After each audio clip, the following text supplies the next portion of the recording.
Hey guys, I am back again. Today I'm gonna play ClusterTruck, which is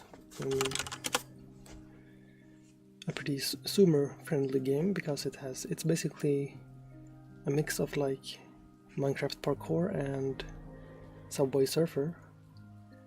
So it's very like high action. I'm just trying to resolve one little issue currently, which is that the thumbnail for the live stream is the one I set for the last VOD, which of course is very misleading. But I'm not sure how you change that while it's live, because there isn't a setting for it in the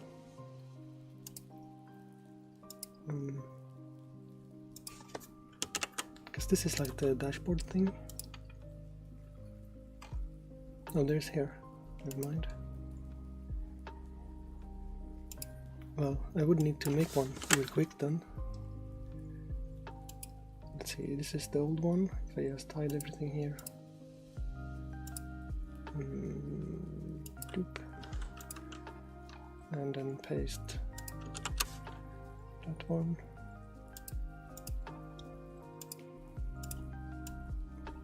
Sorry for doing this live, but let's see, I would just need to change the color gradient on this really quick.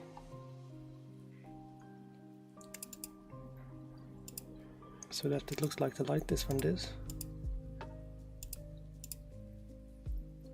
Boom.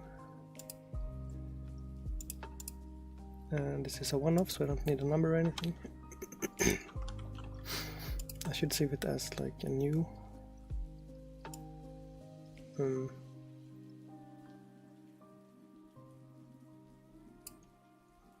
not sure how to save it.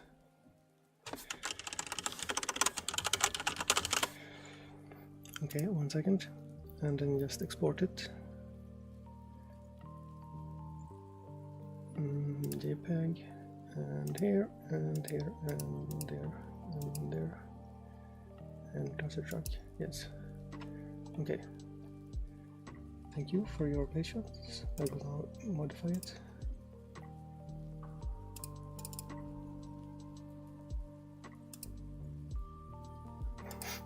And it should update here in a second.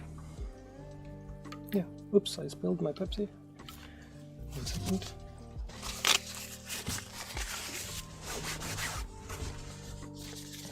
Oops, oops.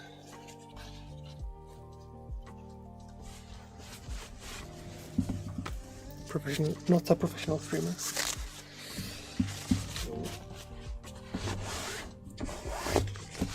Okay, well, it's fine. It's Diet Pepsi, so I don't ruin anything.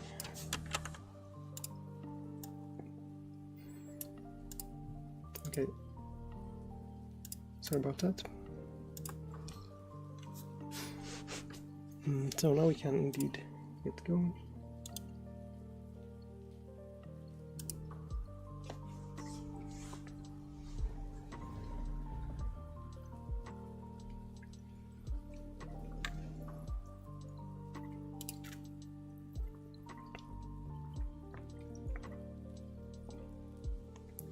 I don't remember how I made this work with my resolution.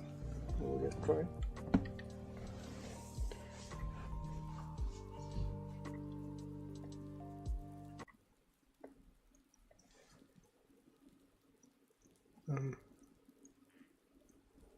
Well, it's just white. That's not super inspiring. It should load in a second. There we go. Very weird aspect ratio. Let's see if this works. And then the title at the top should disappear. This one. Okay, there we go. And now I think this game has a lot of music, so I will pause the Japanese rain.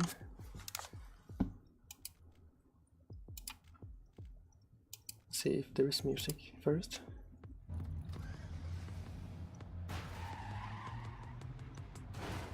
Okay, yeah. So this this first level you can't even fail. I should, well, okay, we can beat it first. Yay. Okay, but I need some more FOV. First, let's see how much that is. That's probably too much, but we'll find out. That is way too much. 1 second, somewhere in between. I didn't remember what the default was. Let's go like 100. I should have set this up before, I'm sorry. Okay. So now we can try this. I have played this before, but it is like a 9-year-old game or something like that. So it was probably around then. And only thing I remember is that if you land on the side of a truck, you can kind of jump very high. And also I remember it's a very crazy game. Of course it starts off very easy.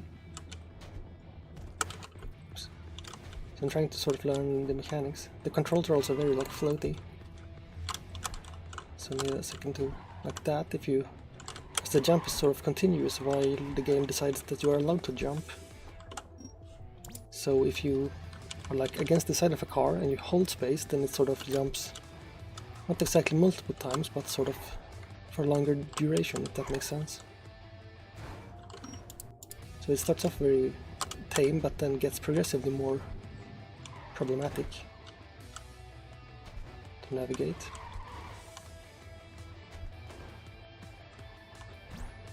Like the trucks are still currently like on the road and in nice pairs, but that pretty quickly stops being the case. Like here there were explosions. I had to dodge some rocks because I think if you touch those you die. This also reminds me a little bit of like the Island Hopper game, if any of you remember that. Well, probably not, because that was like a game that was just briefly popular in like 2009, I think.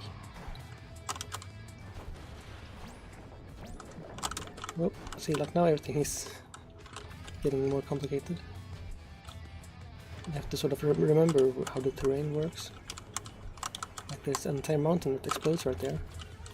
So I should not be looking down, I should be keeping my eyes held high so I can avoid those things. So, actually, how do I?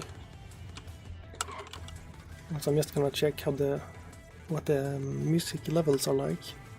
Looks like it's around minus 30 decibels or something, so it might be too low even, but should be okay.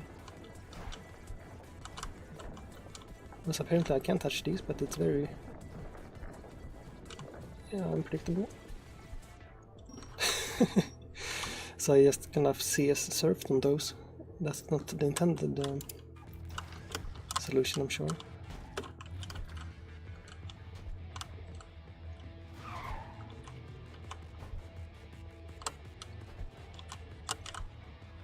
Oops.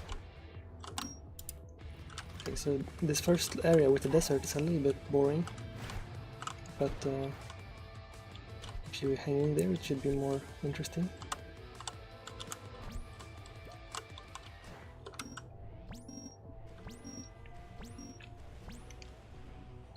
So I did right, there's abilities and stuff. We can wait with those until we get stuck. A couple of years ago I also did. Okay, then see, now we have these more interesting things. A couple of years ago, somewhere between 0 and 8 years ago, I honestly don't know. Probably more closer to 8 years ago when the game came out. I did play this, and after beating it I went back and did all the achievements, which did not take a lot of time, because it was mostly things like beating everything without abilities and stuff, so which feels impossible before you do it. But just now knowing some things are possible, and specifically this side car jump thing, I might be able to do it 100% in one stream, which would be a good, nice like standalone. Okay, whoa. What the? I'm gonna look at that replay. No, that's not a replay, that's just a replaying. Never mind. I can look at my replay in my external system. Let's see, media source.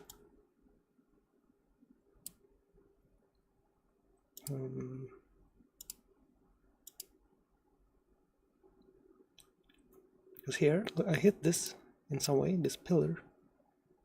That gave me like, wee! Almost made me fly completely sideways. That's kind of cool. Oops, not Halloween. Campaign 10.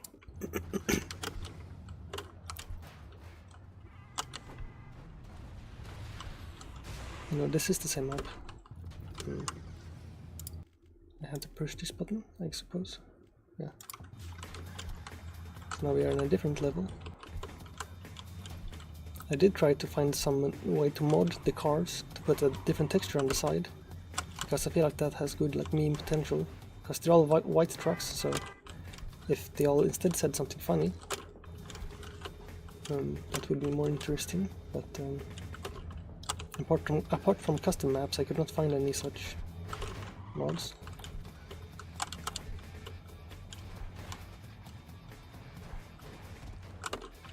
So now there are things in the way which you have to avoid, which is kind of tricky, because you have to kind of either go under it or jump above it, and above it is, I guess, easier to time, so you can only spend a very brief time close to the ground before you hit the ground.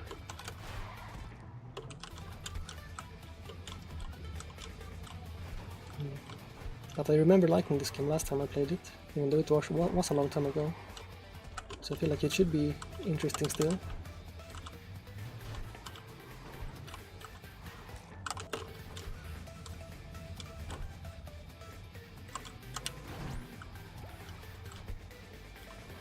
Also, I did spend some time going through my Dark Souls VODs to find all the jump scares, to try to make some compilation out of that. That's like the closest thing to clippable moments I've had so far, so we'll see how that goes. I suppose since I do have it recorded in the normal aspect ratio, I might as well also release it as a normal video. That is to say, basically the same compilation, but not in the 16. No, not in the mobile aspect ratio, rather, to see how the algorithm treats those differently. Because obviously, quote-unquote real shorts should get an insane amount of impressions comparatively, if I'm understanding the system. And then also there's I can make some shorts about streaming stuff, since I now know quite a lot of technical things about it. And there's always a lot of people trying to get into streaming, and even VTuber specifically, so that is even what Google is recommending me to post about, because I can see in my dashboard like common searches from my viewers. And apart from being a lot of misspelled versions of Trackmania, it's also misspelled versions of Twitch and how to stream on Twitch. I'm not sure why it sort of keeps the misspellings, but you can click one and then it shows you like a category of what the different searches it has sort of lumped into one, and there are usually different weird ways to type things. But honestly, it's not worth it to spell things correctly when you're searching, so because you're not going to offend the search engine or anything, so I guess it makes sense. And now is maybe the first time where I need to focus, because this is starting to become a bit difficult.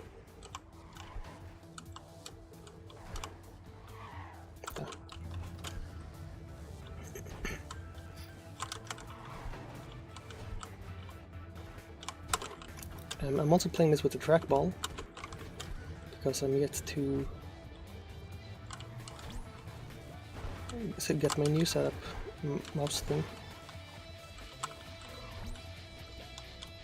And so I feel like the music is loud, but I'm not sure if it is for you.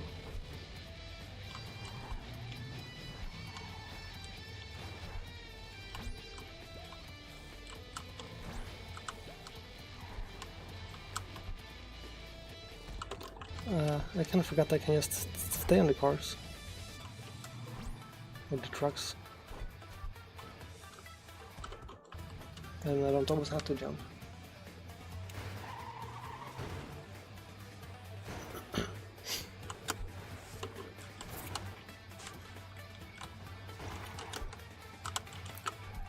I was taking a little drink there. Wow. In the last area they seem to sort of not be going the correct speed for me to easily find another one to jump onto. So that's where I need to sort of maintain, I suppose, the current truck.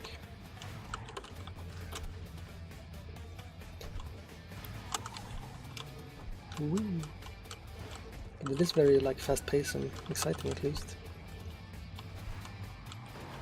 But at the same time a bit more mindless than Dark Souls, which I kind of did not like spending an entire week on, or 9 streams rather, which is almost 2 weeks, because that I didn't like it that much. At least not without any. If I had more viewers who were more like what's it called, knowledgeable about it, then maybe Dark Souls would be more interesting. But having to like Google everything and stuff on stream was a bit bad, both for the content and for my sort of enjoyability,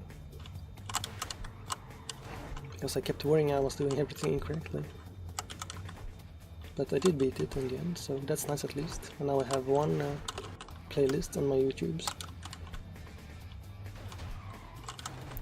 which is good.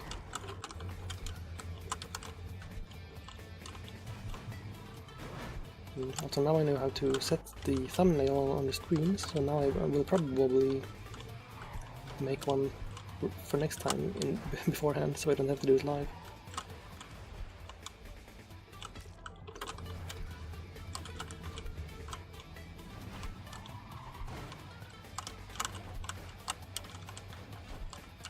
But this should be a nice like one-off game, because it is pretty short.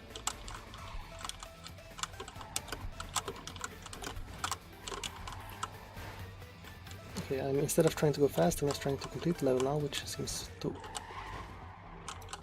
work better, I was gonna say, but then I started going silly mode again. Nope, I can't. Okay. Well, my air control is still rusty, because my brain sort of halfway remembers the muscle memory for things, but I'm not using a mouse anymore, for example, and it's more like I remember what to do, but not exactly how to do it, which causes me to make decisions which I cannot follow up with correct execution, if that makes sense. Like if a car is coming at me and I decide to do a backflip. I mean, that was supposed to be a real world example, but there are cars in this game, so it got confusing. But I meant like Spider-Man, when he like decides to do a backflip over a car to avoid it. It's sort of like I'm making those sorts of decisions, but without being able to do sick backflips, which just means I get hit by a car, metaphorically, but also in this case literally, I guess.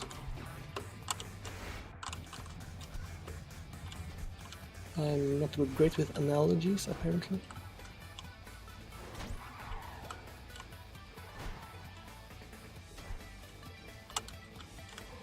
Oh.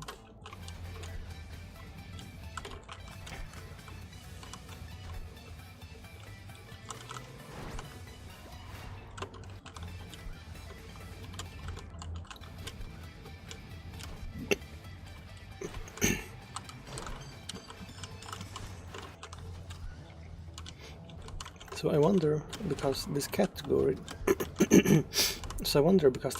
has 0 viewers normally, but like 30,000 followers. I think that means the game just sort of shows up in people's following lists, and then they would have to click the game itself in order to see my stream. So I have no idea if that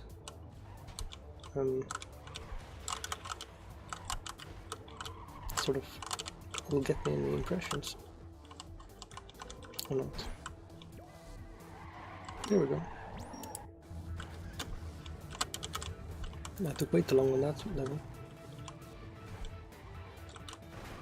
Hey, we transitioned from one car stream to another. And by that I don't mean, of course,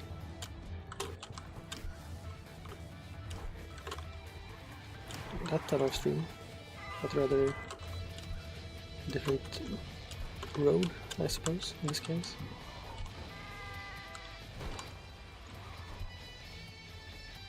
Oh.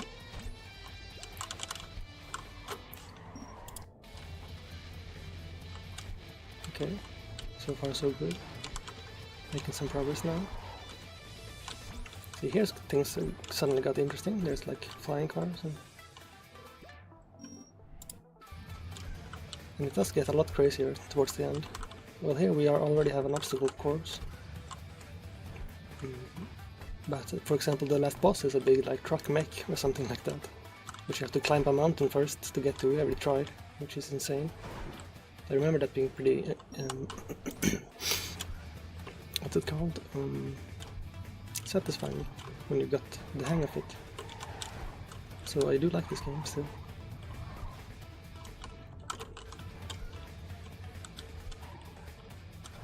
And it should it should be somewhere between like 3 and 5 hours, I think, so I should be able to beat it in one stream.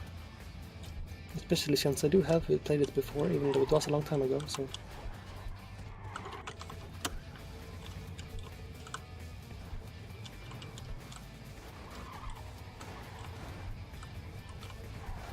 Oop. Let's see, does it... I'm gonna just listen back to the stream for a second.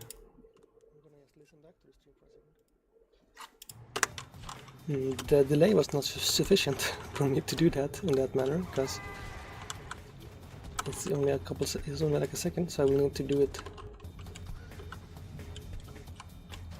more quickly.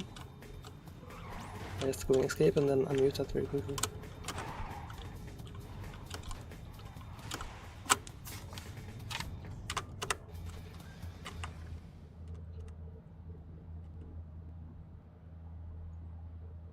It doesn't work. Oh well.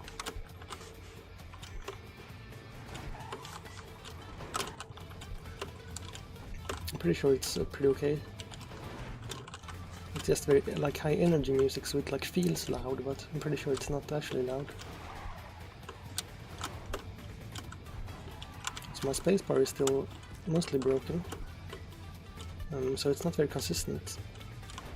Basically the stabilizers are not engaged, so it wobbles to and fro, and thus it's very sensitive to where I press the spacebar, which is not normal how spacebars operate, so it is a little bit sort of finicky.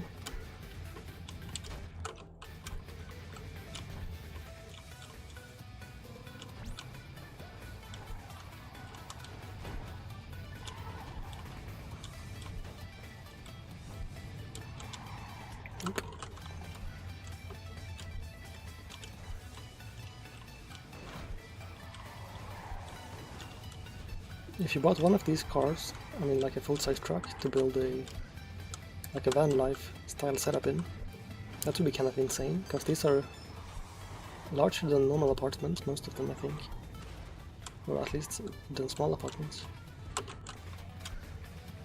But of course it's pretty hard to park a car like this, so I keep calling them cars. I know in America they call them trucks and stuff, but it's kind of like boats and ships, you know the difference, like like a layman won't know the difference. Like a ship is just a big boat, and a truck is just a specific type of car.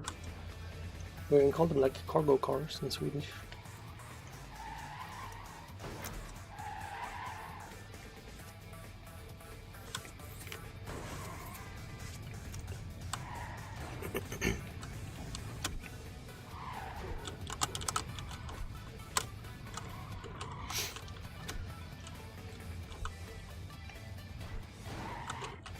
So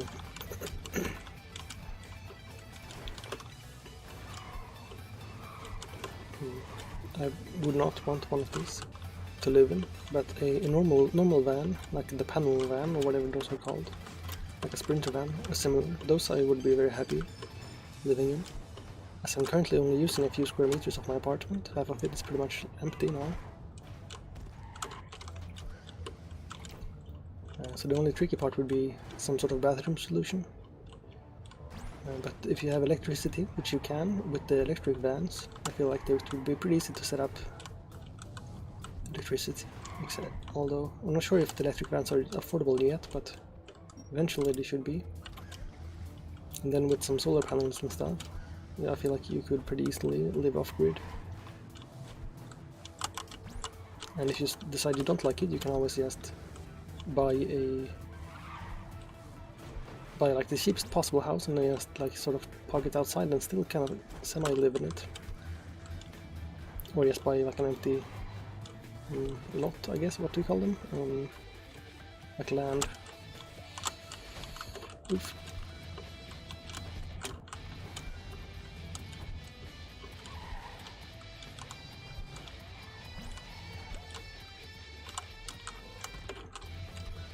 Boats would also be kind of nice, but I know a lot of people live in boats, but you can't really drive a boat anywhere. I mean, you can, of course, but not on land, I mean. So I'm not sure if you would want that, as it's less flexible, and I feel like leaving your boat in different places is more like vulnerable compared to just because a locked car most people will just leave alone. Although in some areas, of course, people break the windows a lot.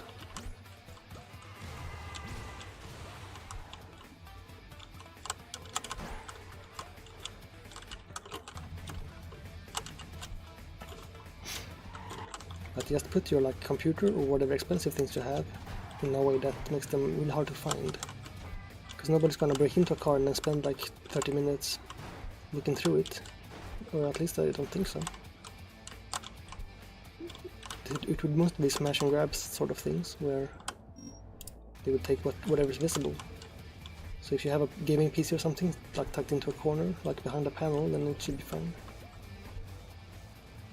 Then you would have insurance and stuff. I'm pretty sure that still applies. Not good. Oh, so this is the first speed check, I guess Trackmania terminology would call it. There's basically those two blocks over there that are smashing together at an insane pace, and we need to make it past there before the passage is closed.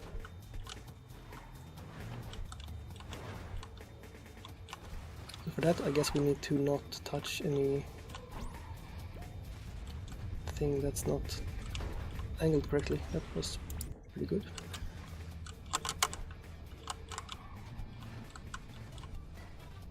But it is very, very satisfying. This feels very. It feels like you are very skilled when you make it work, even though it's mostly luck, or at least partially luck. But it feels cool, like doing parkour.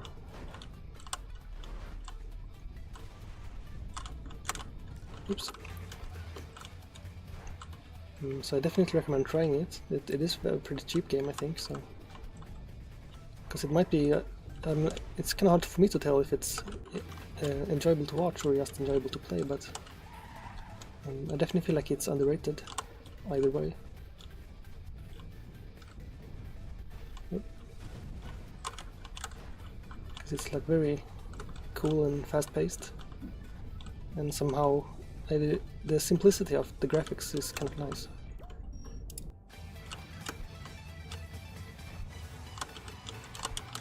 And you do sort of feel like you're getting better every level, which is always, I mean, that is an important part of every game, I suppose, like the, what do you call it, the improvement vector. Oops. That's why most games have like ranking systems and stuff, so you can have a little number to watch grow, but of course in single player games like these, then just having levels to progress through is the sort of older version of that. Okay, this. I'm not sure if I'm doing this wrong. Okay, that's better. And the cars crash into each other, so it gets kind of difficult to... Ooh, that was... Oh. Because you can kind of fling yourself if you land on the edge of them. So you can sometimes rescue yourself by getting like a high jump if you do that. Like I almost did at the end there, but it's kind of difficult still. Like that. I'm sure there's some more consistent way to get past those. They really get also very inconsistent when you bump into each other. Whoa. That was cool. Okay, now we get to the next level, the winter. This is very thematic, as it's currently at least very close to winter, I think, in most places. Or a little bit embarrassing, honestly, to admit, but I'm not actually sure how winter works on a global level. I know it's not winter in the same places. I know, for example, like American stuff and Australia. There is sometimes snow there when there's sun here, and the opposite. Because the curve... what did they say? Actual tilt is the reason for the season. Referring to the planet, of course. Because the planet is just all wonky in how it rotates. Which means it like wobbles to and fro. And sometimes we get more sunlight, I guess, if it wobbles correctly. Ooh, this is scary. This is giving me vertigo. The scale of this level is kind of strange. These are super large structures. It almost feels like space station or something. Oh, and because the scale is so dramatic, the sort of, and also my speed is very high. And the inputs I'm doing to correct myself there at the end aren't working very well. Because it's so different. Honk. Oh, I almost tried to jump that. I would not have made it. Okay, I guess I have like home court advantage on the winter levels, being a Swedish person. Not sure how I didn't crash, but just sticking to that.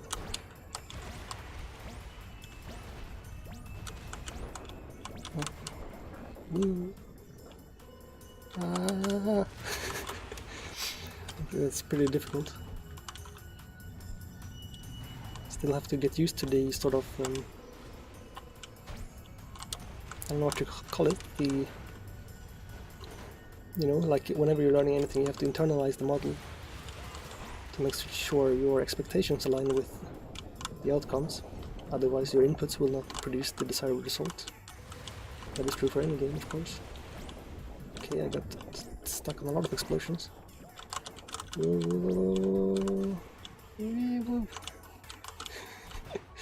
What? Oh. And my reference frame there for motion was the tracks, so I got a little confused by the fact that we somehow still moved towards the finish. Ah.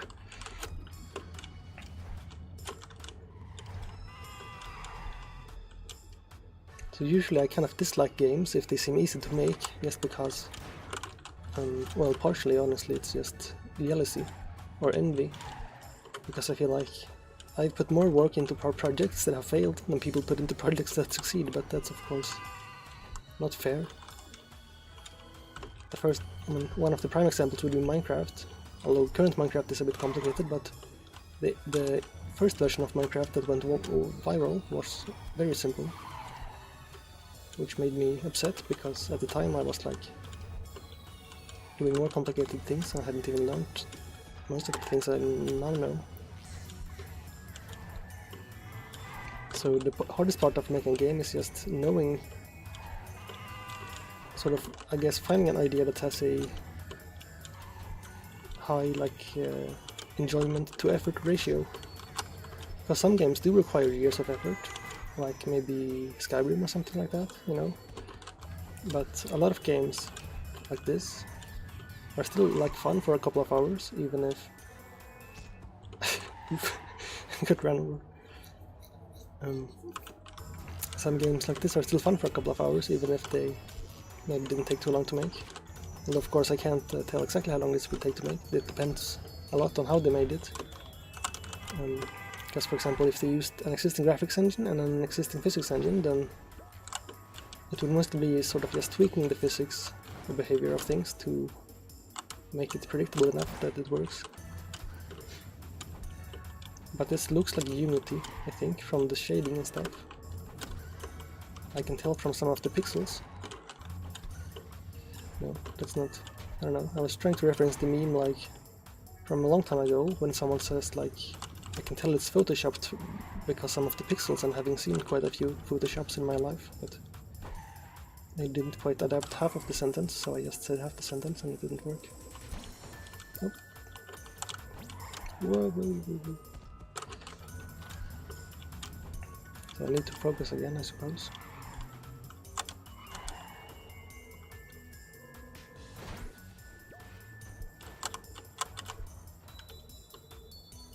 The cars there seem to pretty inconsistently collide.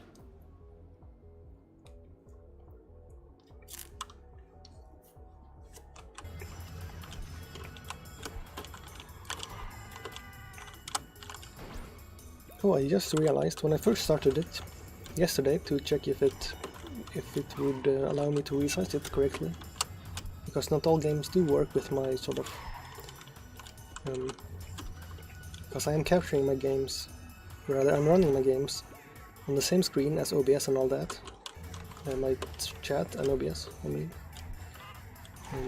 which means the game has to run borderless, and it has to run specifically at half my native resolution because I have a double wide monitor. And a lot of games don't really, well, honestly most games don't support changing resolution in borderless mode. That's why I'm running a program to sort of force it, which is borderless gaming, I think it's just called. Which, for example, in this case I'm running windowed. So the game thinks it's windowed, but that app just removed for example, the title bar, which would otherwise be at the top of the screen. And then I have a program I made myself, which is just called like window helper or something. I mean, it doesn't need a name because it's only used internally by me. But it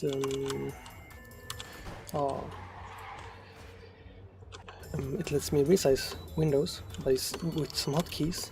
So for example, put them on the middle part of my screen, which means I don't have to use like the snapping functionality in Windows, which is a little bit less reliable.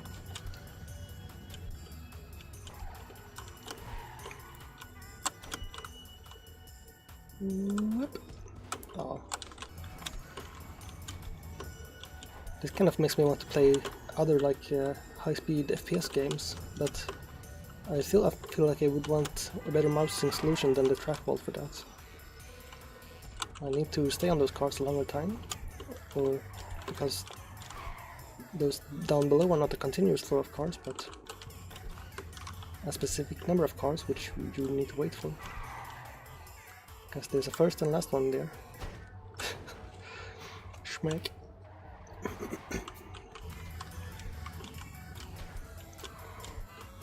Also, I didn't have time to set up a like mobile layout for this game either, because technically my overlay, my custom chat thing, doesn't really support running two different outputs, because it would need to have excuse me, burped. My current one would need to support sort of outputting two different aspect ratios at once, and I'm not sure in Godot if you can have multiple windows, or I mean you can in some way, because it is C#, so you could probably find a way to do it. Okay, I still need to wait longer.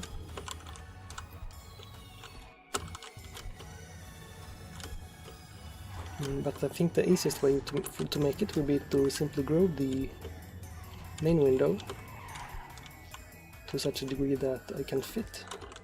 The sign is very much in the way if I wait longer. As I've smacked into it multiple times now. This might work. But no, I clipped into the ground because of how poorly it worked.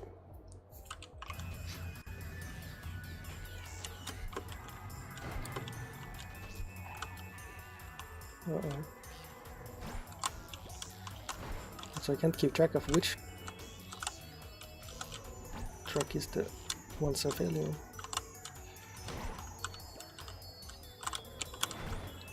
Oh, nice.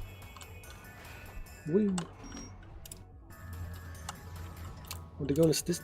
Okay, so here we're going backwards. That's kind of funny. I think we need to do the side trick for this, otherwise we will hit the front and we will lose speed. Yeah, yeah. Woo! Now what's happening here? This looks pretty easy. Oh, that makes me dizzy. It's a spinning thing.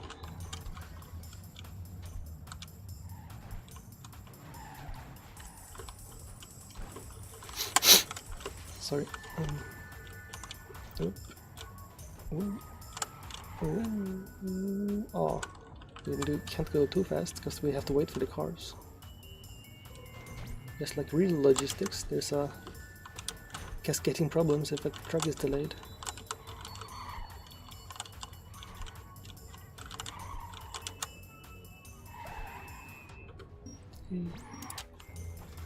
Okay, almost at the next sort of environment. I don't remember how many levels there are, but I do remember there are lasers and stuff later, so it definitely gets weirder.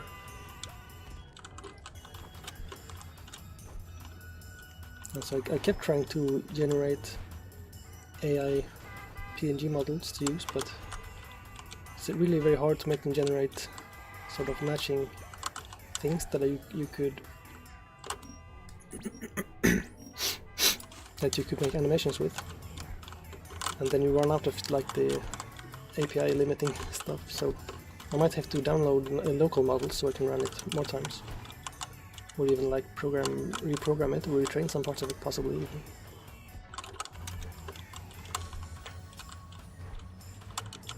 Which I mean the current chapter in the book I'm reading is for school is about transferred learning, so where you can take a neural network and sort of cut off the end and then just put a smaller neural network there, and then you can reuse the training data and just retrain the last bit to sort of specialize it to new tasks, which is cool. Okay, the last one. Oh, I remember this from whatever year I last played it.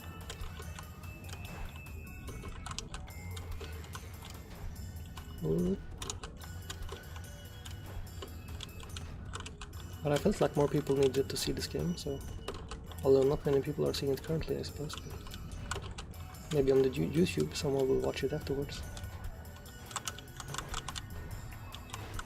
Because it is definitely an underrated game. It's also fun. You can compete with your friends for like timings. Because it is like a racing game, sort of like Trackmania, if you want it to be. Because you do get times at the end.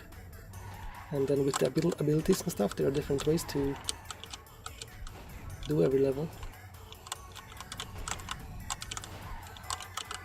I wonder if I can go around everything like that. The air control is pretty high in this game, which is kind of needed, but it is also makes it so you can do some things weird like that.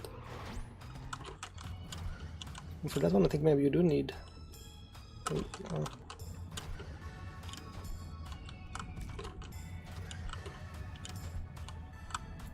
That's not the intended route, I'm sure. I wonder, can you just stand on the hood of one and get past things? You can. That's a bit silly. Be on the hood. Alright, well, oh. They do crash a lot, I did forget that part of the plan. Yep.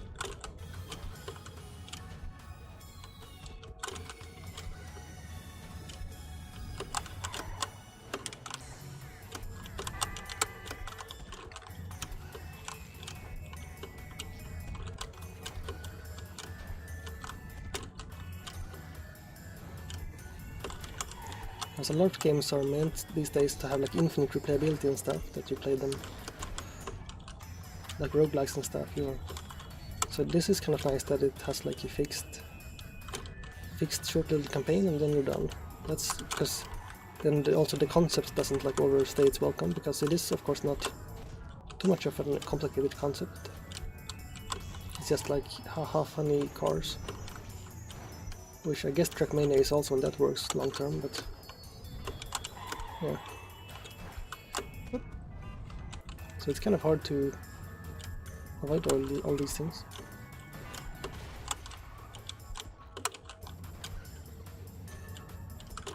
Maybe if I force my brain to learn the trackball better by wiggling it about a bunch to calibrate my brain. That's terrible to watch, I'm sure. So maybe I won't do that.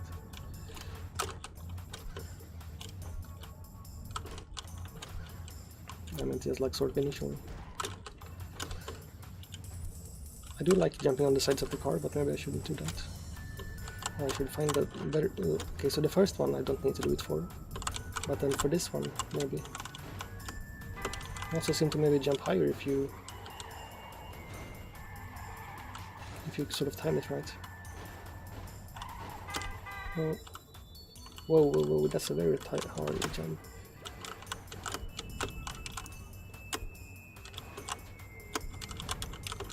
Woo!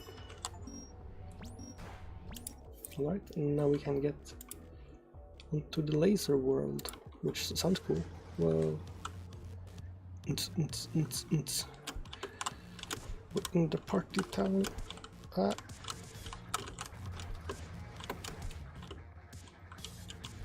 And this was even before Cyberpunk and stuff, so nowadays there are lots of games that has this levels with these red lasers and stuff, but I think at the time it was at least a little bit original. Whoa. This is very stimulating. It's like giving me ADHD, but in reverse, because I'm having to focus on less things. Whoa.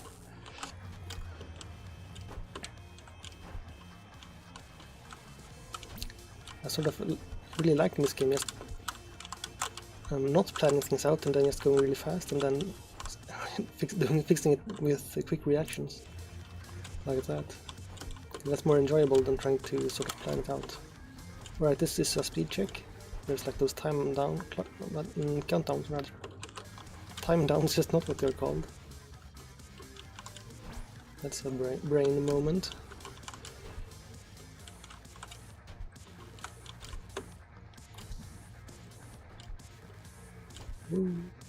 Oh. I wonder if truck driving is a nice job, because these days there are pretty strict requirements for safety, like you can't drive too many hours without resting. So it doesn't seem like because before that I'm pretty sure it was abusive to the personnel by having them. Oh, okay, so that's, I got speed checked there, the laser's turned on, you couldn't see it because it happened so fast, but I do need to sort of accelerate my path. I think this side boosting thing is the most reliable way. I have to go faster. Like that, yeah. Then you sort of carry it a bit, like bunny jumping in whatever it's called, Half-Life. I do want to play Half-Life too, that's because now there's like a whole series you can play, and there are rumors still of newer Half-Life games coming soon. Which there always have been, of course, but more like for real this time. Because Half-Life Alyx was pretty nice, and if they make some sort of sequel to that, that would be nice. Because Half-Life Alyx sort of set up a continuation of the story, I feel like. Which is them sort of testing the waters by reintroducing the Half-Life world, while also setting up for his schedule by retconning something. I don't remember exactly. It's like some person dies who shouldn't have died and something like that.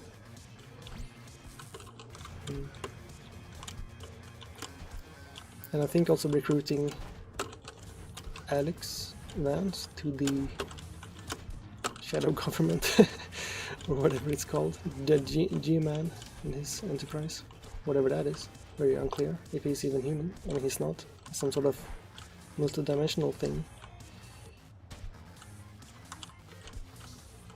Woo, this is very fun. So yeah, this game is still fun. I wasn't sure if I would like it since it's been a lot of years and I'm a different person. Because you are a different person like every day. And so every year is very different. But this still seems very interesting. Ooh, that's insane. Like, just look at this. This is, I mean, it's not graphically impressive, and it wasn't even 10 years ago, but it's like visually interesting at least. The balloon there just blinds me. I wonder if I can just sidestep these. No, it's too big of a jump, I think. I'm still gonna try. Yeah, no. So I think just going fast here is the go-to. Okay, these are a little bit like sphincters. I'm not sure I like that.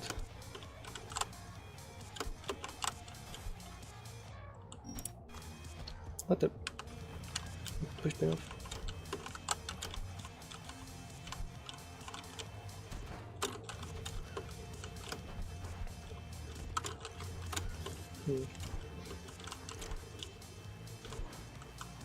Okay, so now at least I'm pretty sure those 30k followers of the game itself won't show up, which I didn't expect, but I thought maybe some person would, apart from my helpful lurkers. Although I can't of course tell if those are the ones who are currently watching, or if there are different ones. Oops.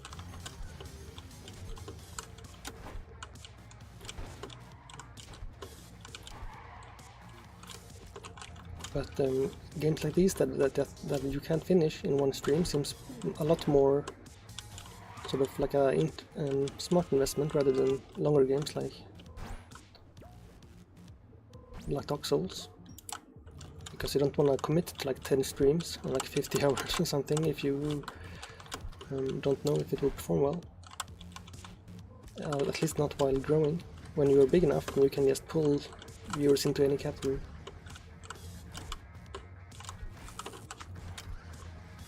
Alright, well,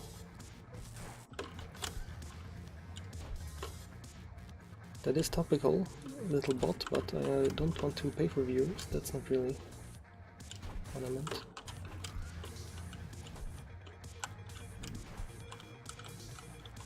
Not that you probably have ears, but some bots do these days.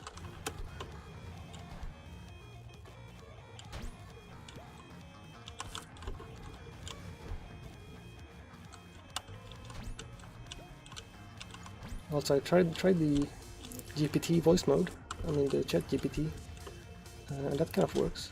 Which I should have used that instead for the Dark Souls stream to ask questions instead of like looking at random Reddit pages. Because I figure I can use like a JavaScript plugin or something like that to capture if that browser tab is playing audio, and I could put like a full view or something on the screen for ChatGPT whenever I ask it something. That would be kind of cool. Until of course I have more viewers, then I can just ask chat directly, but currently they wouldn't know most things for statistics reasons. Of course, ChatGPT also doesn't know most things, but when it comes to games or specific things in games. Though I tried, the example I tried was just asking it how to beat Drum the Giant, and they did pretty well. But I would only know that if I had already tried it, so not sure. I mean, you wouldn't want it to lead you astray, like have you tried something in a game for hours if it's not possible, but then you would, I guess, just look it up normally if it keeps not working.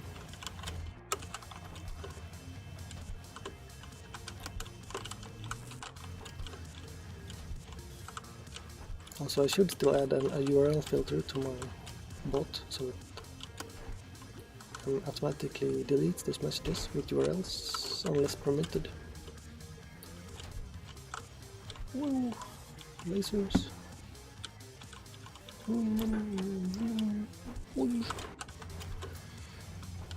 Okay, I died again. Don't have to narrate, I guess. This game is like too high paced to even narrate what's going on. I can only say like, oh look at that, and then I'm dead, because there's not enough time, and the runs are very short. So I would have to focus on more long-term themes that are sort of spans multiple runs, I suppose.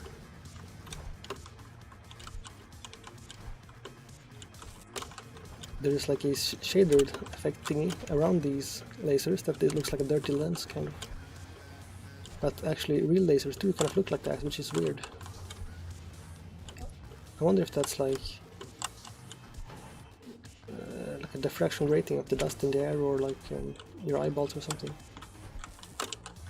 I haven't seen a laser pointer since I was like a kid, so I just remember if you stare at the spot on the wall, it looks kind of like sort of like when you're looking at things in the dark. It's like little dots, like fuzzy, I guess is the word, like or grainy rather, like there's not enough information, which might actually be the case given the different cells in your eyes activate based on different wavelengths and stuff, and lasers are single wavelength light, which is very unusual when it comes to light. So it simply might just trigger fewer cells but at a higher intensity, which is similar to what your vision experiences in the dark is. Like the graininess in darkness comes from just fewer photons in general, so just fewer activations. I'm pretty sure at least that's why it looks like that when it's dark, if you even know what I mean by that.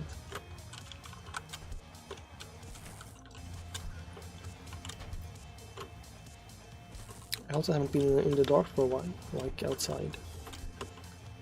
One time I went for a walk like in a forest or like a trail for like several hours, and I kind of forgot it was winter, so it got like 100% dark before when I was like halfway.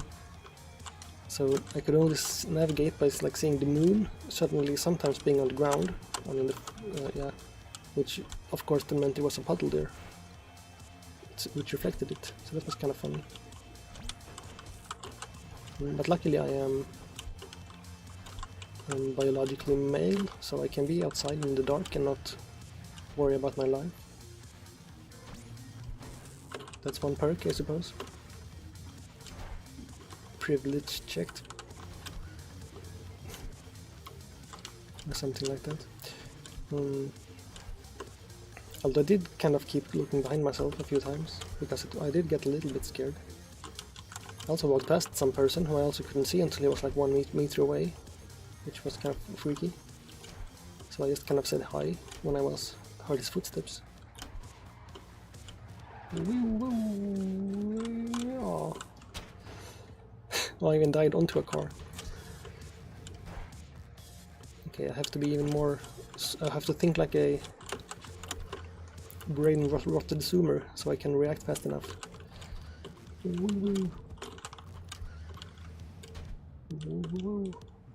Doesn't work. I have to do some combination of reacting really quickly and also trying to plan ahead.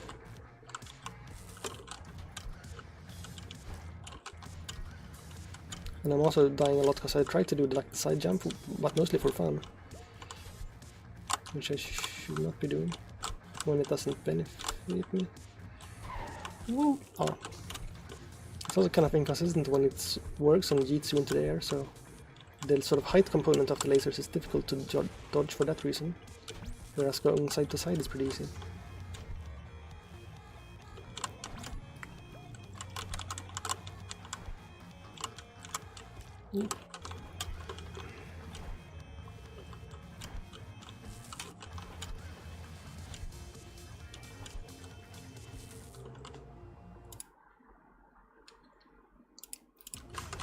Oops, sorry. I had to check something. My browser tab.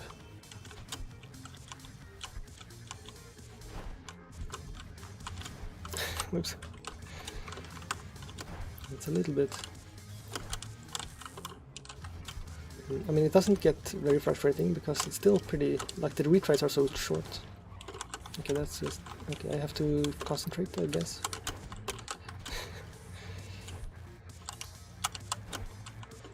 Because you kind of reflexively want to just try, like, I don't know, less hard, so that you can do more tries with less effort, but that sort of just means you have to do... also have to fail more.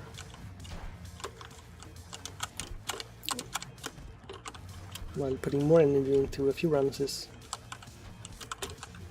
a better idea, but just sort of instinctively it's easier to like be silly so that you can sort of not be committed to it. Whoop. Oh. The cars collided, which caused them to not be in the area I wanted them to.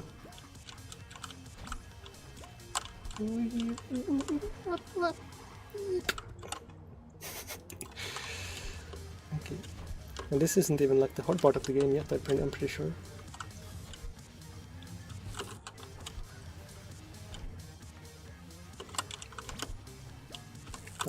Also the feet are kind of have a big hitbox. It seems like you can't really get above things very easily.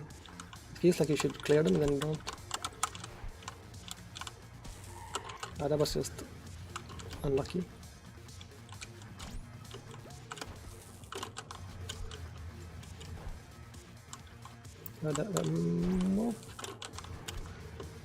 You do get sort of a very massive jump sometimes on the back of them. That's why I keep trying.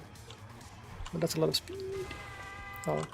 So there that car collided and then it was missing from where I wanted to bounce. You can't really account for that. I mean, you have to assume there's gonna be a car, at least when they are this dense at the start.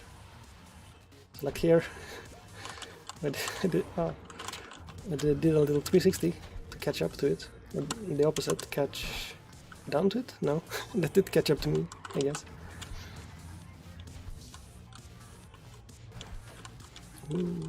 But I really like how it looks. It's like, even though the graphics are so simple, it's very like, the style is pretty interesting to look at. Or maybe just not interesting enough that you can focus. I guess, yeah, that's probably it. Like, what's going on is so crazy that the graphics don't need to be crazy.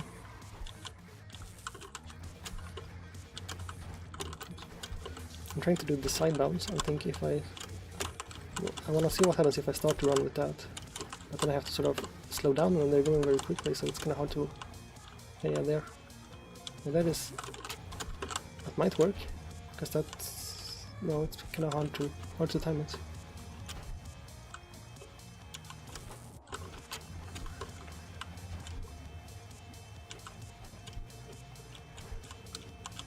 Okay, now I kind of want to make progress.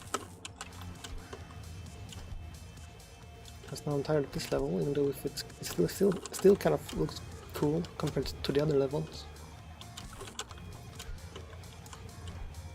Also, the screen on my...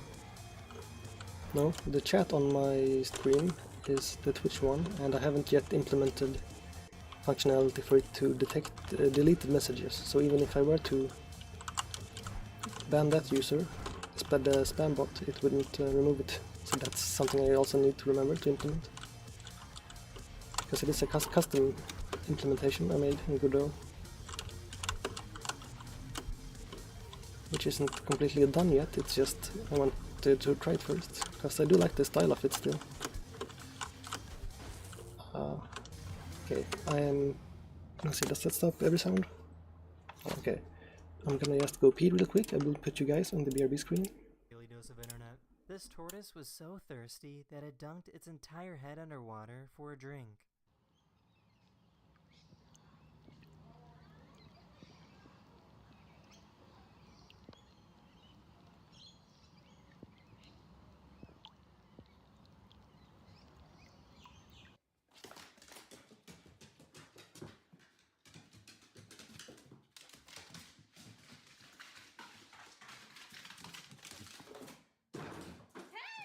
Here's a really smooth bat trick.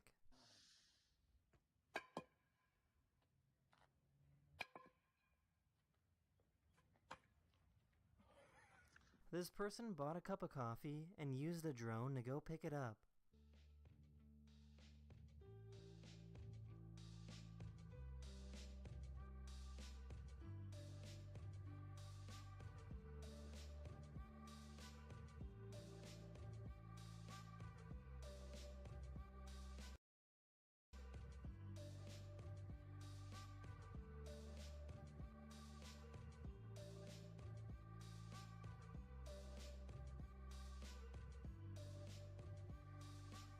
You want to eat?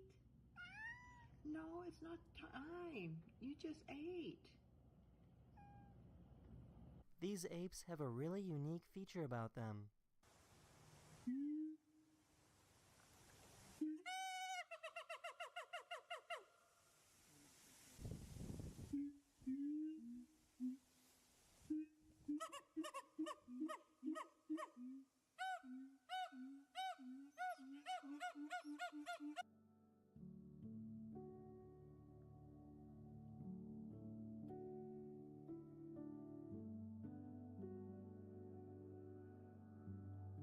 This YouTuber found a difficult puzzle that wants you to remove the contents out of the bottle without breaking it.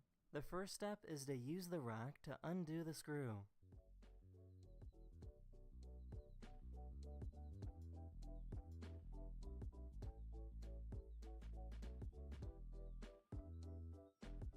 After taking it out, the next challenge is putting it all back together.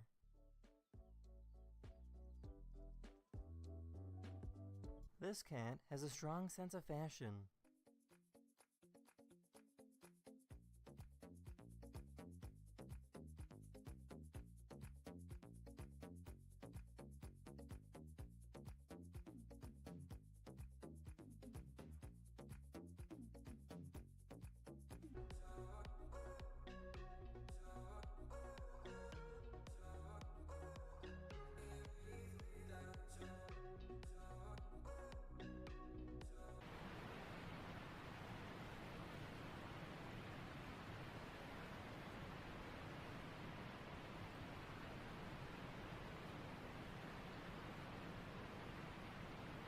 That's the end of this video. I really hope you enjoyed, and I'll see you guys again very soon.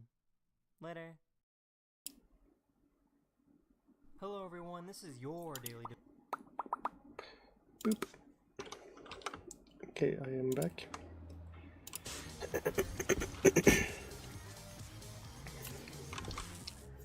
Nope, I wasn't ready. Sorry, just drank some carbonated beverage very quickly under my break, some Pepsi, so now my throat is a little weird.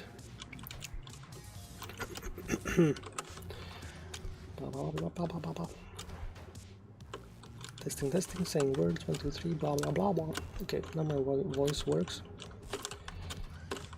Okay, my spacebar is like greasy. Let's see.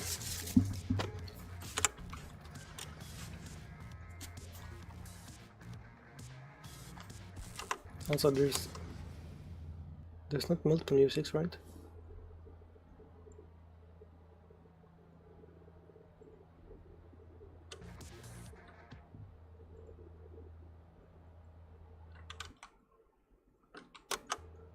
Okay, no. Just listening a little bit. There is the game just isn't completely quiet when you pause it. There's like some background ambience, like no, I guess engine noises or something like that. So I thought maybe there was still a video playing or something, but it was simply the game wasn't completely quiet until you tab out of it. Okay, now I want to see a different level. So yeah, this is a little bit more difficult than I remember, but it's only been an hour so far and we are pretty far in, so that might be just me being a bit greedy in terms of progress. Like, clearly there's some difficult spikes in some levels, and since it was a lot of years since I last played it, I wouldn't have retained most of the skills. And I do not know how long I spent last time. I just remember it wasn't too bad. So I'm pretty It's not enough to make me angry yet, compared to Dark Souls, which I just finished, so... Compared to that, this is very pleasurable, because here everything feels at least like it's my fault. Or at the very least it feels random, but... Oops. In Dark Souls, a lot of it was very aggravating after a while. Okay, let's see if we can get a more consistent setup. The first jump seems fine. And then if I do this, then that's kind of random, because it's on a random car. You can't get above that one, I think. I do need to get better about not always jumping. It's just my reflex is to always be jumping and always be flying around at high speeds. Oh, I could see the finish there, so if I didn't run out of cars there, I would have been okay. That somehow got too much speed. That's one thing with the physics, it's pretty inconsistent when you use the sort of boost on the sides of cars, how much boost you get. Because I think it's sort of like how many frames you are in contact with the surface and things like that. Oh, I collided with the terrain, that's a new failure mode we haven't explored fully. Because some terrain seems to let you collide with it. I kinda wanna try this again. Whoop. Oh. Because when you dip down like that, there's also a little bit random how long it takes for the car for you to like get flung up again. In most levels, you don't have to have your location so accurate, but here the lasers sort of lock you into very specific paths. So usually there's like fewer things to avoid and aim for. So that's maybe why this level is proving a bit difficult, because I'm like too impatient to... No. I should just stay on the car and not jump. I forgot I said that the last run already. You don't need to jump if there's nothing in the way. Okay, so like here, there's nothing in the way, so I should just stay here. Okay, that was incredibly easy if I just followed basic logic. Okay, here there are some different types of lasers, which requires a different type of timing, I suppose. That also doesn't seem too bad. Okay. Well, at least it's a new map, so let's see if we can do a side thing. I wanna see if I can jump over one. Okay, well, we can't do it exactly while we're on it. Okay, so the first one we need to do it on the second car, because we don't have enough speed. Yeah, we can do a very big jump like that. Whoop! See, we can go straight over them. Oh, I didn't see that one was in both directions at once. It's kind of funny that we can just leap over multiple of these at once.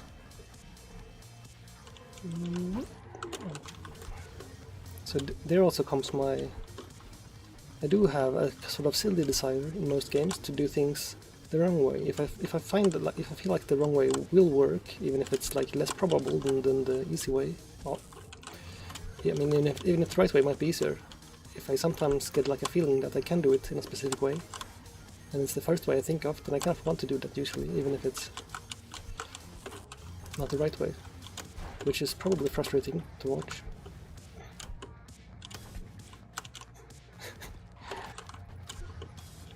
But, oops. Okay, I will try to just go the normal way, not really quickly. Okay, well, I accidentally jumped there. Now there are 2 more laser levels. Oh, this one looks cool. I'm not sure what this is about.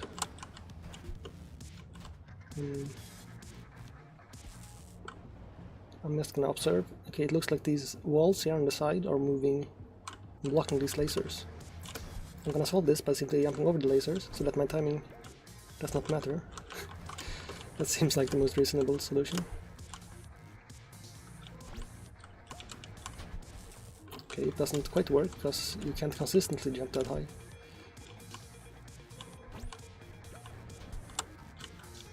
Or can you? Not really. I guess you just sort of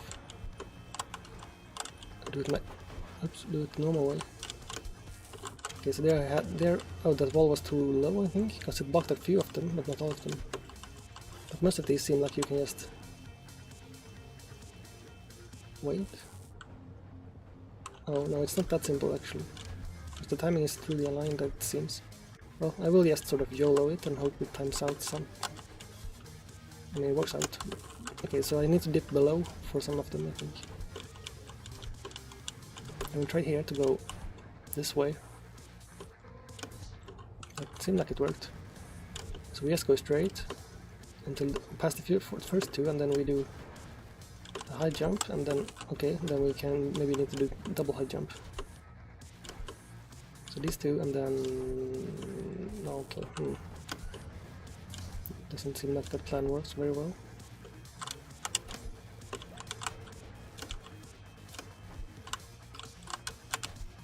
Weep. Ah. Okay. I clicked my mouse buttons there at the end, but that doesn't do anything in this game. So that's some indication of the fact that I panicked a bit. I hear the mountains are moving, which is making me a bit disoriented. Or dizzy at least. I don't remember even what comes after this world, the laser world. I know there is like some Halloween DLC, and also maybe a winter DLC. Oops. I let go of my trackball and it had inertia, so it rotated.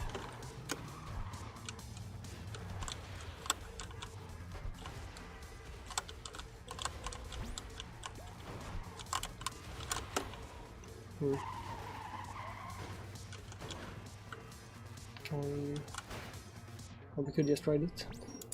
Cool. Medieval, oh. Yeah, this one I remember. It's very bright. I did not have a bright monitor last time I played this. Now I have my current monitor very bright. Because it is like HDR, but Windows supports it very poorly, so I don't run HDR. But that just means most games are basically the color white is, instead of white, it's now like looking at a light. 1 second.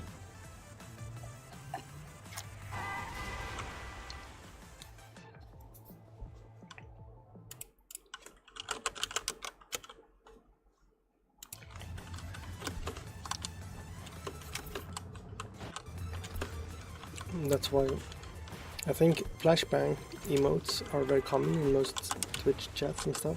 Most of them have the 7TV emote, because whenever the streamer opens something white, what the frick is going on? Oh my god, I somehow survived all that. That was pretty cool. Oh, and after all that I died on something silly. I kind of wanted that to be a really funky run. Oops.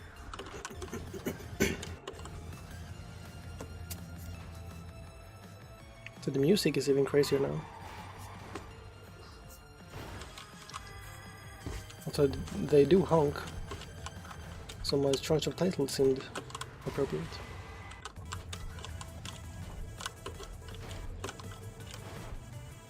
Oh, that's not the intended path, I would assume.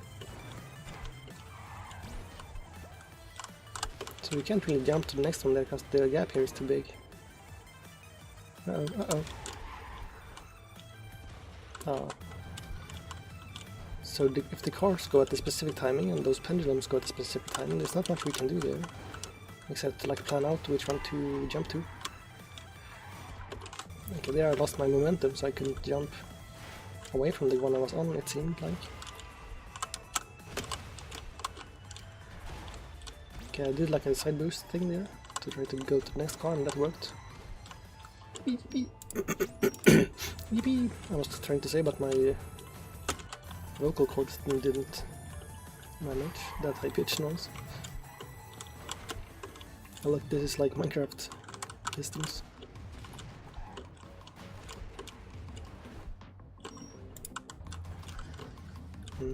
I haven't played Minecraft in a while, so I don't even know what blocks, if there are blocks that could work, like spikes.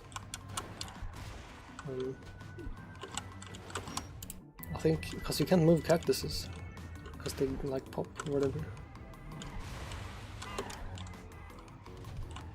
But I'm sure there are some blocks that hurt you when you touch them, that can be moved. I'm not familiar. Maybe the lava blocks?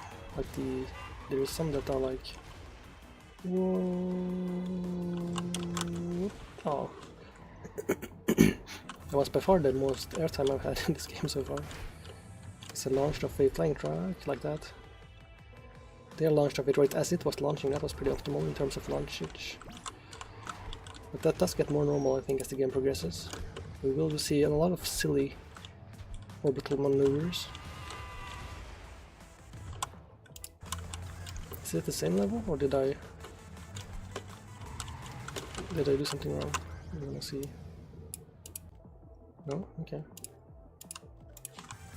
Because if you're at the last level, then it will sometimes need to manually be skipped to the next stage.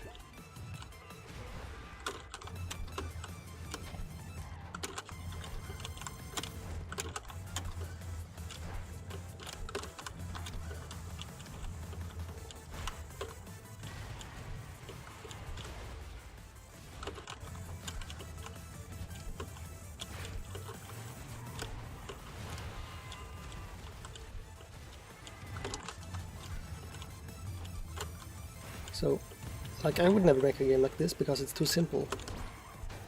But it's clearly like a bad attitude to have, since it is a good game. But for example, I could make this because I was working on like a Trackmania clone. So if I could, for example, make this entire game as a campaign in that game, because it did have parkour mechanics and it had physics, so you could technically just have built this like in the map editor. But that somehow is less good because it's not the entire game then, but just a campaign. But oops, ran out of cards. So that is I mean, conceptually that confuses me a bit. I mean, not when I say it out loud, but when I think about it. Because clearly, if this was part of a bigger game, then that game in like its full glory would be more than this game is, by some metric. But somehow it would also be less, which is just confusing. Because it would be less this, but more something else, I guess. I mean, I don't know. I'm just thinking out loud, that's what I'm supposed to do as a streamer, right?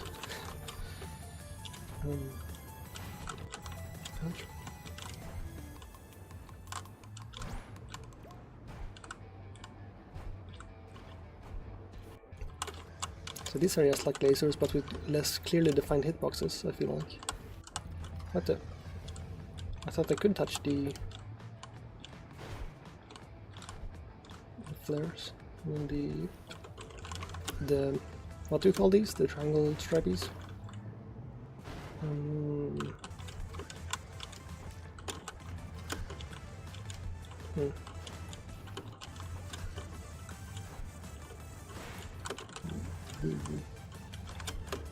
I don't know. I'm trying to remember. Woo! Sweet smoke. Yippee!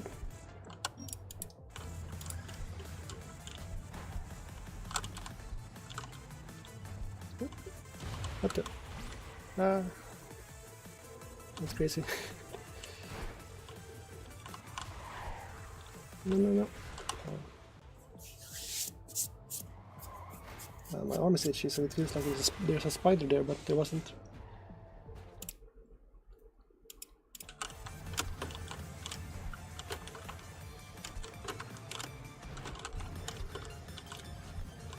Whee. So.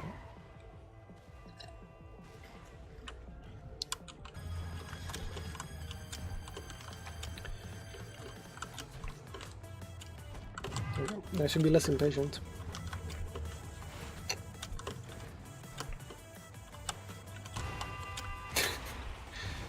Okay, I should be...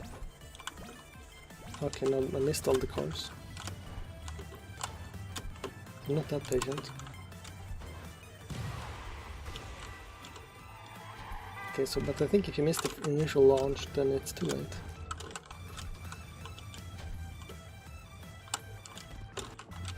I'm just trying to get like a more consistent at this side boost thing, so I can always be a little bit ahead. I think these work if you... No, because those cars now started too early. So I guess I need to be one row further ahead at the second to front way, this one. Okay, and then there is of course a bit of RNG as the explosion sort of spins them kind of strangely. No, here it feels like I can do this. Yeah, like that. And then I want to be on these cars, and then I want to do that. Yes, okay, so this time I got way too much speed.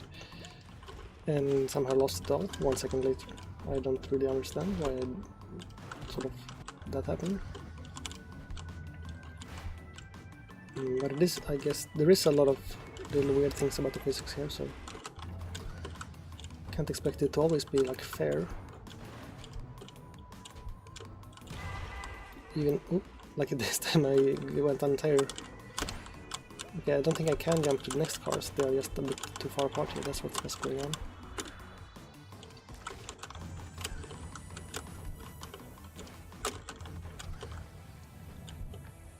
I think I can just do it this way and just jump on top of them here.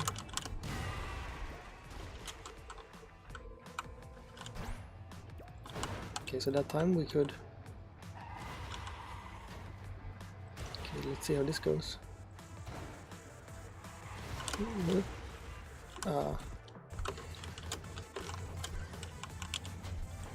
But this one seems a little bit more random because it has involves multiple cars getting smacked by those hammers, which means they will sometimes be where you want them and sometimes not.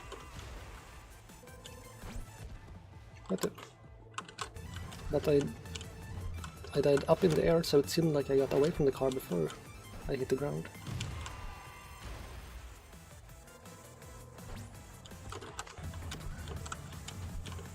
But I do like the sort of handling in this game of the physics, what do you call it, the character controller.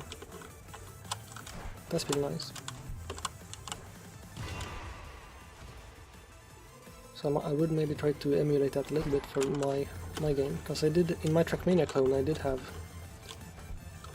it so you could get out of the car, so Trackmania levels were definitely possible, and this would just be a normal Trackmania level. I mean, this would be a parkour level, that's what I mean. Because I had like a wall climbing and things like that.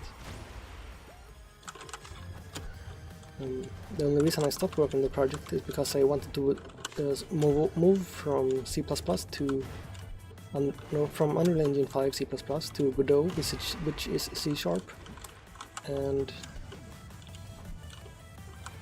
let's see. I wanted to port the physics library I was using in C# so that it works with Okay, I'm mixing up all my words.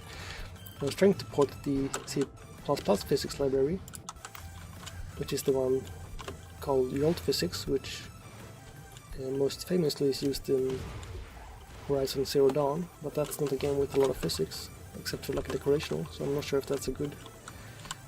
but anyway, it did have very good physics. It was like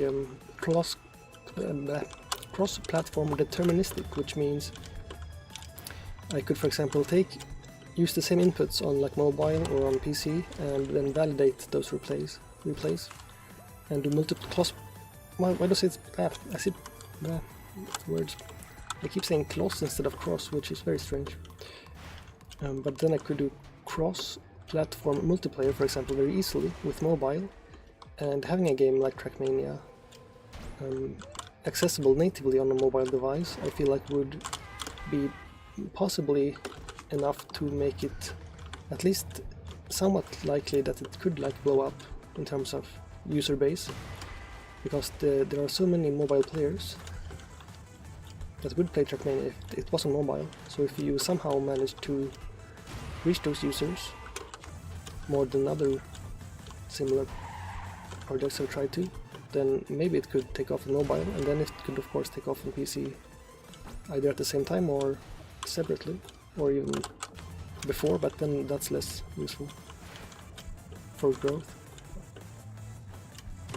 But since people do seem to be getting less happy with Trackmania based on their recent decisions, like adding those new cards and stuff, then I felt like there was a possibility to compete, but now it's been a few months, so now I'm not sure if it's currently the case.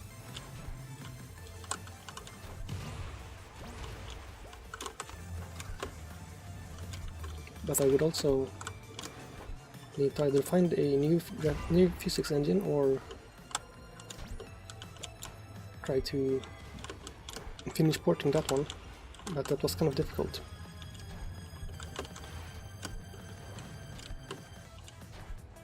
But the point was that moving to C# would allow me to iterate a lot faster, as C++ is sort of a lot of extra work to do things, so using it for prototyping isn't great.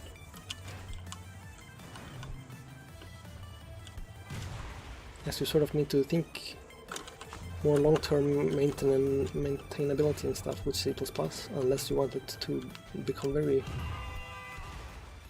prone to errors and stuff. In C# it's a little less verbose, so whenever you make changes there's less there are less things to refactor and rewrite, so definitely more suitable for the sort of early development phase.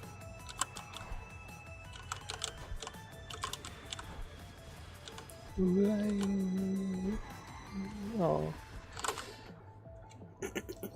I was doing well there, jumping between them, but then there wasn't one nearby when I needed it the most.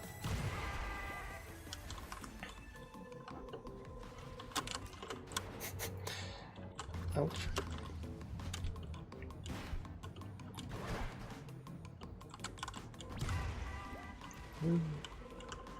What? I almost didn't make it, even though I had a lot of airtime.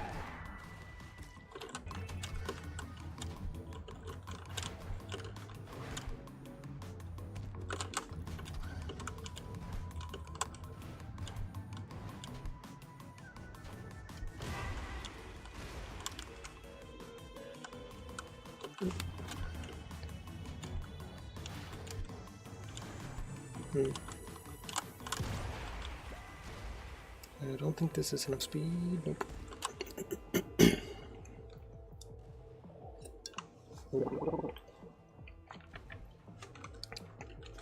My voice keeps getting a bit weird. Still haven't learned really how to keep it like smooth, in terms of not feeling like I have to like clear my throat after talking for a bit. Actually, I will mute and do that.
Wait, how long was I muted?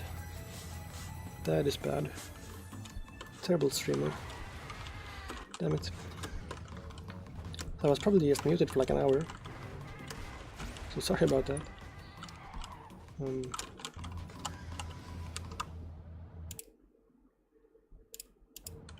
Yeah, that was not my intention.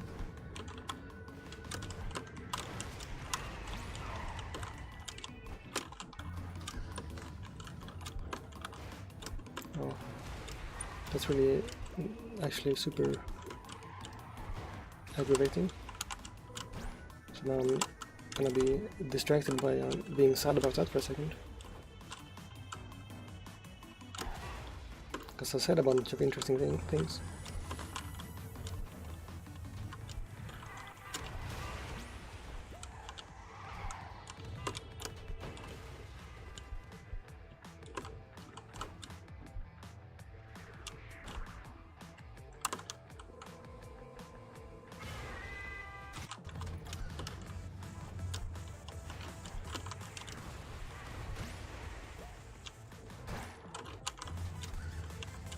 So that, I'm not sure how I would avoid that issue in the future.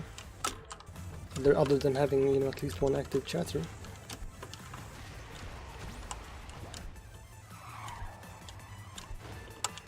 Which would happen automatically as I get more viewers. I could just set up the muting for the BRB screen to be automatic, of course. That's maybe the easiest way. That would remove at least the most common case, but I would also maybe sometimes mute temporarily. Which maybe is what I did this time, like to clear my throat and then I didn't unmute. I think that's what I did. Oh.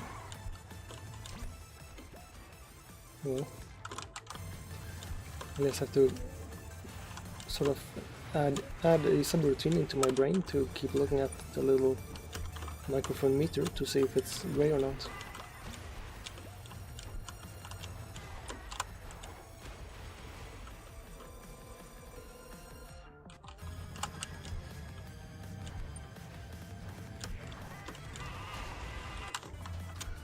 Yep.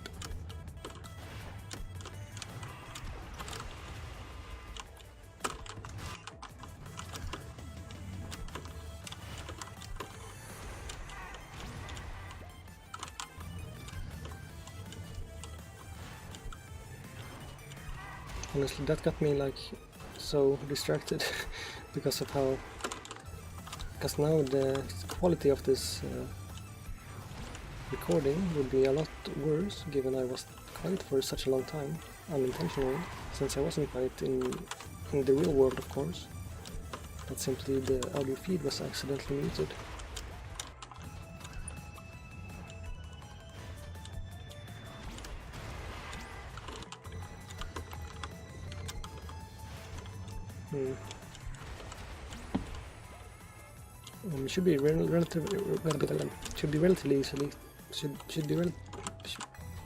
It should be relatively easy to add that to my overlay / bot. The automatic muting based on scene. I can also add that directly with the script inside of OBS, but I do like making my C# project overly integral to my setup, which it already is. Since it's much easier to have everything centralized. No. Yes. Come on. Yay. Okay, that took way too many tries. Ancient. Oh, I remember this. Okay, so before let's see, is there any music here?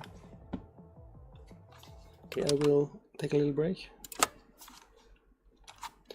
Okay, be right back. Dose of internet.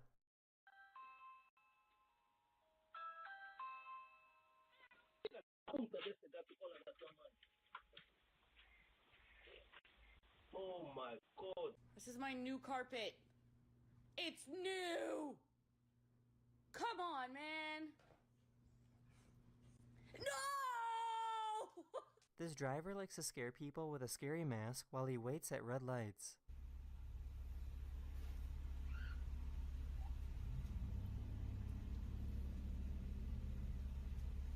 This person had their curtains closed and noticed that they created something called a camera obscura. The cars outside driving on the road are being projected onto the ceiling.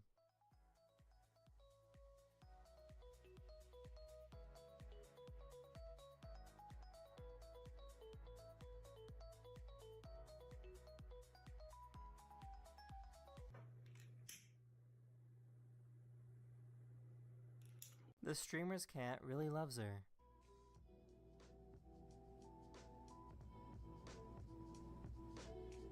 I don't know what she's looking at. Oh.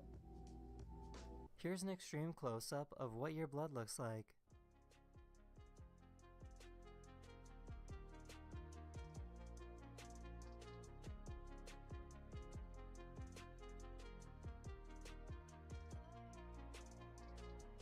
This person went biking in the mountains of Italy.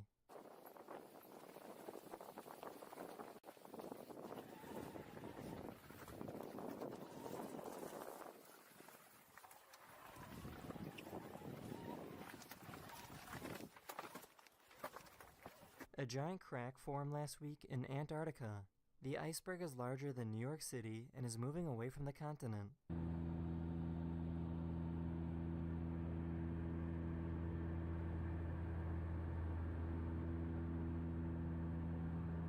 The duck army is rising.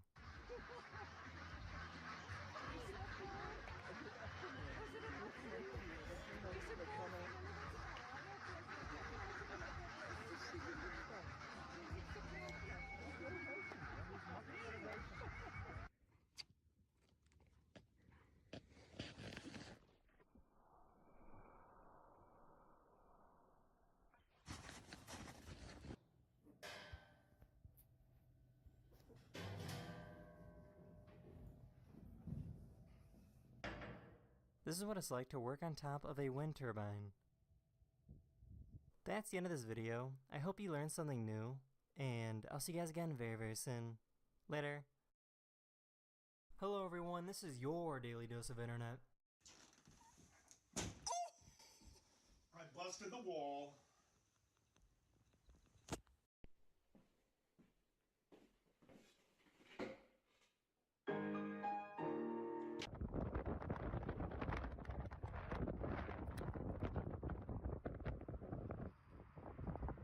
This guy has the ability to swallow pills and then bring them back. When they walk away, I just bring it up, or if they make me swallow water, no big deal.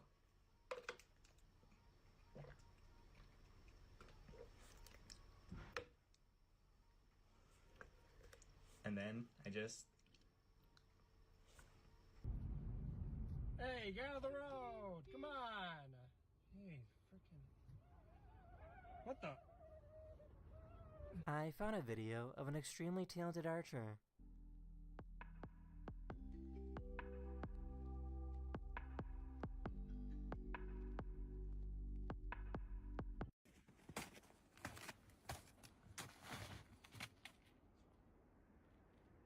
Do you like your new tie?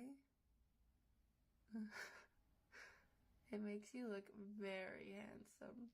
These eagles were building a nest and had a disagreement on where to put this stick.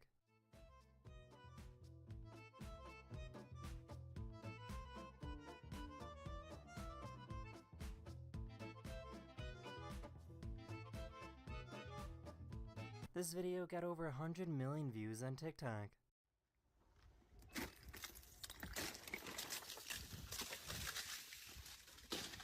Someone sent me a video of a very bouncy cat.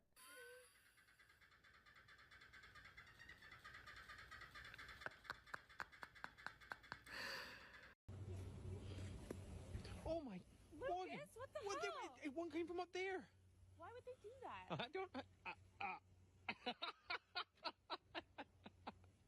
You're an idiot. This guy found out that if he leaves his hand out like that, his dog will start doing this.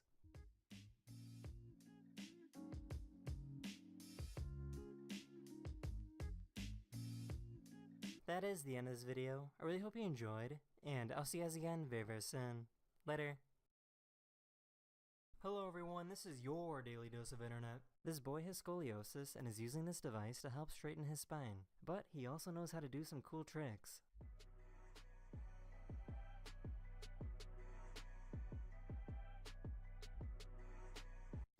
Oh my god, a dinosaur's been walking on my car. Just kidding, it's me.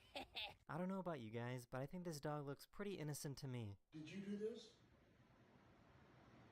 Did you dig in the trash? Who did this? Did you do this? Alright, now we can try this new track.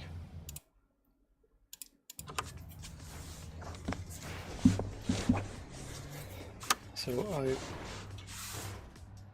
see, okay, there's music and I'm not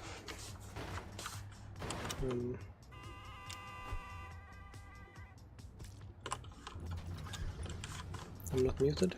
I am however in the wrong scene. Whoopsie daisy. Here we go.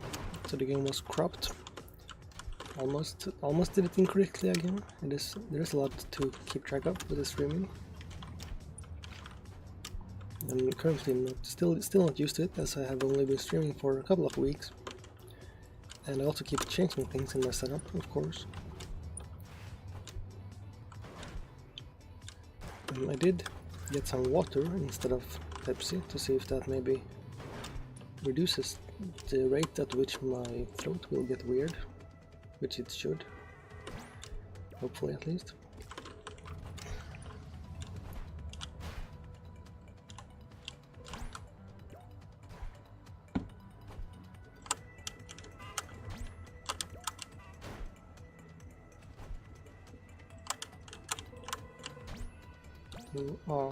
You do need to be faster to get to those cars.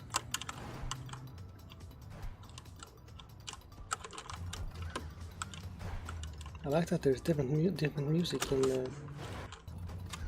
in each sort of area.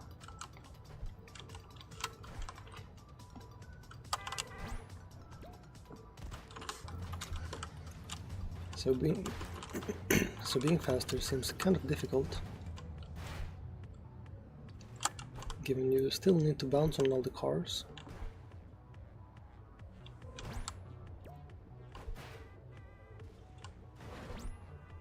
Okay, this time we did not miss the train, aka the trucks rather, but we did hit them at a weird angle.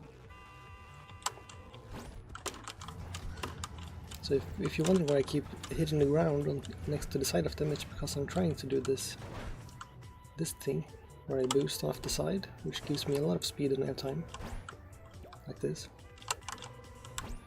But of course the chances of messing it up is also pretty high. Okay, the long jumps are a lot harder to control than it looks like. Because these sort of short jumps are very easy to control, but as soon as you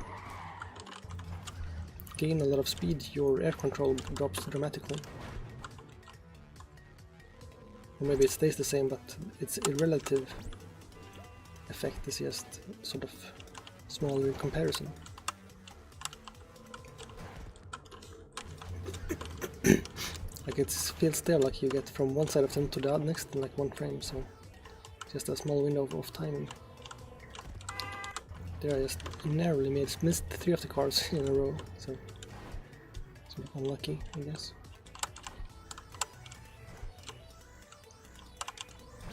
That's sort of optimal to get the side boost on one that's airborne. That usually works pretty well. But of course very hard to do intentionally.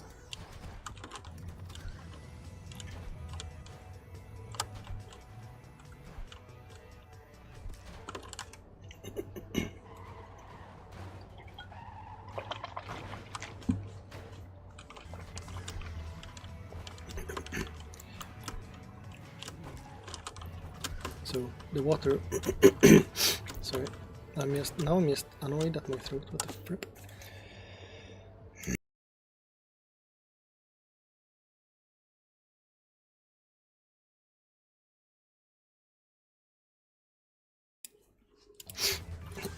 So I don't think I'm getting sick or anything, and it doesn't do this all the time, but I mean a lot of the time it does when I'm streaming, but I feel like some of the time it doesn't. So I feel like I need to learn to relax it in some sort of way, where it doesn't get sort of strained, I guess, suppose.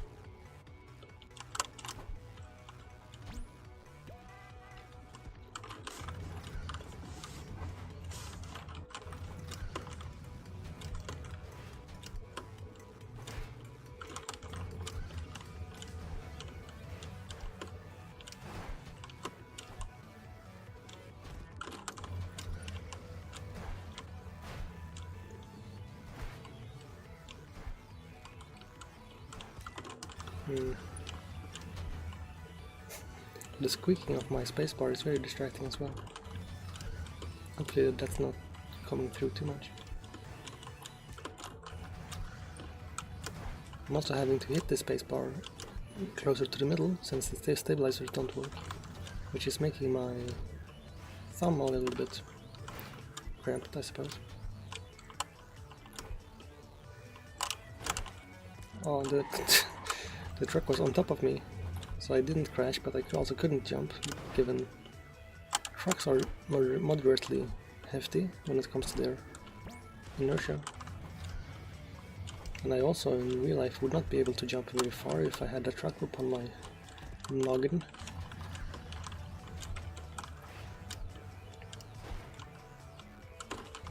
Not to mention I would also be completely pancaked. I've never... Well, I don't think I've ever been close to a truck in real world. I mean, inside of one at least.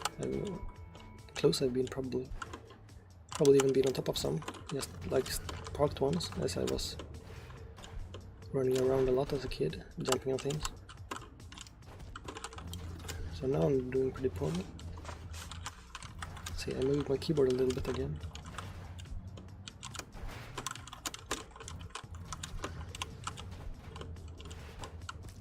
Oh.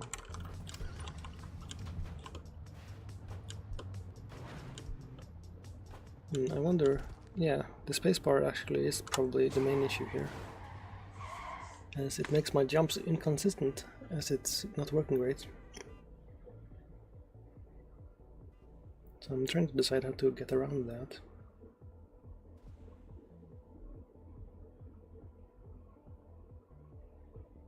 The thing is, I kind of need both hands, because I need to be able to move around.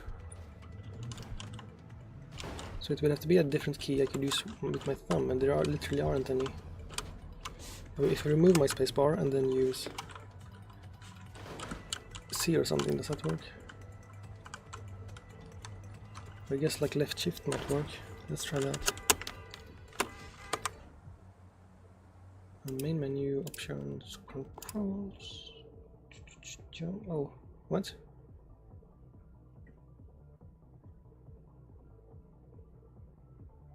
Oh, it's a controller, that's A. Never mind.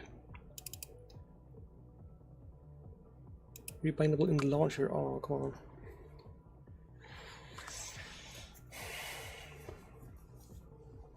I will remove my spacebar, and I will remove my caps lock bar, and I will put my caps lock on my space actuator, because I did that some other time and that worked. Let's see. Yeah, that still has the cramp problem, but at least it's like it actuates consistently.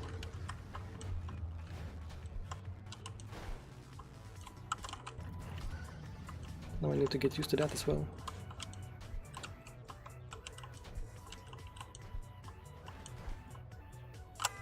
And if I was unclear, I put the caps lock key on the spacebar peg thing.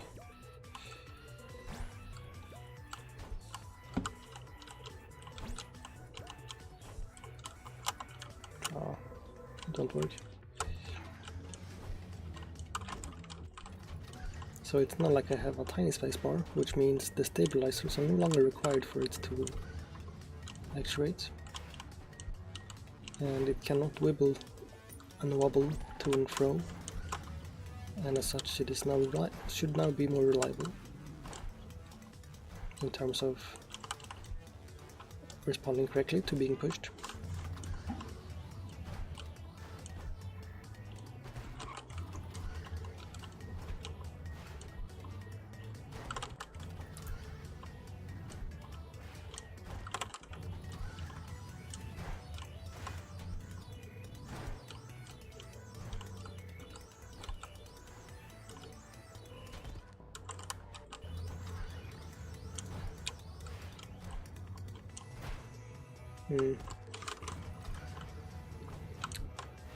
Don't seem to be a particularly pro gamer currently,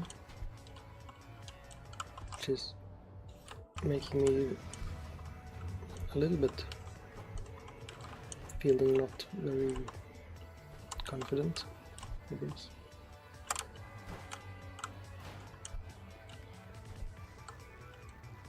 Oh, I missed.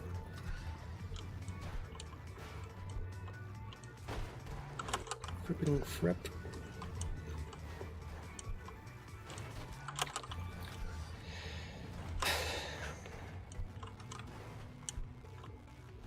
So now I'm accumulating frustration on every unsuccessful attempt,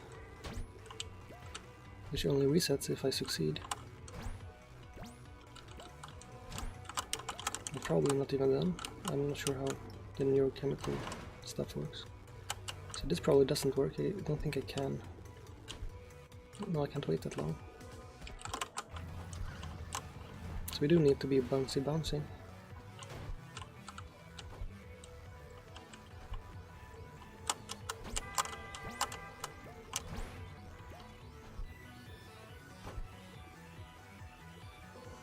Okay, that was way too much speed. So going diagonally in this game does not, in fact, give you more speed, like it does in some engines, but that sort of makes it easier to see because of the way field of view generally works. It also makes it harder to steer, I suppose, so it doesn't help too much. It just feels right somehow to do it in some scenarios.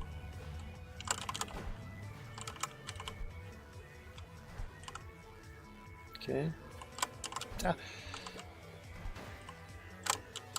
Like, I can't really get ahead of this car too much. The long jumps are just annoyingly inconsistent. It doesn't matter if it's because of the game or because of me, but since the result is the same, I suppose.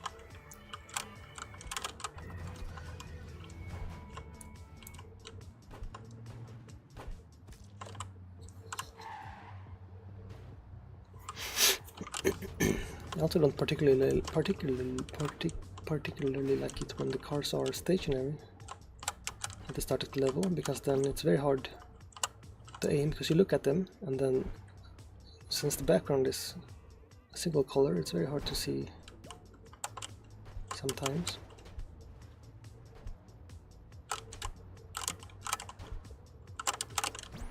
I mean, if I just make that jump, then this level would be completed, so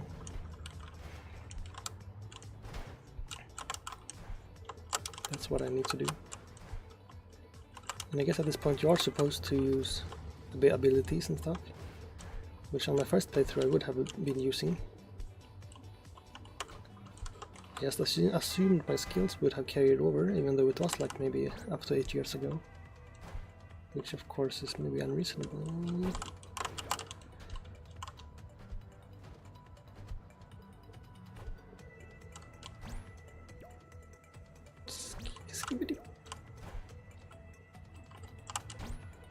I'm not sure why I said skibidi. It's a very strange thing to say.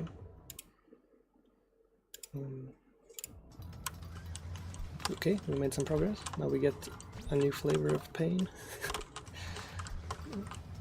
It's clearly an unreasonably negatively biased thing to say. So I guess I must still have some accumulated negativity from the repeated failures. whereas technically nothing is painful currently. So I apologize for that, I suppose. As I wouldn't want to cause more negativity than necessary. Although people do like it when streamers have emotions, so I'm not sure how to balance that. I'm not generally the type to scream or stuff, but I will make some angry noises, I guess, and say some swears.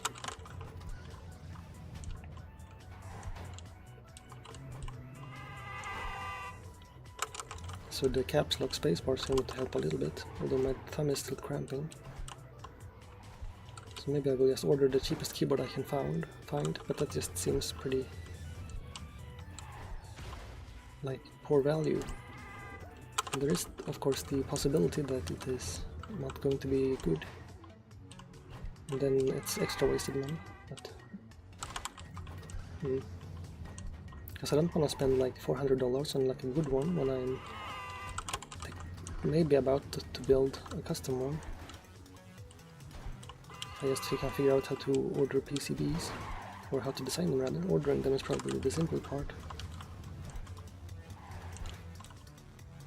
But 3D printing and hand wiring, it seems like I'm not getting around to actually doing it, so I will just stop trying to motivate myself to do that.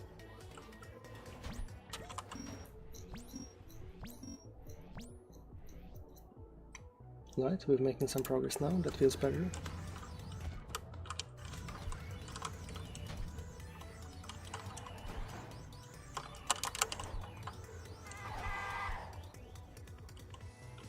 Oh, you need to be very quick there to transition.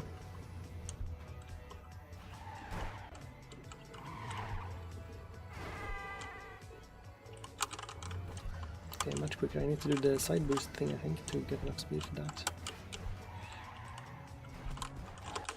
Okay, let's see, we do the first one straight, perhaps, and then between the next ones. Yeah, that might work. Nope. Huh. I guess we need to launch so that we can intercept those trucks before they actually expect us to. Like that, yeah.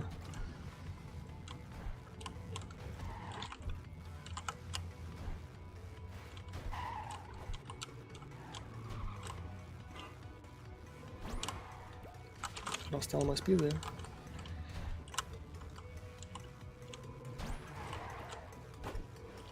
What the?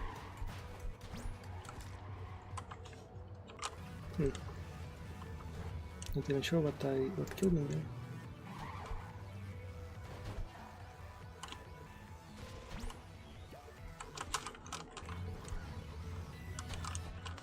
Oops. So I keep looking over at OBS and being disappointed in my avatar currently because of all the AI things I've been looking at, which makes me want to instead have those. But none of them have been like, I can't get it to generate in a way that makes it possible for me to edit it into a usable avatar, because it needs, for example, like the same face but mouth open and closed and things like that. Or multiple heads that you can sort of replace onto a body to animate it. But so I keep getting either bad designs that I don't want, or good designs but not the correct setup. So I've like generated hundreds of images. So at this point I'm considering just downloading a local image generator, like running Hugging Face and Stable Diffusion or something like that. But I'm not sure how the quality is with that, if that's worse or not. Because then I could also regenerate parts of an image, which would be more efficient in terms of time than regenerating the whole image.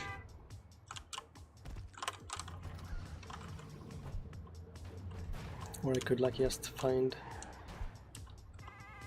a free 3D model that is customizable, because possibly moving to better tracking technology is more beneficial than having a better image, even if then the avatar itself would be worse. Because I know some big VTubers like Fillion started with free models, so it's definitely possible.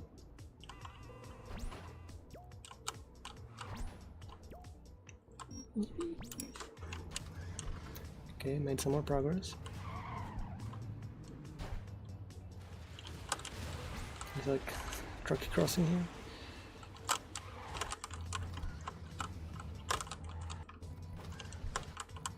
I wonder if I can reliably do that, yeah. No.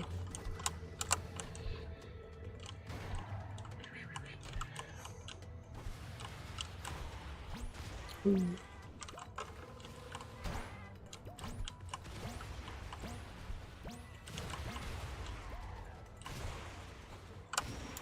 That one was pretty easy, mostly a straight line.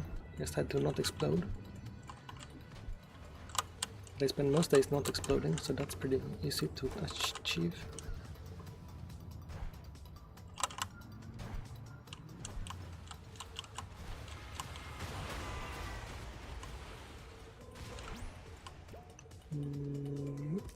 Oh.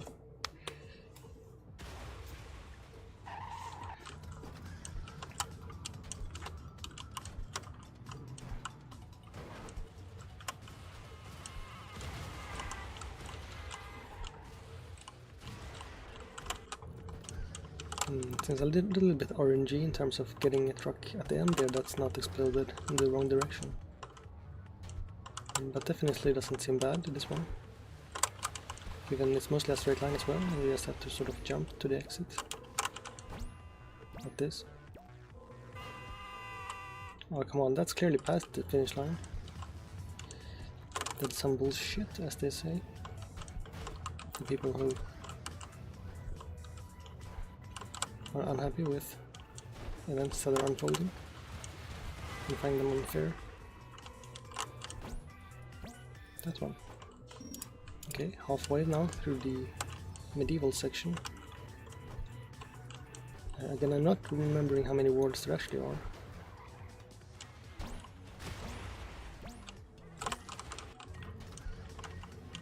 But there might be not too many.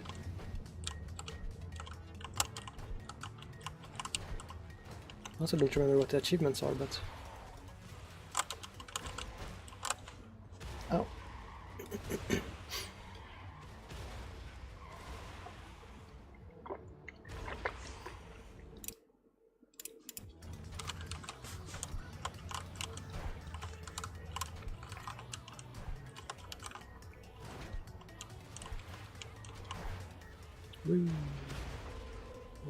Oh. It's really hard to react at that fast speed. But it feels very nice to play something that's not Dark Souls. Even though that's not a particularly high bar to set in terms of games. I mean, it was a nice game to play, of course, and I do like having played it. It was just not a good time in my... I'm sure career is the right way to say it, but yeah. Because I feel like you need more people there to make it more... both like make it more hyped when you beat bosses and stuff, and also make it like... sort of have more people involved in your build and stuff like that.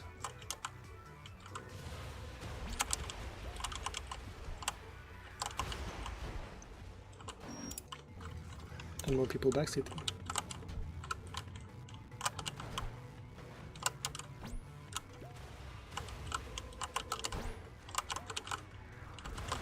And I don't remember.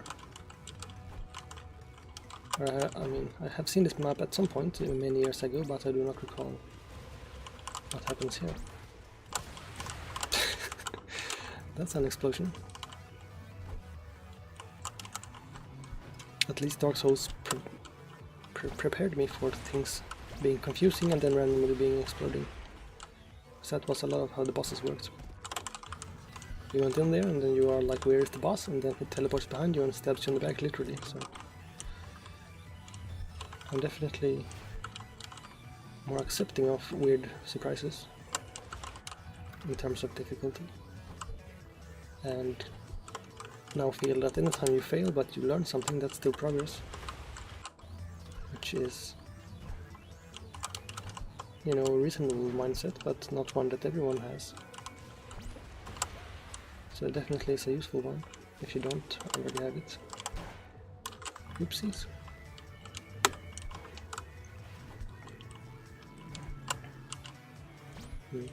So what do you guys reckon you can get a mechanical keyboard for these days? Do you think I can get one for like $10, or is it like $100? If it's like a Del Taco one or something like that.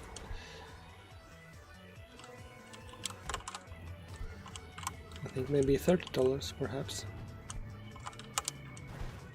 I guess that's worth it. I mean, because the current one is broken now. And I thought I would switch to my prototype one faster than I have so far, so I shouldn't put off things like that sort of lower the average quality of my experience. It's basically like self-harm in some way. Same for my lack of a computer chair. Those are also, you could get some for like $100. Or actually not really, those are a bit more expensive. And most of the ones that are labeled as gaming chairs are not even very comfortable, so not sure that's even the kind you want if you're going for like ergonomics.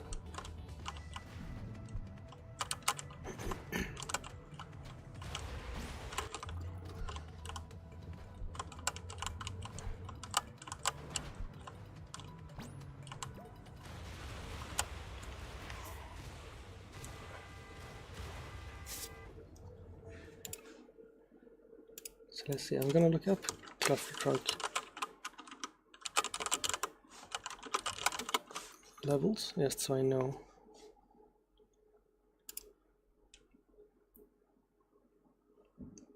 So we're currently in Ancient, and then there is Sci-Fi, Steampunk, Hell, Halloween, and Christmas.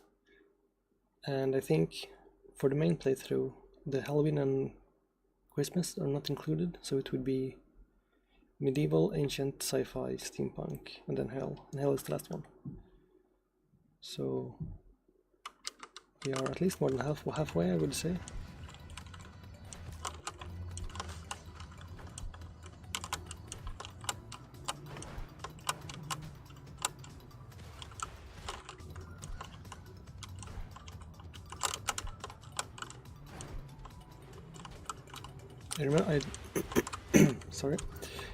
I remember trying to do this level incorrectly on purpose at one point, but I don't remember what I was trying to do. It was probably something using the... click. Something using the abilities, like trying to fly over this ledge. Because they clearly put these here and these here, this wood here, in order to prevent you from sort of circumventing part of the level.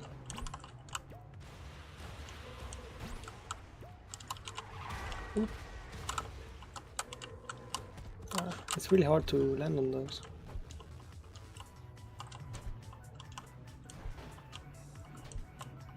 Also, I didn't look up the achievements. I guess, oh, we do have this. Let's see. Don't want to record games, I'm already doing that. Let's see, game over, what's this? This is my stats. It's not super useful. Let's see, achievements here. So this is the hardest one, pure, which is what I'm trying to do, is complete the game without achievements.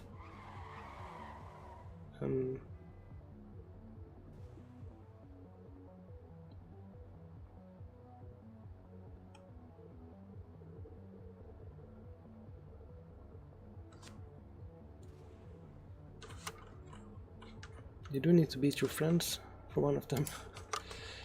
Can't exactly do that, as I don't have any friends. Oh, that sounds very sad. I mean, I don't have any friends on this Steam account because I made it for streaming, so on purpose I have not added anyone as of yet.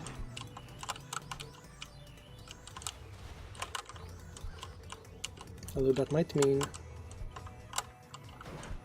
No, it doesn't mean I will automatically beat my friends, because then I would have already had the achievement, I suppose. Unless, if I improve my time on one of the maps, it might update. I haven't tried that.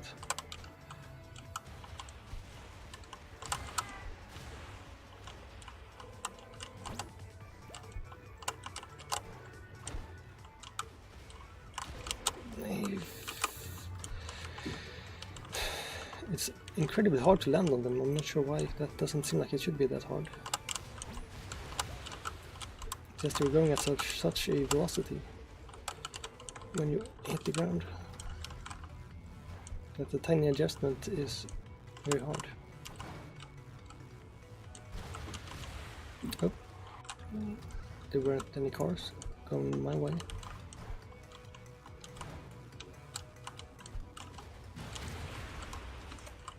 So that feels a little bit random, whether or not all of the cars going that way explodes or not. Because I think it seems like the trucks wait for you, but the pendulums are on a fixed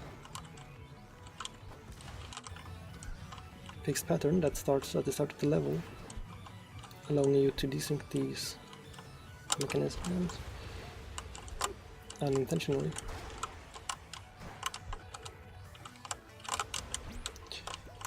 Oh, right as everything was working out, there was an explosion right in my face, and then it no longer was working out. That's sad. Although I imagine that's how many stories end. Things generally go well and then they explode, just not literally. And there I even jumped to get away from the exploding car, but I got nudged a little bit by the pendulum. Was not allowed to keep my upwards momentum.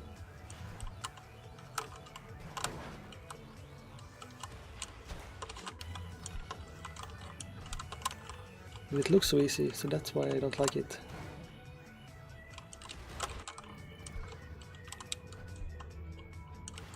Because if you people watching also think it looks easy, and you don't know that it's actually harder than it looks, then you will think that I am bad, which is an undesirable outcome.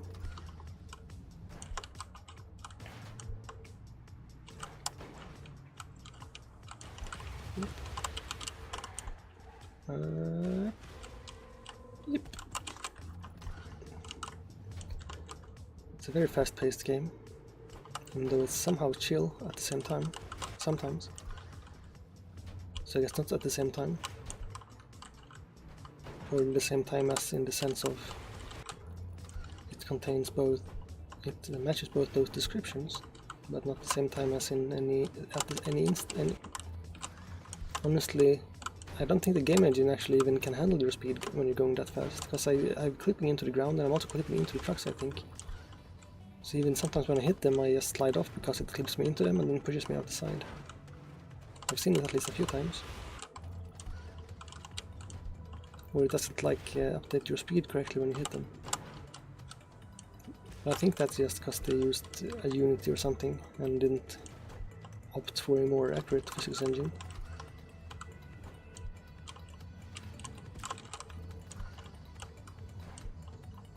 Pretty sure there are options you could still set in almost any engine to enable things like continuous collision detection, which would pretty much avoid any sort of clipping by sweeping the shapes instead of using the sort of simplified logic.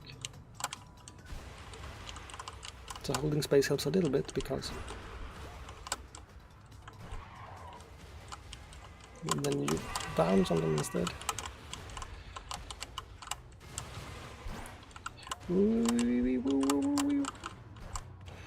Oh, how many hacking layers are there to this cake? Oh, oof.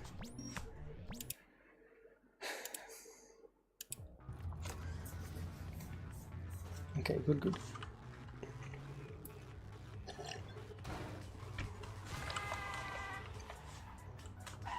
Oh, this entire world is flipping up and down. I thought I could try drinking water before I get before I feel like I need it. That might work better than to waiting until I feel like I need it, because then it's maybe too late. Seems like such a weird thing to have to learn. It's like how to keep your voice alive, but normal people don't actually just talk for 5 hours in a row, so I guess it's like a sort of new thing to deal with.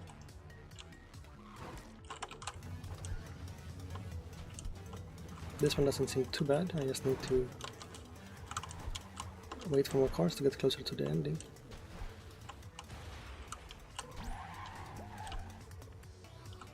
Which they don't do because they are full of falling over.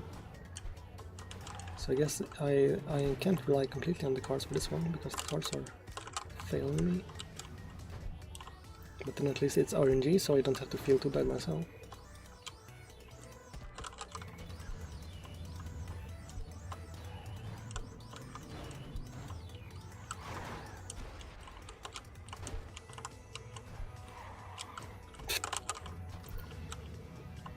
Not sure why I made a jump scare sound, because this game isn't particularly scary. I guess I was just really not expecting to miss that car.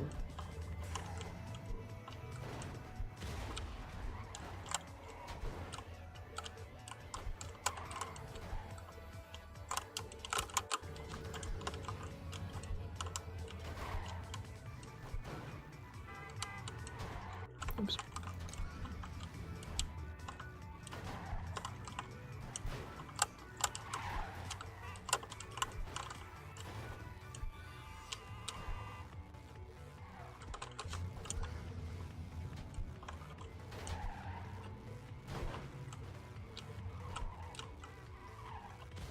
I should just wait on one car to allow it to get closer to the end, instead of risking running out of cars if I try to maintain speed.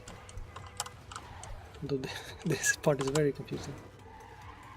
Like that is the horizon line, and it's very wibble wobble. 6-9. Nice. That's the funny sex number of mutual world. I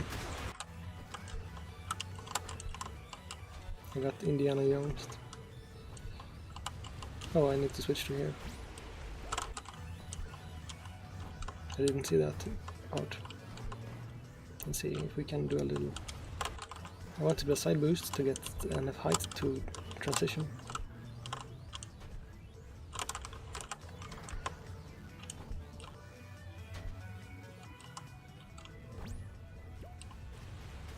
Oh, you need to wait. The cars are stationary for a while then. So.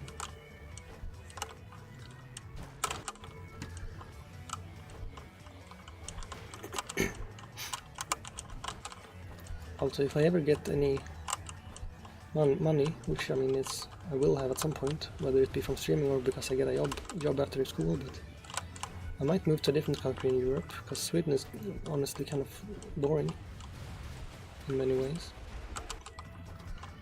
Mostly the winters are very depressing, and the nature and stuff is pretty nice. I mean, we have nice mountains and stuff, but I guess I would need a car first, and just so I can explore Sweden more, then it might be more interesting. So I will try to get the license before I finish school as well. But I would need driving lessons, which aren't free, so not sure if I will be able. Not sure if I will be able to afford it during my school stuff, or if I will have to wait.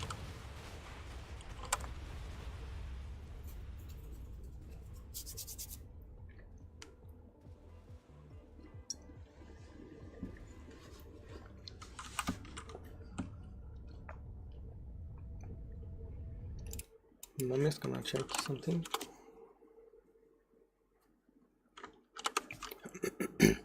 Let's order a keyboard. Keyboard.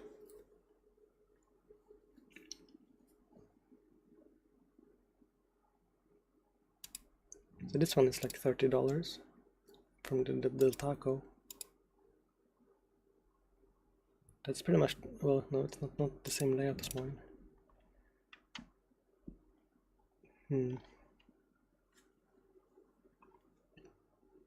Okay, membrane we don't want. Let's see.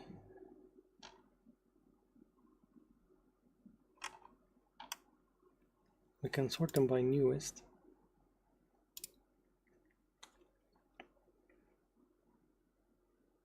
So I did say there was this one, which is transparent and oh no, this one is not. I did see one that was like that of mechanical.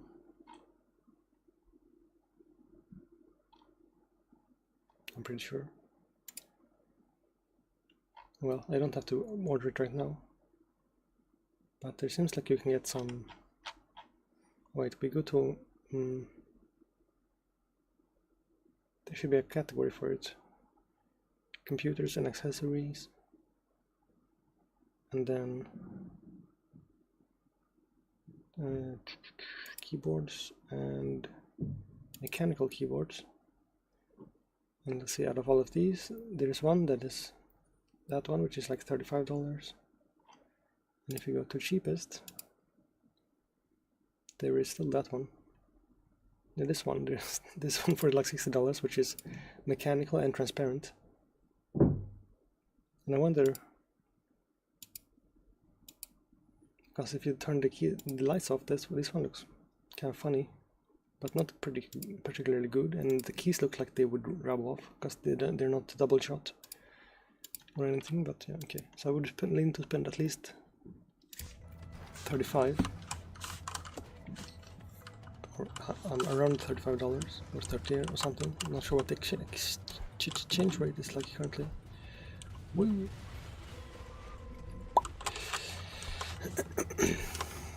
But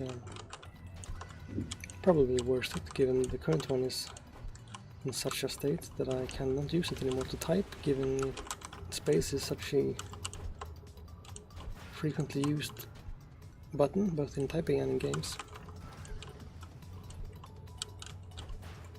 And I'm not even using the remove wireless functionality in mine because the battery got swollen so that it looked pregnant, and then I had to remove it because I was worried it might explode. Because keyboards are, I mean, batteries are pretty scary in general, so I wouldn't want it to randomly catch fire.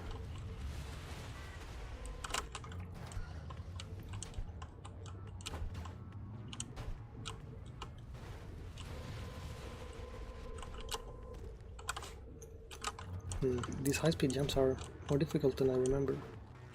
Or maybe I'm just worse at them.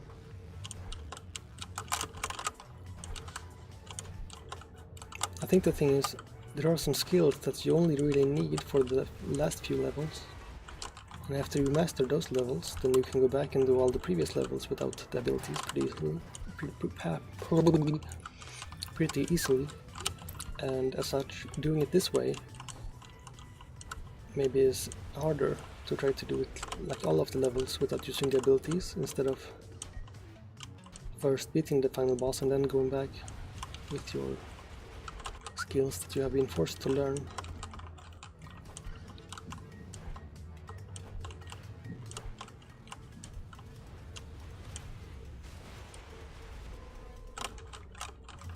But if I can beat it today without using abilities, then I can at least put like no ability run in the title of the VOD. Okay, I can't get that close. I think I just need to have a higher jump.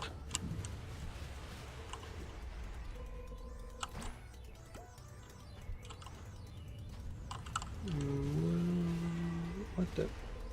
There's only a single truck there. That's not what I was expecting. So then we do need to overshoot that part a bit in order to reach it. Not overshoot, but overshoot it compared to if there was a single one. If there was more than a single one, I mean, of course.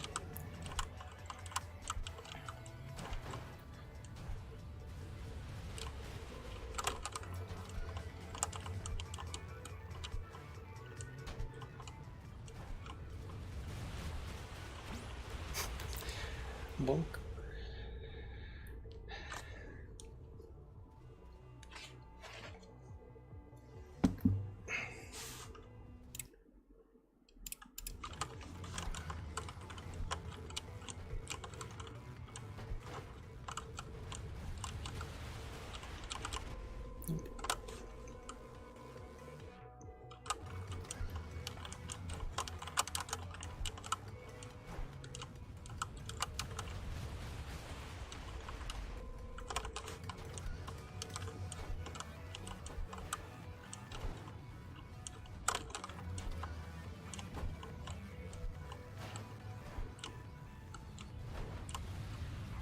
Oops, forgot what I was trying to do.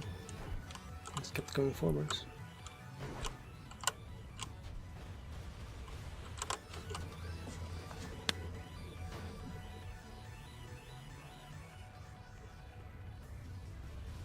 Oh, I got a notification on my phone for a YouTube video. I'm usually... I don't want... Turn off. I don't want recommendations.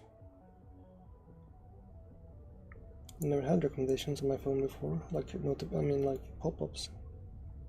I mean, I've not had notifications for recommendations from YouTube. It's annoying. Like, if I want to watch a video, I will just go to the page. I was trying to check some other things, but I remembered YouTube Studio is a different app on the phone than the YouTube normal app is. It's because I guess the settings are per account and I was previously on my personal account. But now I'm switching to my streamer account on most things.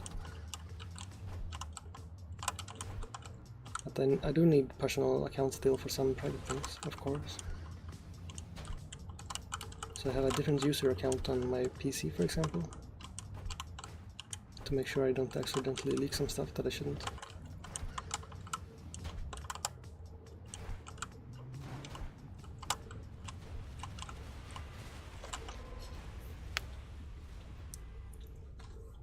So I think I remember this level being one of the harder ones to do without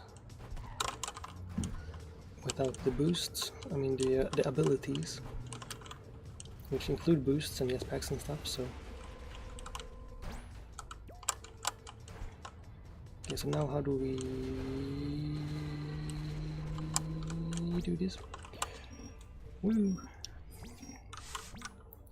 I had to do a sneaky little side jump there to get enough speed. Okay, what do we do here? Oh, there are holes in the rock, so I assume we have to time it like some sort of Super Mario level, because I think some of the newer ones have that mechanic. I'm not sure actually that is the case. No, it seems to be very much blowing up the cars. Take a little look, and make a little look here. So there are definitely cars down there. Do we need to go backwards? No. So let's go a little bit forwards and then jump off and see. And that's also not something we can do, so we do need to go forwards.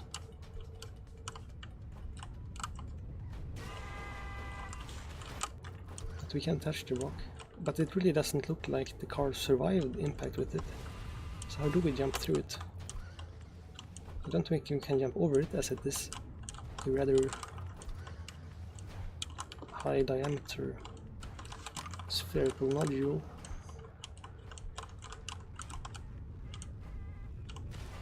I can actually jump across around it like that, I think.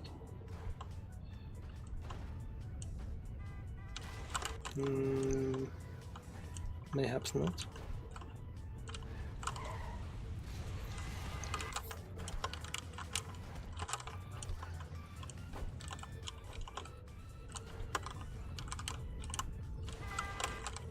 I guess you could release your winning run of every track as a separate short video, but that would be annoying to anyone who subscribed, I guess.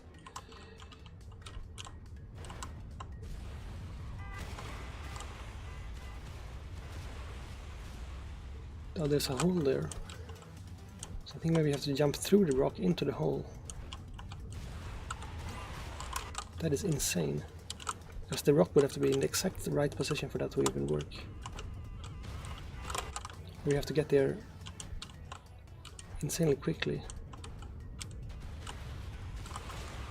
What the frick? No, I think what we need is to jump over the rock and then land through the hole.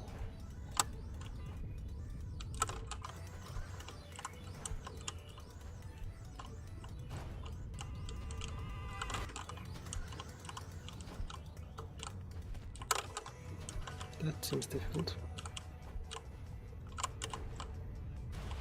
I got too much airtime on the previous jump there, so I couldn't get low enough to accumulate another boost.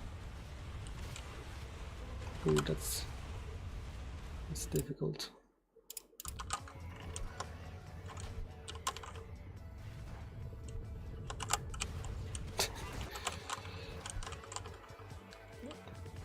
Also the motion blur sort of frees out when you reset. I guess maybe the stream also does, so that might lag the stream. I'm not sure.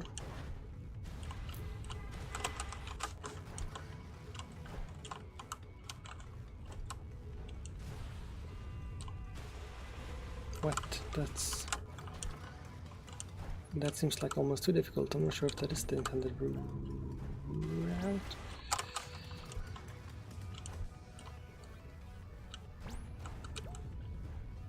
Again, you're not really supposed to have an easy time without using the abilities, especially not towards the later levels. So it might be that might be why it gets progressively more difficult. That is a challenge, but I have done it at some point before, like I said. So at the moment, it's at least doable, since it is an achievement and one that I have done. So doable, not just in general, but also doable by me, it should be. Wait, can you go... What if you go outside the bounds? The really big jump. No, there's actually... I did make it over them actually, but there is a railing all the way. Huh.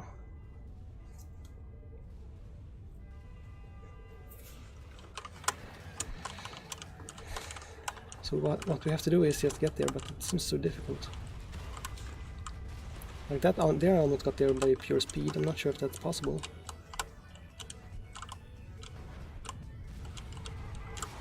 Yet, nah. It seems so hard. I don't think you can get that much speed to get to the hole before the boulder covers it up.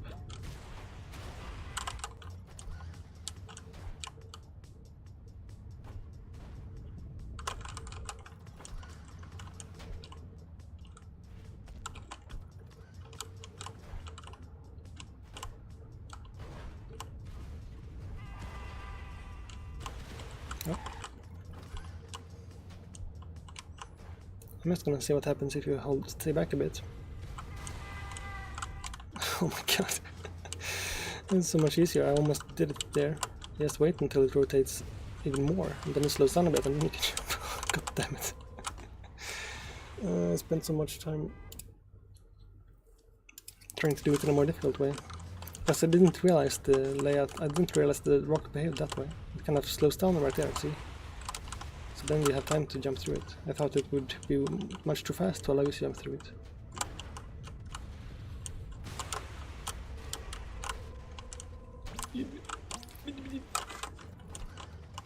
And then I'm not sure either which direction the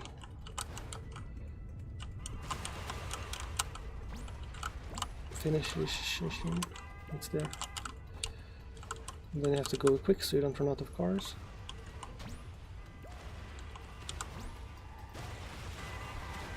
What the? I think I got hit by a different rock or something like that.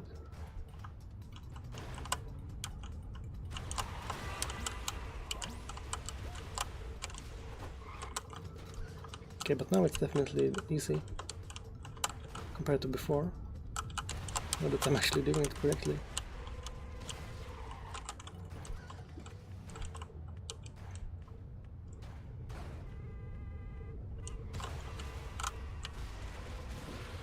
Okay, well, I got distracted by one of them exploding. But other than that, it's... So the hard part now is getting onto one of these, and then getting to the finish. Because they are going in the wrong direction. Meaning it's very easy for them to give you speed in the direction you don't want to go in. So I do have to kind of go full force in that direction, which means it's I have to kind of get lucky and hit the car, because if I try to slow down to aim, then I will not maybe have enough speed to carry.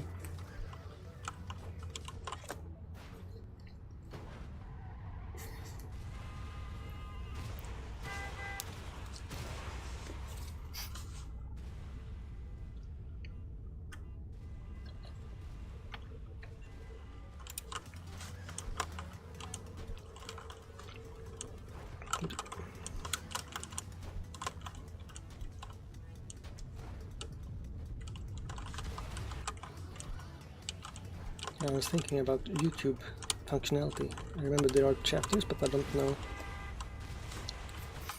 Because I currently have like timestamps for some of the things that happen in games and stuff. But I remember that there is functionality for... Yay! There is functionality for...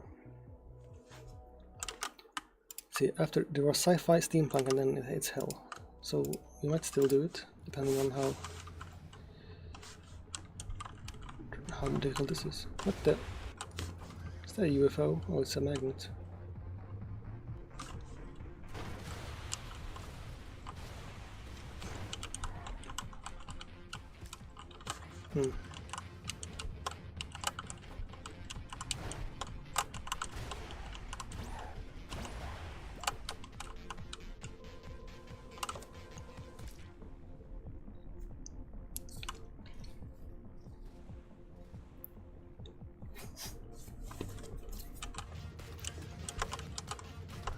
Yeah, I need to be really quick here to get ahead of that, I guess.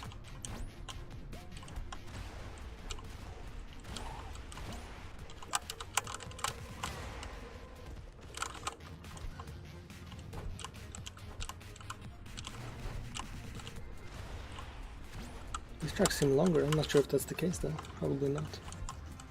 That would be strange. Unless it's sci-fi, so cars are longer in the future to handle the increasing logistics.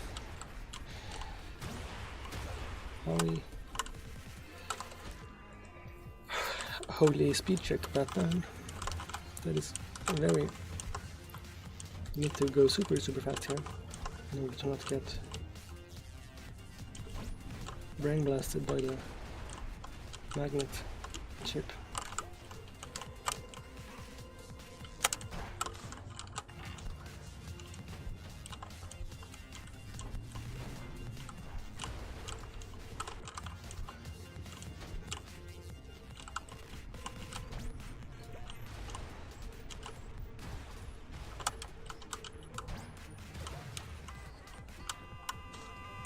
So this hole is very annoying as well.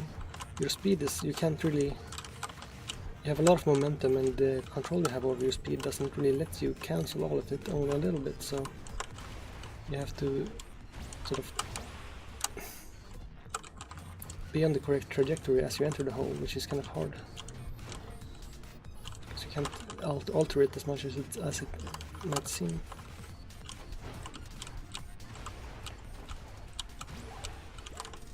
If this happens, you're just fucked, I suppose. You're screwed.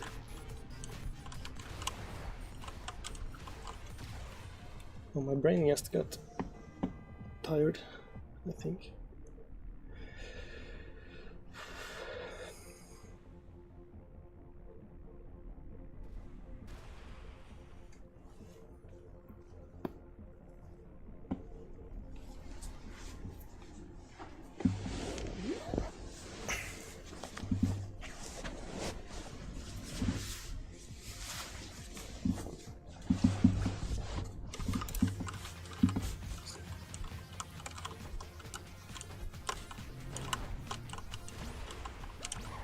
What the?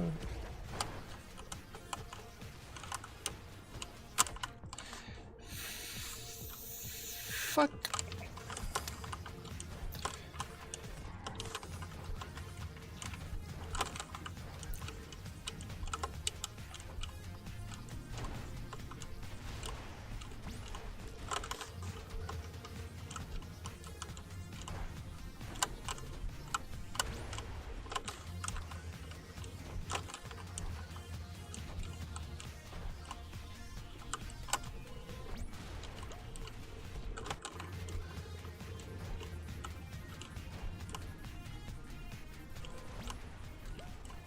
I'm sort of trying to focus, but it's proving rather difficult. Both the focusing itself and the level.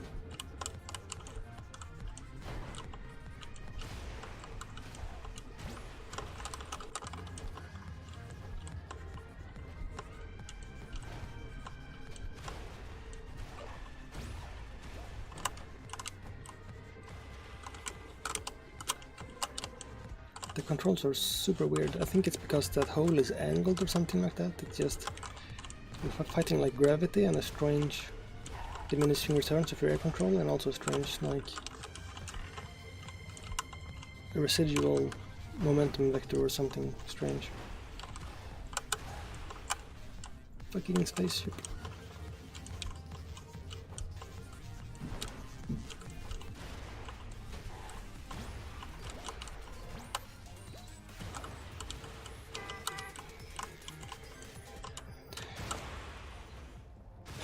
And then there wasn't any trucks,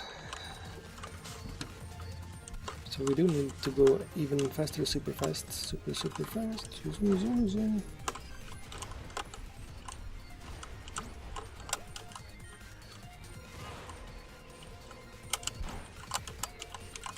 Then there's another one of those.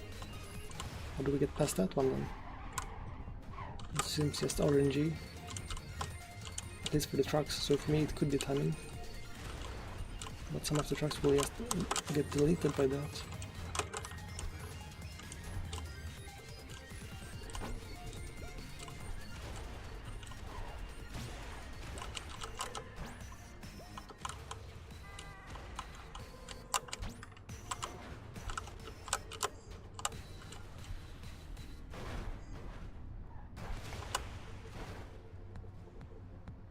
Ooh. Ah, flashback. This is the darkest world, so it's the flashiest bang, I suppose. Because I didn't notice that before, that it was so white. I mean, we already discussed earlier that there was the levels were very bright, hence the last message in the chat still being me posting the bright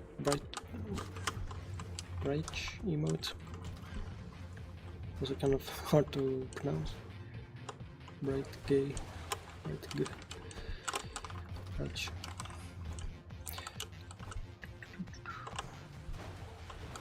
This is kind of sci-fi with all the flashing lights. It reminds me, I have the new Dune, the second Dune movie. I should watch that. I mean, I have access to it now.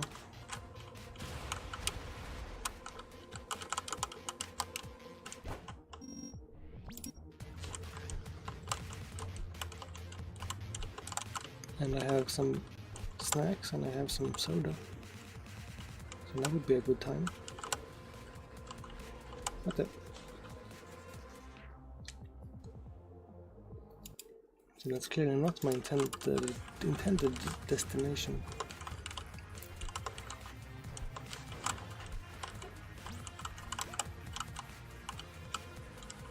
Ah. Ow. Did you hear that? That was a really loud snapping sound. That was my jaw clicking for some reason. Not something it usually does.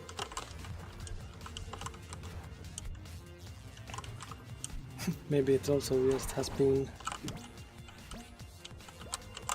taking damage from my multiple hours of talking every day. As the jaw is part of Peach.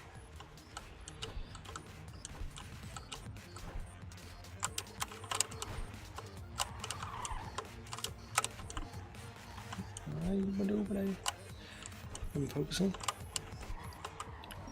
to try to. I might not do 100. Not everything's exploding. I'm not trying to do. I might not do 100% this day because that might be hard. But I will. If I cannot, then I will do it. Might do it next time, I guess.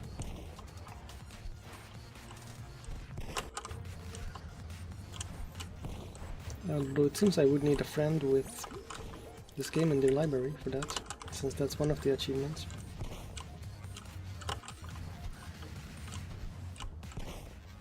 Which seems a little unfair, because there are a lot of gamers who have no friends, because they are, well, gamers.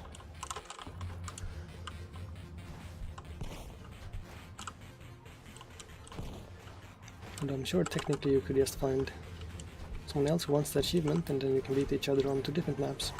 Or even beat each other on the same map, but just improve your time multiple times. Pretty sure last time I played this I was competing with a friend a lot, so then we got that without even trying, I think.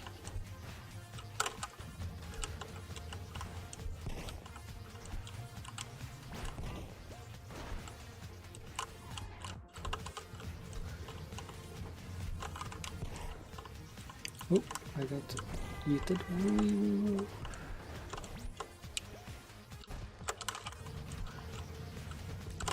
So here we have some, at least some of the times we have the opportunity to jump off the trucks that are in the air, and sometimes the side of the trucks that are in the air, which is always extremely effective.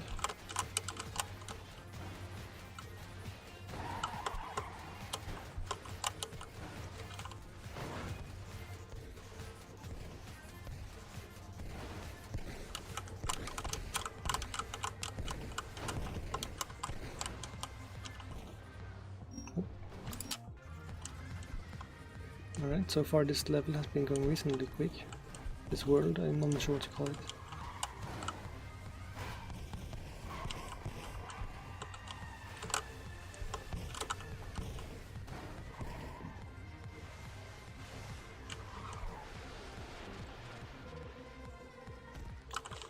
It seems we need to be a little bit faster in order for there to be any cars left in that area.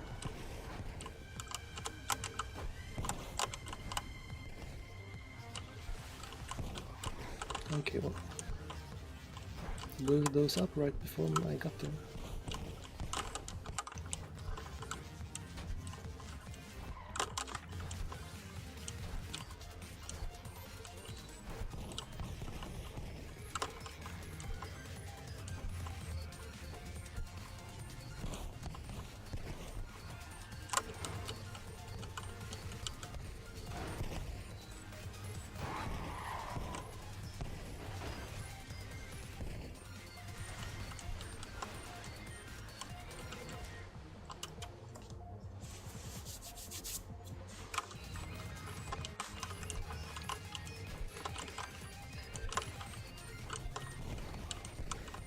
Oh. Lots of things going on right here.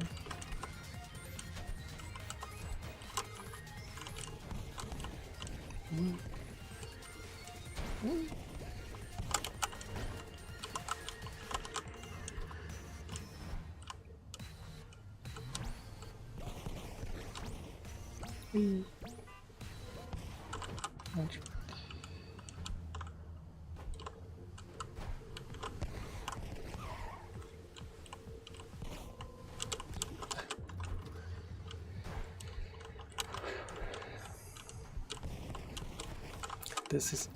This one is definitely a bit RNG with the rockets, because first of all where the rockets land seem a bit RNG, and also the sort of timing, as in with what trucks are hit and what the trucks do when they are hit, seems to be a bit random.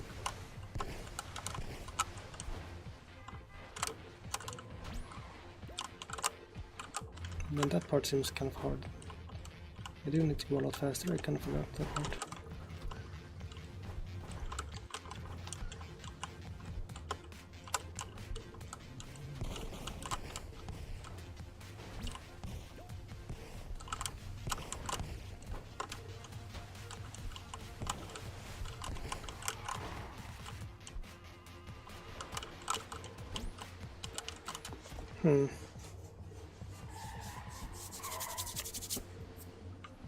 Not sure how you get there quickly or with more speed.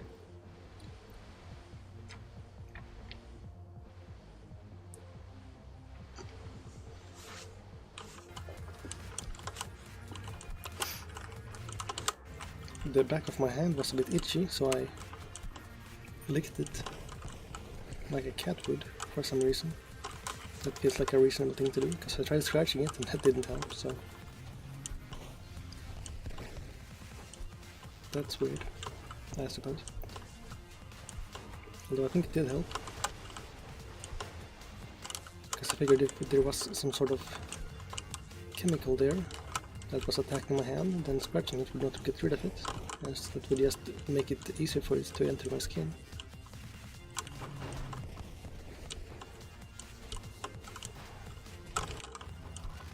But licking it would remove it. But as I was doing it, I realized that's the cat pose.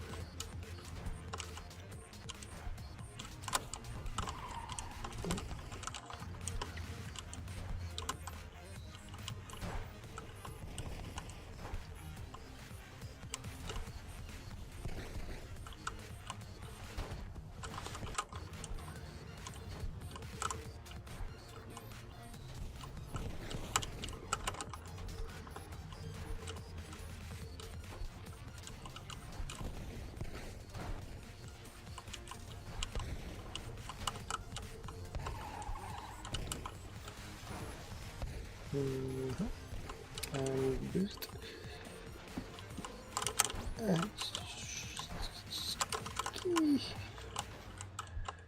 Oh no, what's happening here?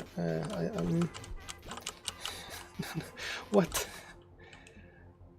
How the frick are you supposed to do all that and then still somehow get enough speed for that? That was like an insane requirement for airtime or jump length. I'm not sure what you call it.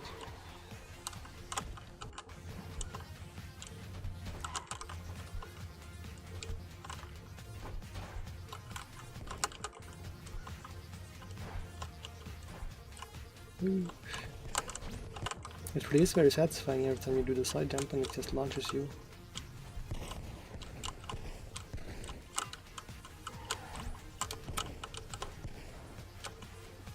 Not very good spawn here with the cars.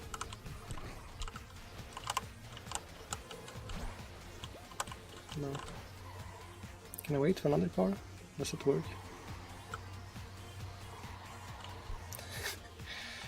Don't think so, but maybe, if I'm lucky.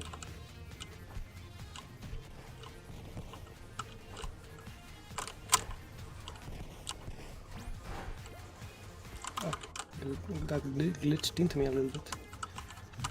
Instead of launching me, I was stuck between the cockpit and the... I think it's called the cabin and the... I have no idea what the back of a car is called. It's not a trailer, or is it a trailer? It might be a trailer. Depends on if it is detachable or not. But I think these are like box trucks and not trailer trucks. I guess you can check the number of cars they have. Yeah, there's only one wheel on the cabin, so they can't detach.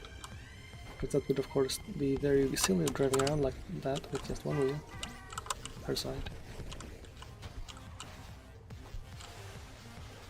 So it's not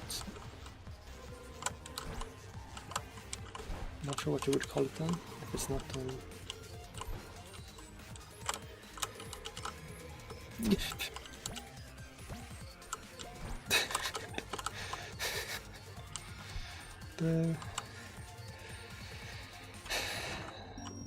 I had to use 100% of my brain there for a few frames in order to pull that off.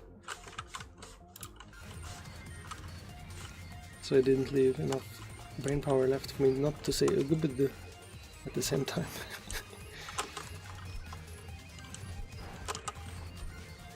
So that's funny.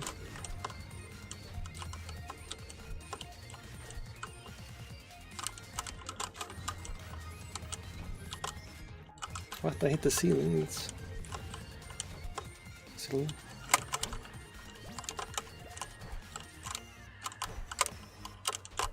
Yeah, I can't jump to the next one.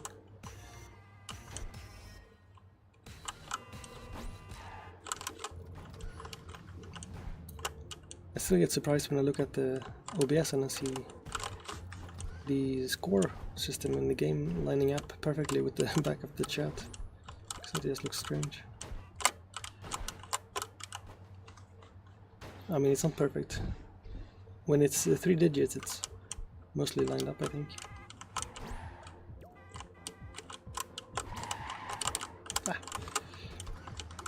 I was trying to look ahead to see what was gonna happen later and if I needed the speed or not, but then I missed what was currently ongoing in my area.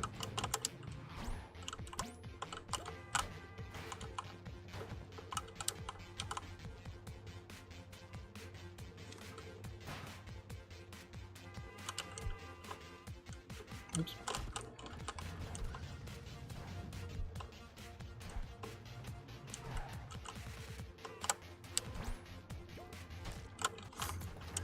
Honk.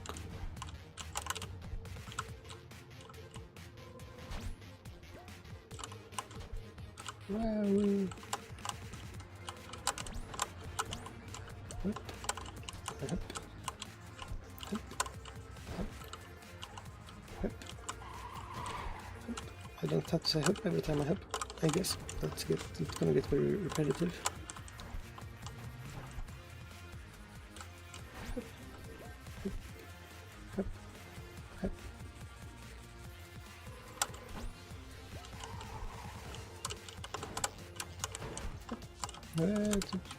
They didn't start in time, so I almost overshot it. Uh-oh. What? I'm not sure what's going on there. If I had to jump to that specific car or if the others were going to make it eventually.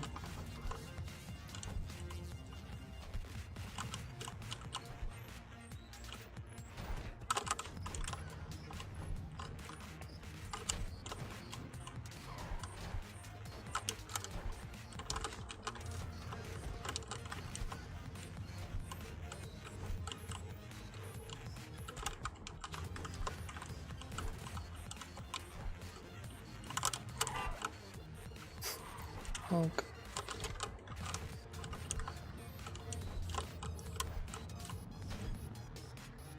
So I probably should have anticipated a category with literally 0 viewers would have poor discoverability. But I'm not really sure if it's that simple. So that part of the track seemed to be leaning backwards. Oh, that's, yeah, these are like teeter-tottering. I didn't notice that. But I can't continue jumping while it's...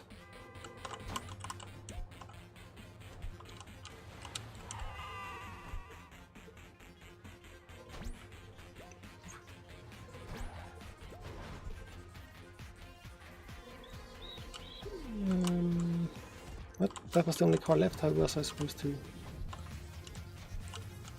make that one work if it didn't go down the hole?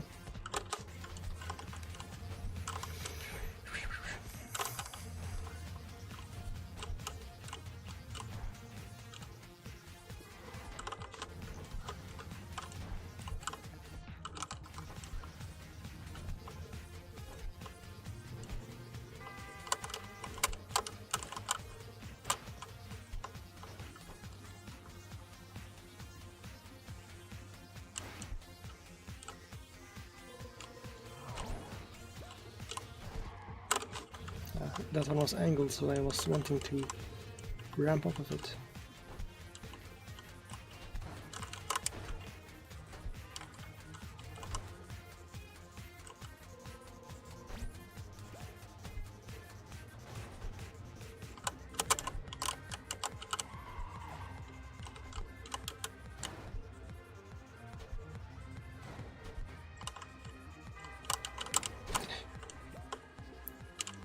Where did it even go? Oh, I think I can just fall down there. I don't think I need a truck with me for the last bit.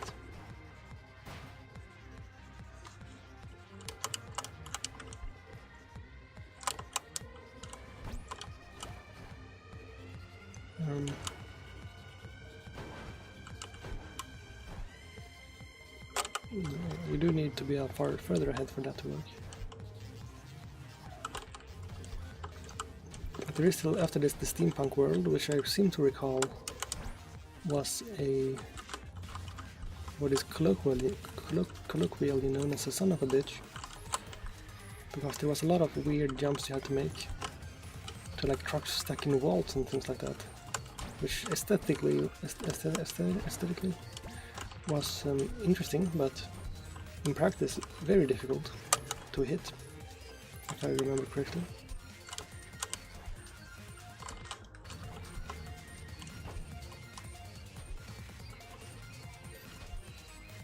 The music is going crazy cocoa.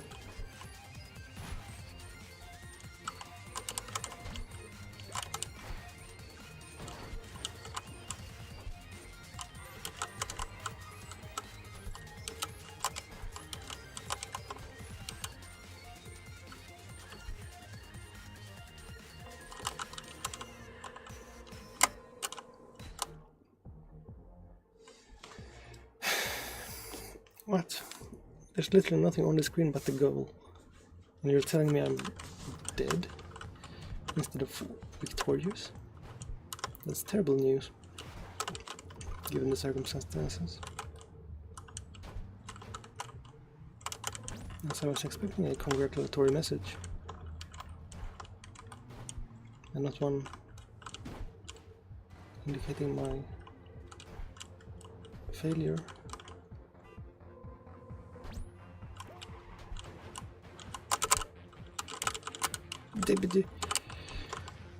That was the highest speed I've had on this first part, so I didn't even have enough air control in order to slow down. But we are not trying to speedrun it. I mean, technically, I'm trying to speedrun the game, as I would like to be done with it today, so we can do something different tomorrow. But that doesn't mean I need to speedrun every level, because that would just make the failure rate higher.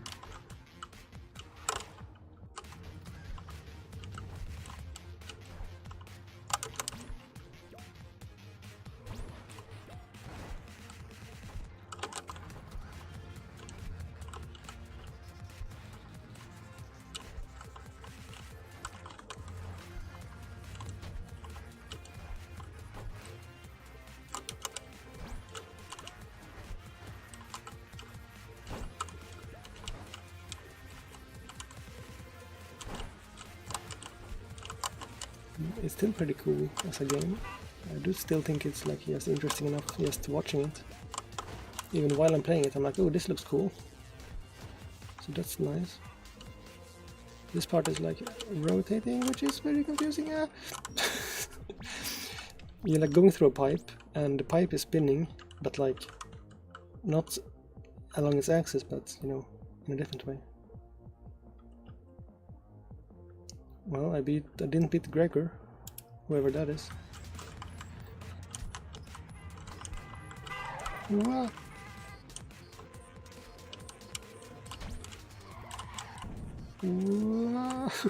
This level is wild. You like going on space trips.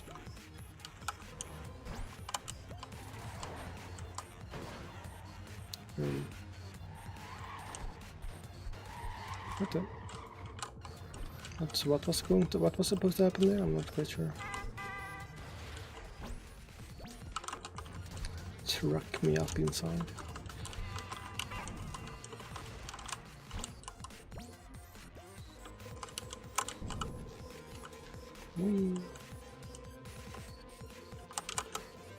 Didn't hit that correctly, I have to do it again.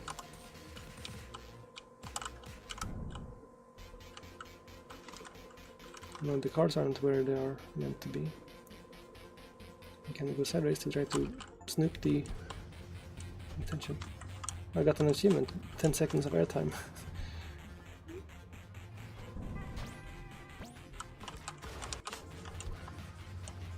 There was a different hole there, I'm not sure if there's anything down there though. Dodge. Ouch. Woo. Oh, I hit my little toes. That's how it goes. They do be honking.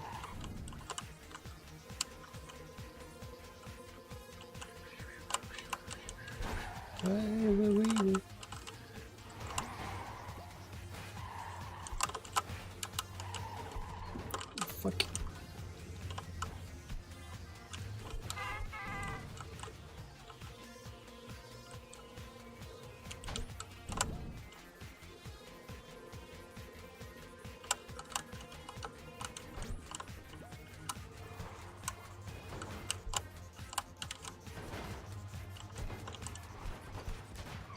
I feel like the only way to get over I feel like the only way to get past that area is if you manage to do like a side jump or wedge yourself between them or something, so that you can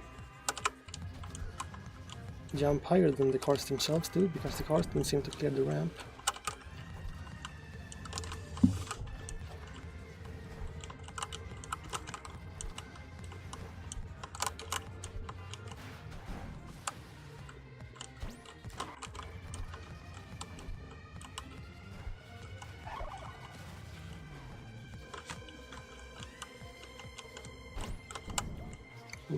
It like changes your field of view and everything to make it seem more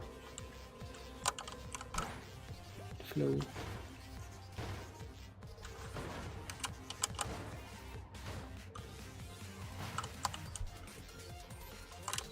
Right?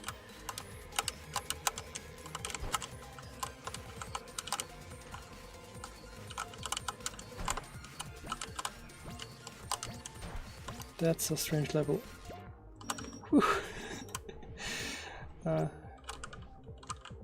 I'm very happy I didn't have to redo that.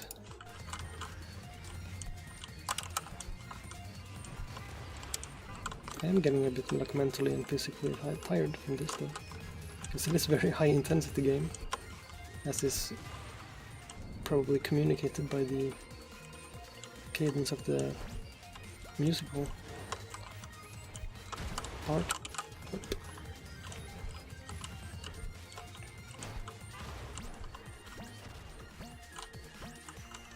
What? No, I have too much speed.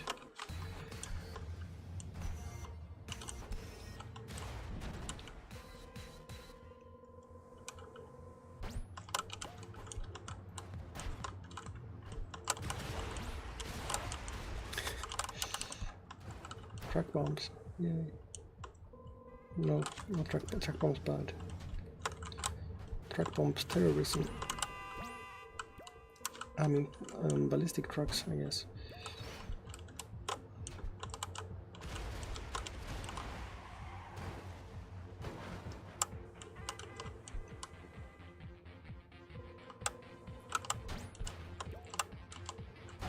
Yeah.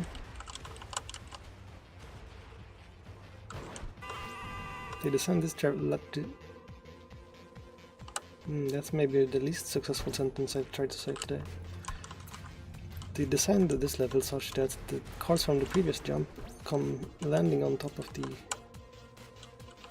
next area as obstacles. That's, I guess, interesting mechanically.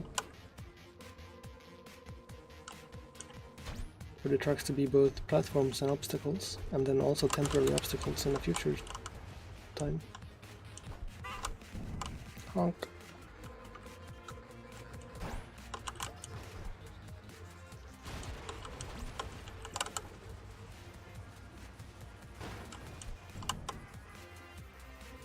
I did not accumulate sufficient air time. Oh, I did. That really felt like I would. Cringe. Okay, oh, fuck. Wasn't expecting to get yeeted through space-time like that. Okay, 7-9. Well, this is trippy as well. We have to go through the washing machine.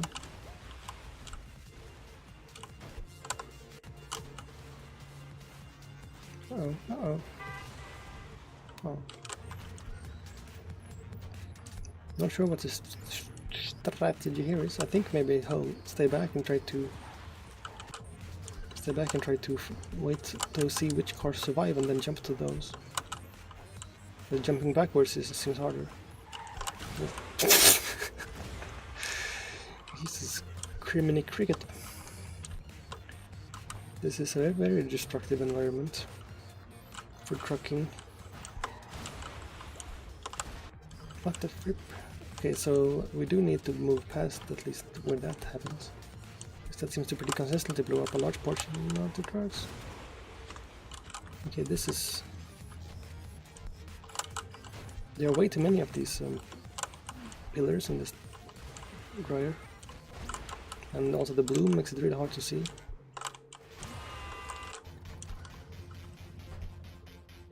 Or not the bloom, but rather the synthetic aperture, or whatever you call it.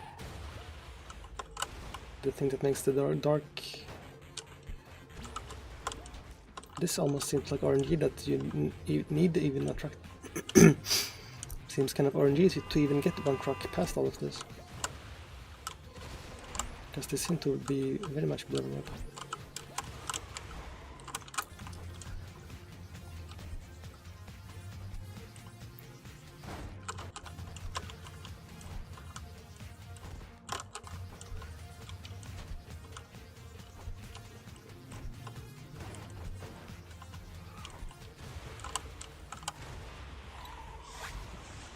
And there's also the physics issue that some of them just randomly flip over because the cylinder isn't high enough resolution apparently.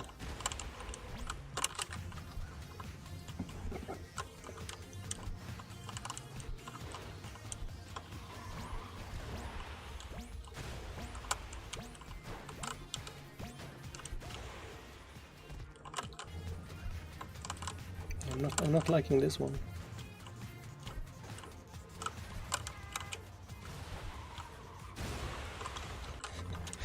This seems very much like just pachinko.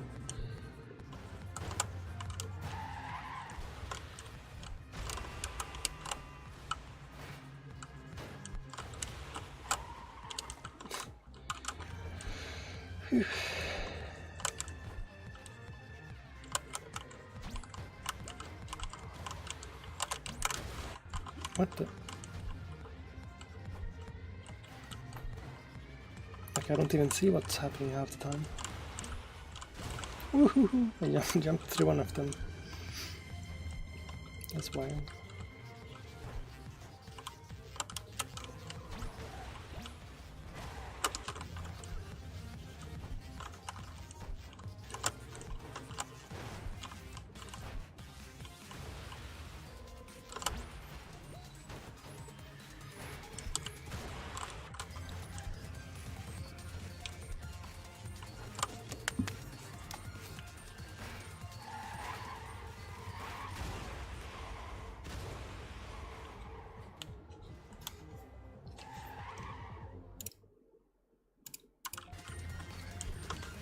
I was listening to music for a bit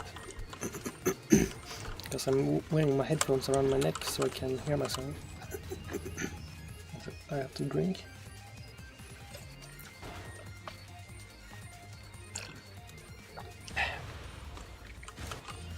Yum yum liquid water. Much more easy to drink than solid water. And much more spatially efficient than gaseous water.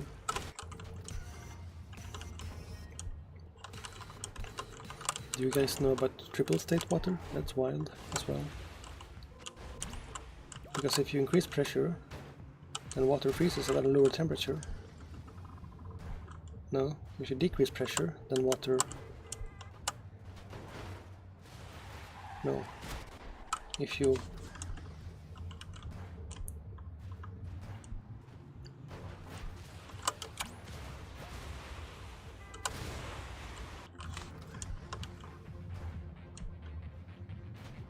at high pressure, no, at low pressure and negative 40 degrees or so, then water will be like both freezing and boiling at the same time. And if you put water in a vacuum chamber and you pull out the air, then the warm parts of the water will fly away first, so it will cool it down as you reduce the pressure like automatically. So just putting water in a vapor chamber will make it reach its triple point usually, which you will see it sort of like struggling to both form ice crystals and sort of breaking the crystals by like randomly exploding because it's boiling. It's kind of funny. Definitely a strange phenomenon though. But if you want to get even funkier, you can look into like the phase diagrams and stuff, which is how, for example, you make aerogel. You have to like, to avoid breaking the aerogel foam when you're removing, I don't even remember what medium it is, if it's hydrogen or nitrogen, something like that. And probably some, I think it's supercritical hydrogen. No, I'm not sure actually. I'm not gonna make a guess because I will be wrong. But you have to sort of use a pressure chamber to sort of sneak it around a part of the phase diagram where it sort of skips the boiling phase rather. It just sort of becomes both a liquid and a gas at the same time, which is super critical. And then you allow it to become gas from there. So basically you boil it without going through the very destructive process of forming bubbles, which would break the structure you are trying to build. Which is kind of insane how they ever figured that out. I kind of want to eat aerogel, but I'm pretty sure it's sort of like eating tiny shards of glass. And it also contains nanostructures, which probably would perforate your lungs and stuff. Well, not your lungs, but it will get stuck in your lungs like asbestos. I'm pretty sure. It would depend on the solubility of it, but I'm pretty sure it's like glass or something that the foam is made out of. Okay, this level I am currently in the process of hating. I don't feel like there's any sort of trick I can do to make this easier. Maybe if I just stay back on the very backest of the back.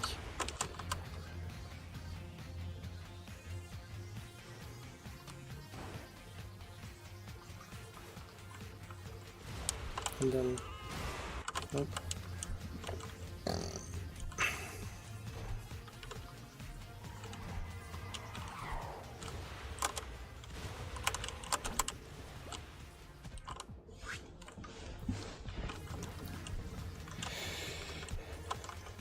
How do we even get past this?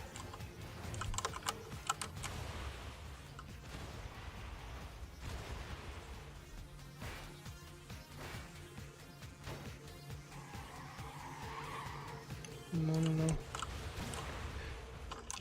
We just need one of the cars to randomly like end up at an angle which gives it speed that is correct for sort of avoiding all of the bullshit. Making like matching the spiral pace of the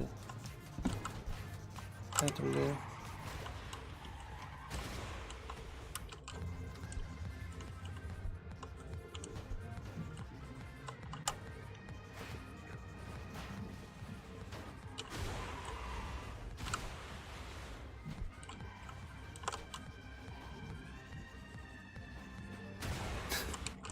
Like there's nothing you can do, there's an extra cars in front of you and there's an extra cars behind of you because they all explode almost instantly.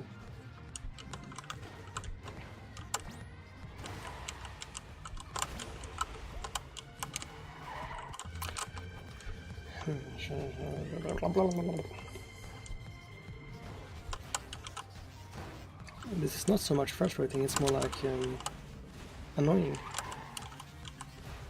Because I mean the cost to retry it is just my time, but I don't want to spend any more of my time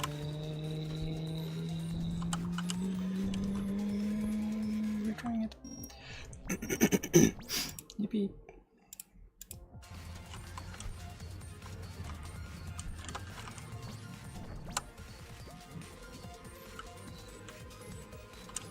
Right, I remember this one.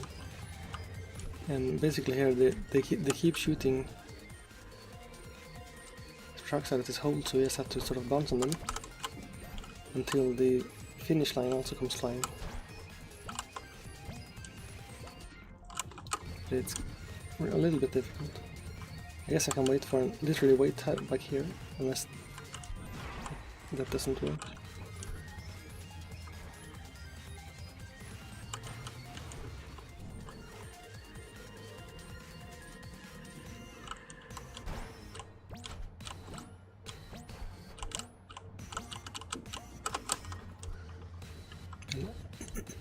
It's not so bad anyway.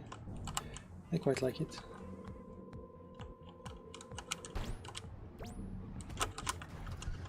Compared to the other one, this is way easier.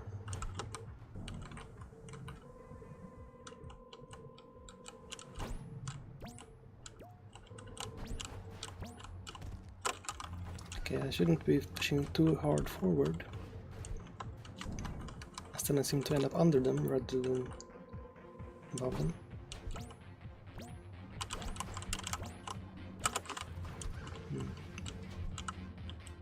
Maybe I should try to stay on the side of them so I can do the side jumps instead of... Okay, well, I just missed all of them that time. That's just very unfortunate. Super truck. What the flip? Okay, so there is a impatient guy preventer in the form of fans. They're blowing it sideways, so you actually do have to wait. You can't just go quickly.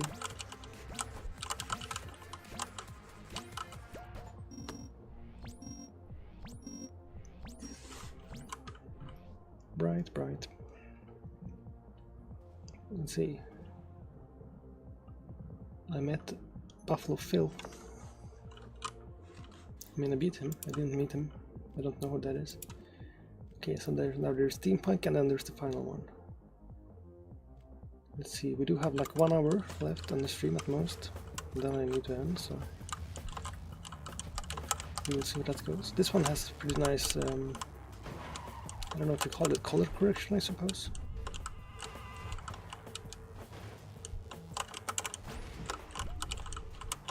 Just like has a nice orangey glow to it. Orange, you're glad I didn't try to rhyme it.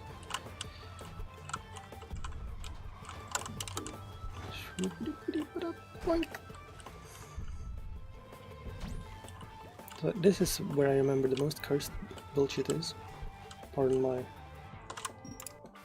expletives. Oh, hello Kiko, I didn't see you there. Did you just show up, or did I miss you for a while? Not sure. There has been not much activity, so I must be okay. Well, I'm playing this game. Have you seen this before? It's kind of funny. It's like a mix of sort of Minecraft parkour and Subway Surfer, like visually at least.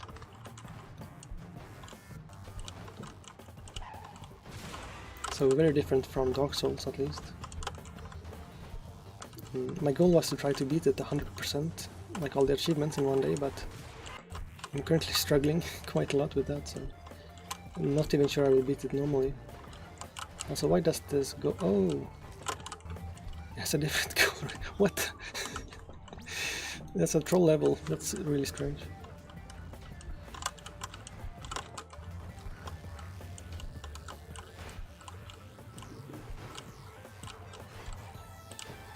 But this is pretty cool, this game. It's like very aesthetically pleasing.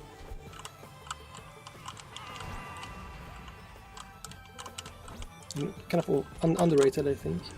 Although it is very old now, so that's probably why nobody would know about it anymore.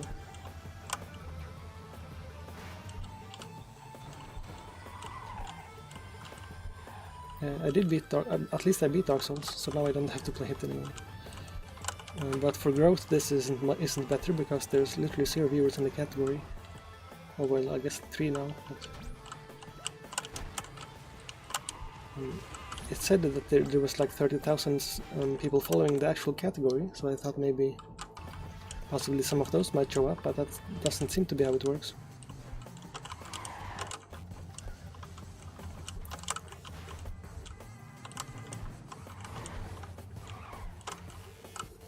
Oops. So, let's see. Like, oops. 1, 2, 3, 4, 5, 6, 7, 8. I'm currently on like 8 out of 9 worlds because these 2 are DLC. But they are also getting harder, so but I might be able to. Oh, I accidentally dodged by being on the hood. So kind of hard to tell if I can beat it today.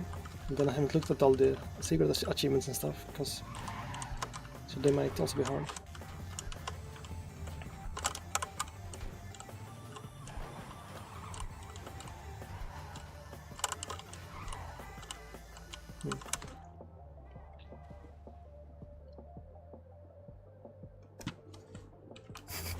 Oh, like real astrophysics or in the game? Or were you trying to figure out if they were scientifically reasonable?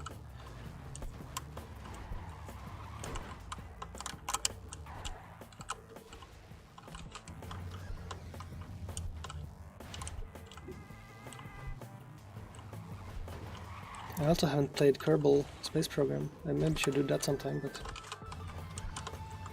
because I do like the space stuff a little bit.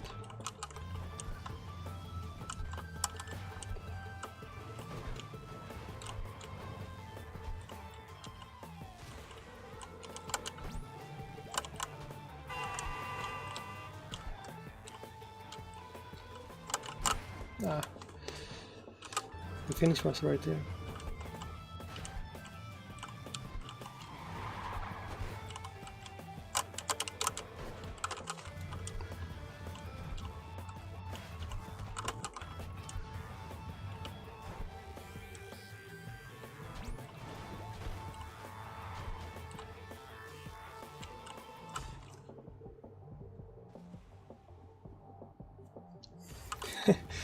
Yeah, well, it's kind of hard to fit a grid onto a sphere. And I think they use grid coordinates and stuff, so that makes sense.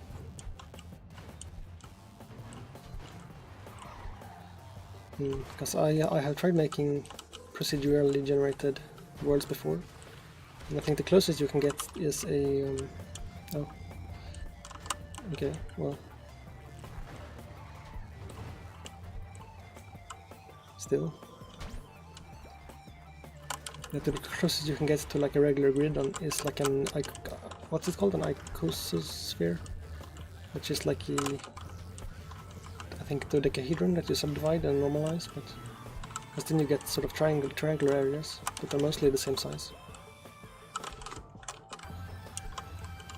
Because I wanted to make something like a chunk system that worked on all the scales. Yeah, icosphere, yeah.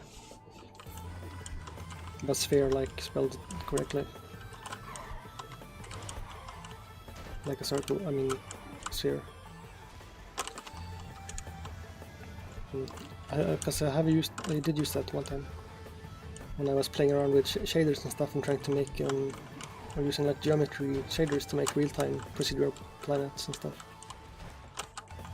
The problem then was like using, for collisions you need all the vertices and stuff also on the CPU, so then the fact that the graphics card could do it in real time didn't help too much. Because then you still had to sort of get it to the CPU some way.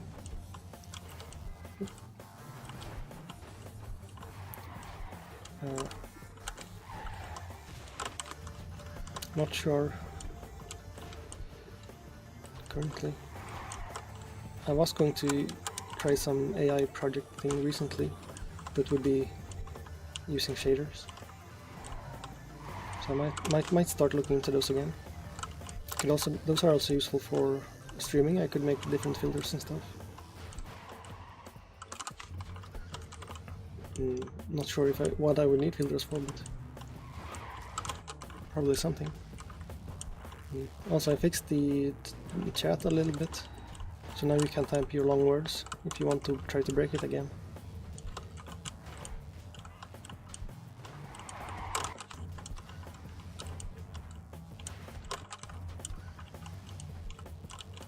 Although the badges are still missing, and also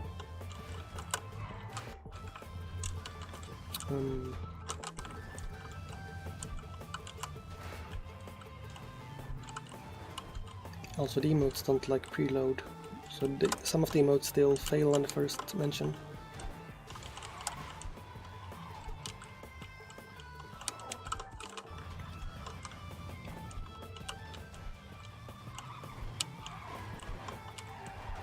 But I did refactor a little bit to allow for the words to be broken into pieces if they are too long.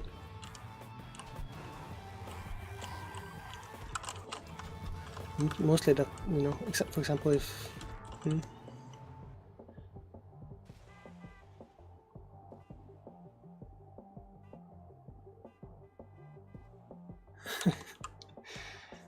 Well, if it's flat, then you would want to stay away from the edges if it's rotating that fast, or you would have problems.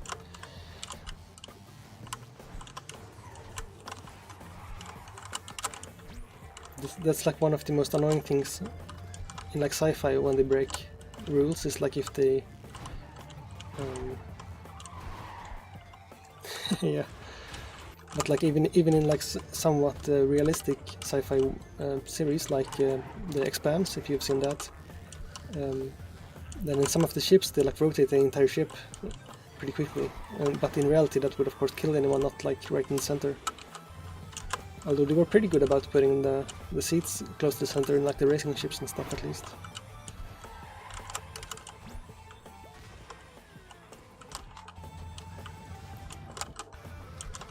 But most sci-fi is pretty bad about that stuff. I mean, at least sometimes they just wave it off and say they have like inertial dampeners and stuff, which is a very weird concept.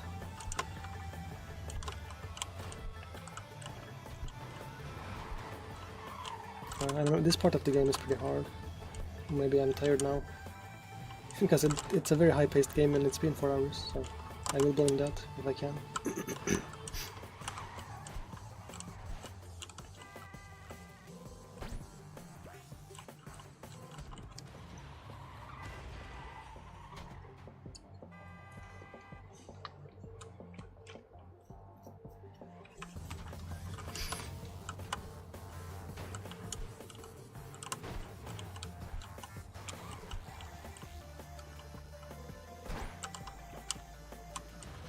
Yeah, it would be very much. It would not be a planet anymore at that point. Oh yeah, that's why it would be flat. You mean because of the centrifugal force or whatever? I don't remember which one is the one you're not allowed to mention. The sort of gradient. The what's it called? Like the geoid, I guess they call the Earth, but that's not because of the fact that it's flatter at the equator. That's just because they sort of define that as the shape of the Earth, I think, because it has like the different variances due to things like density, because the Earth is pretty bumpy.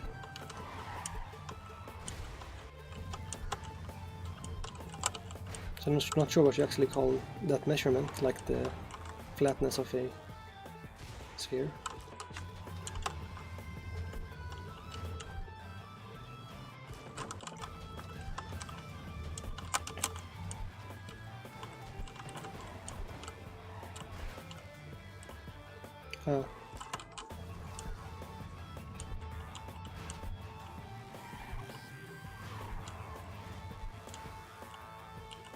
Isn't it like, depending on the context? Because I think in GPS there's also something like it that is like the classic like 34 megabyte geoid or something, that's like the height differences, or like a very rough map of the ground level of the entire Earth. so that you can like calibrate the height of a GPS device.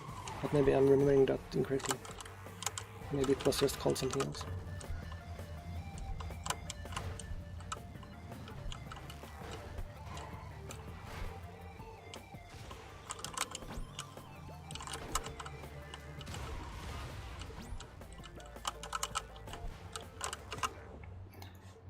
I'm gonna try something.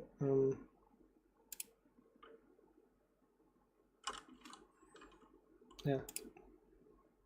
Let's see.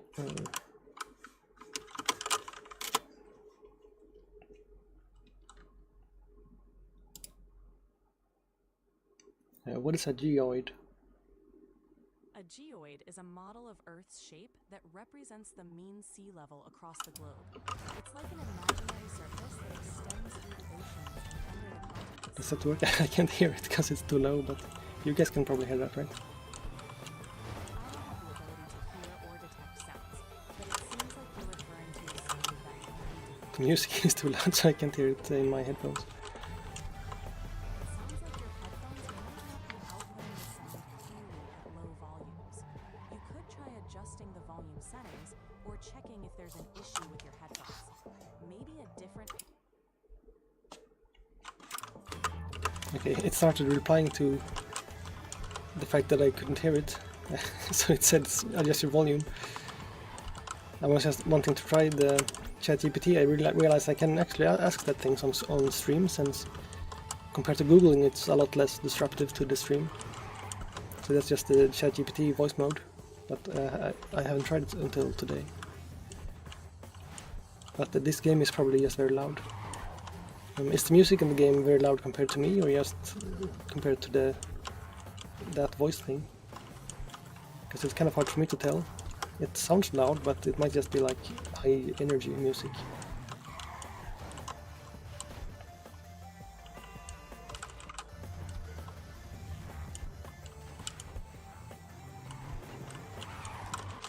Because can you hear me okay, or should I lower the music in the game?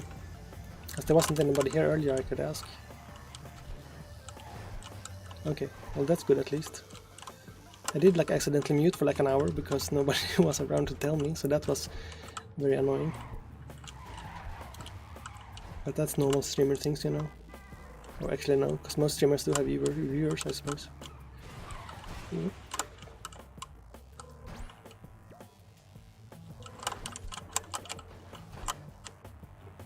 Yep.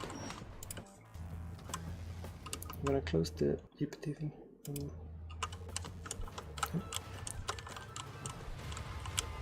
Woo.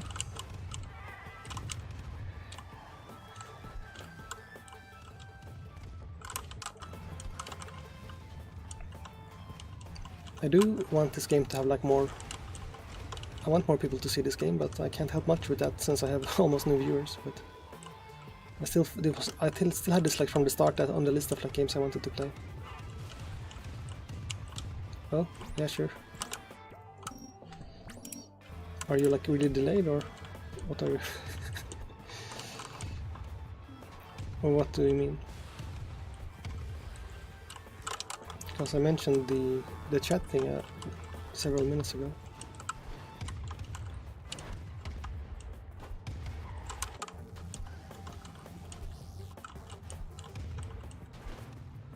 But you can probably break it in some ways, still, because I haven't tested it much. Because I don't have it set up so I can do test cases, because it requires like messages from the API from Twitch, so I need to somehow set up some way to serialize those so I can play them back. I can't tell if that's supposed to look like that or not.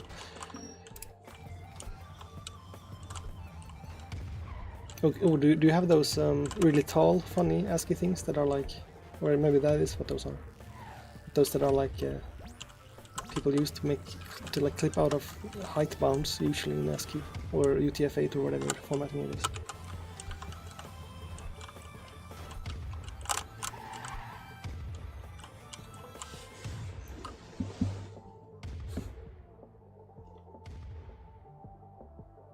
Actually, I can look at this. Here it's a little bit bigger. Or well, for you it's smaller. Oh, that one is outside actually, yeah.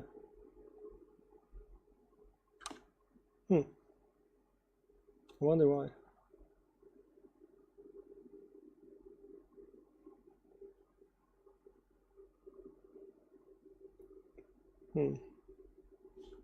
What even is that? What even are those characters?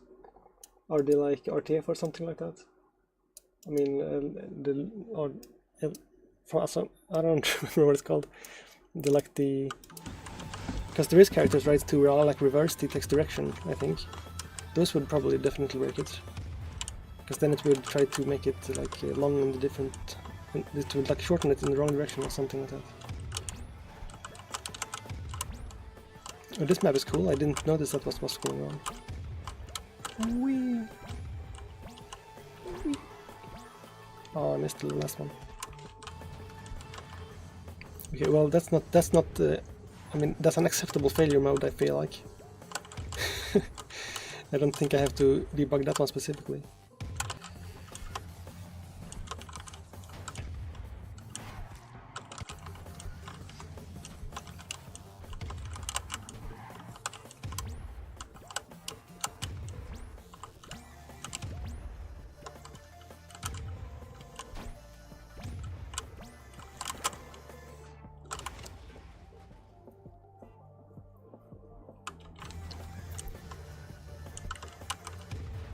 I could also, of course, just clip it.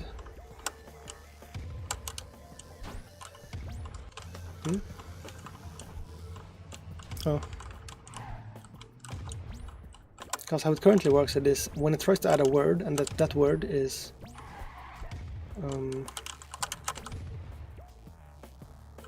longer than one row, it will shorten it until it fits on the current row.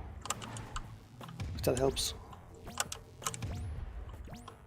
And then it will just add the remainder to the next row. So if some of the things use multiple characters and stuff that are like combo characters, I'm not sure if there are many of those, but like for example the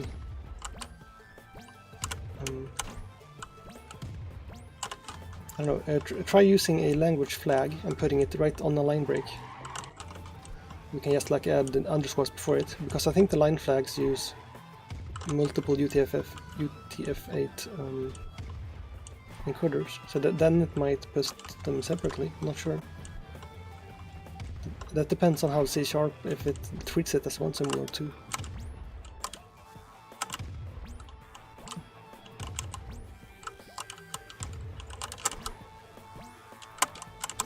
Yippee!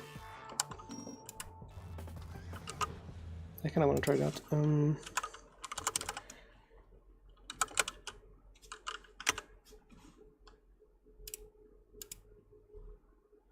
Let's see, how do you... I don't even know how to make flags. They don't show up in my emote menu. Sweet, flag. The only thing that shows up is the transgender flag. So not exactly what I wanted, but I can try to move this one. I can't even...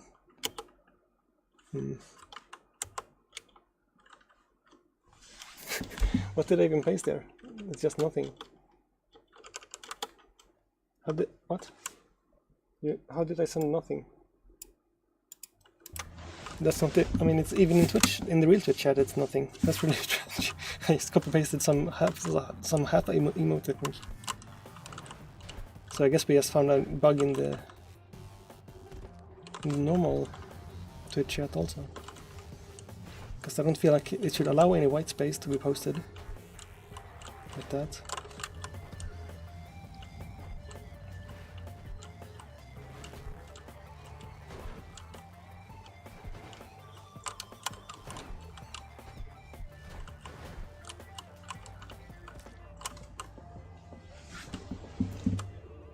Oh, is that Q9?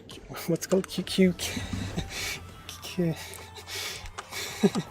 I can say cuneiform. I think. Although it doesn't look quite like it because it has weird like little accents.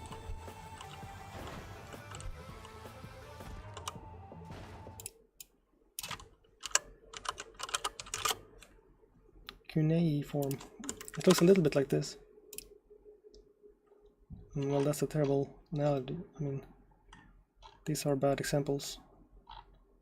I meant a specific one. I guess cuneiform.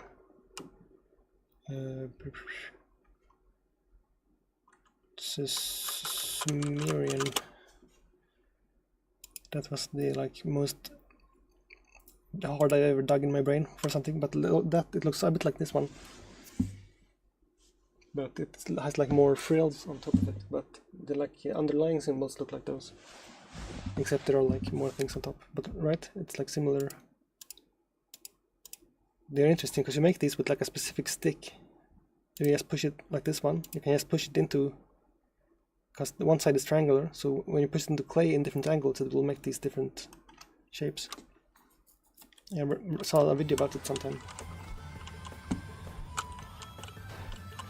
But we all know since last stream that Russian cursive is the superior writing system, right?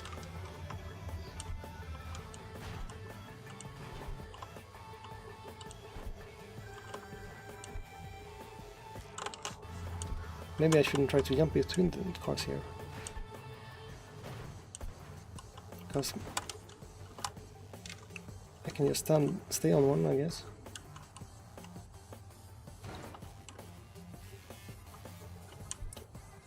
Whee! Yep. I see. Can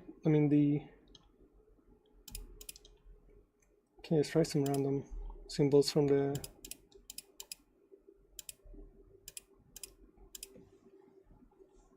those work.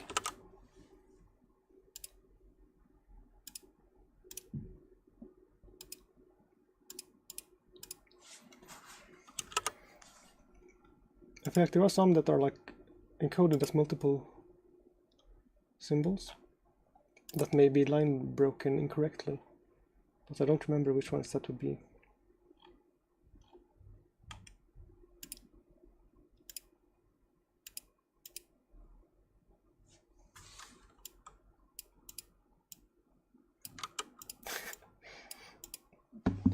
I mean, that just looks like a smudge on my screen. Your message.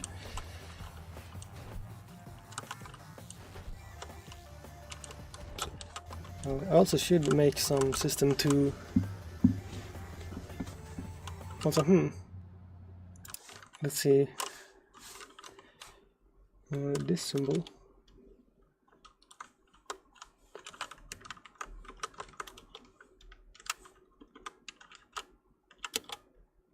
Never mind.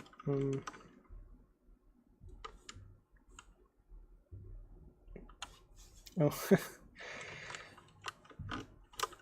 But I can see like normal emotes, like the ones from like, you know, the emote menu, not the Twitch emotes, but like, I don't know what you call them.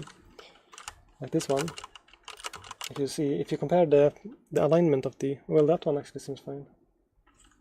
But the one, let's see,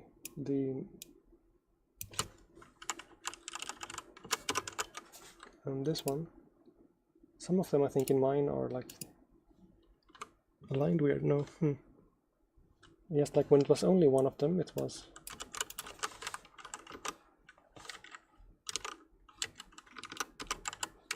When it's only one of those emotes, then it's, you see, it's like not centered in height.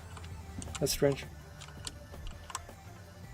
That means it like gets measured differently than text, probably to a smaller dimension.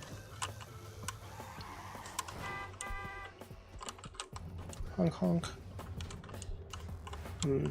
But I did want to add some code to make any emotes when there are nothing else. When the message is blah blah blah blah. Words are hard. When a message consists only of emotes, I would want it to display at a increased scale. Is what I was trying to say. No, not a table.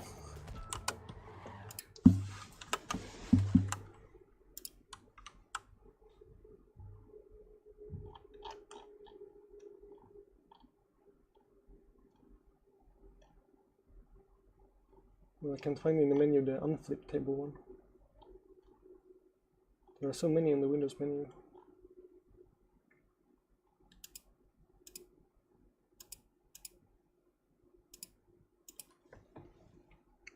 Well, that doesn't display correctly in mine.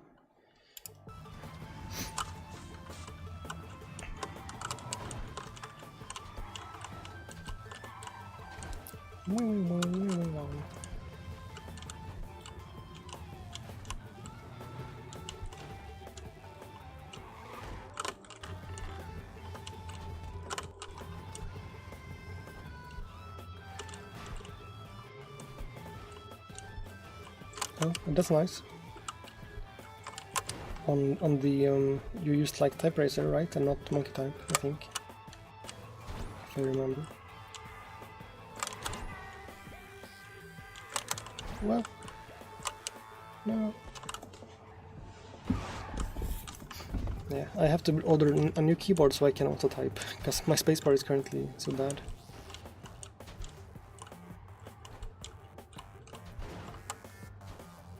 Because then I can use it until I build my custom one.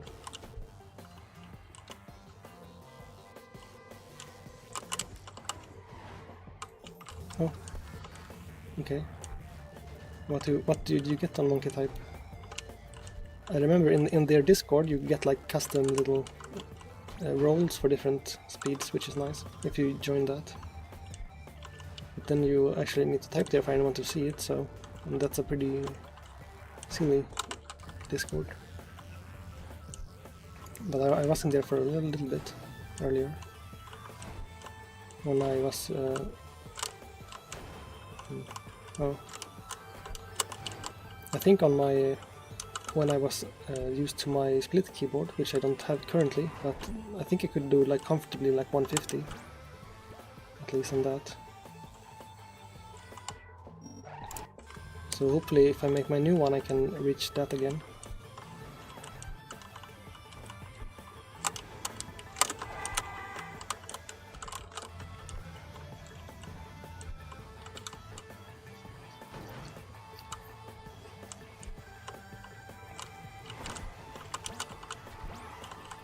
Do you touch type? That means like not... can you type without looking at the keyboard? Because that is like the first way to get faster, if you learn to do that. Yeah, but the split keyboard wasn't really faster for me, it was just like more comfortable, but that makes you want to practice more, so then you get faster anyway. But I think the fastest people use a normal keyboard, but it's just very... I also used a different layout. I used I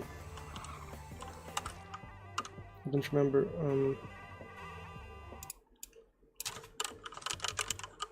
I think I said this maybe, but this layout I don't think that my G was there, but something like this I used, which was pretty nice. Because the amount of times you like can keep your fingers on the home row is kind of high, so you like move your fingers a lot less if you switch away from QWERTY, and that works even on a normal keyboard. Basically, like the 8 keys where your fingers normally rest get used way more. So on average, you just move your fingers a shorter distance, which means, you know, distance times distance over time and stuff. Like you get more speed in general. But mostly just more comfortable. Yep. And for games and stuff you can just like have a normal binding if you have a keyboard that you can rebind, so that you...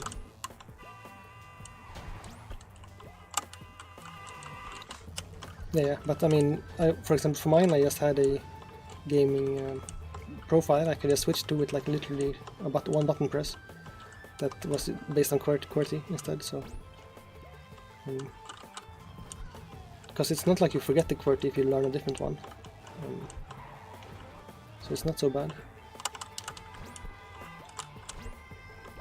But definitely it takes like I don't know, like a month or something to get used to a new layout the first time you switch. But for my new keyboard I would need an even more newer one, because that one is for each side it's like 4x4 pattern instead of 5x3. Yeah. So and that isn't even like an existing standard, so there I would even have to reinvent a custom one, which I could do, because I mean there are code to generate optimal layouts for normal keyboards, so you can just sort of tweak that. But it will still be weird, because then I will have to sort of commit to one that can never be completely optimal, so I will always like feel a little bit bad committing to one before I'm sure I have calculated like the most optimal one, which you, of course you can't, because it's like statistics and stuff. So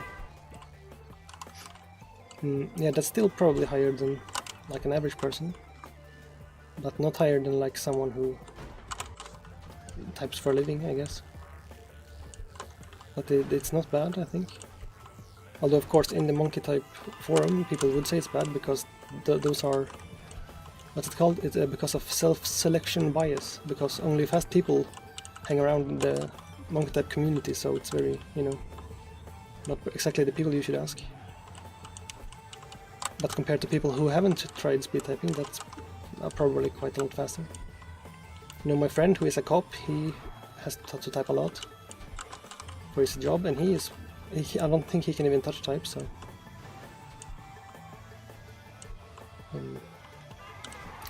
compared to that, it's good, I guess. What is your like if you do some introspection, I guess, what do you feel like is your, like why are you failing? Are you like hitting the wrong keys, or are you just not hitting the right ones fast enough? Because if you're like, if it's the accuracy, then that's probably easier, but if it's like the raw speed, then you just have to practice a lot, I think.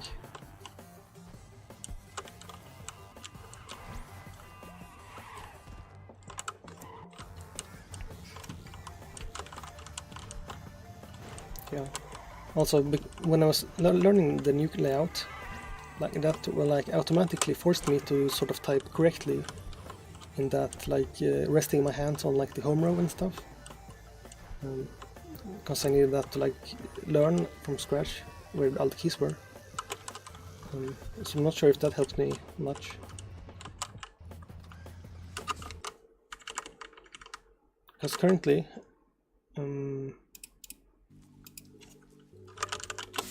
okay, now my spacebar is a caps lock key, so now I probably will not do. Okay.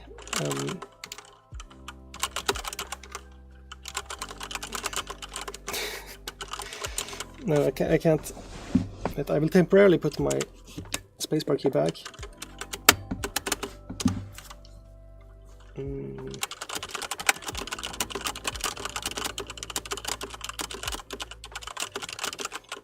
Okay, well, the thing is, my spacebar is now completely broken. So, like, listen, this is the spacebar. Doesn't do anything. I mean, I guess it doesn't do anything at start. Well.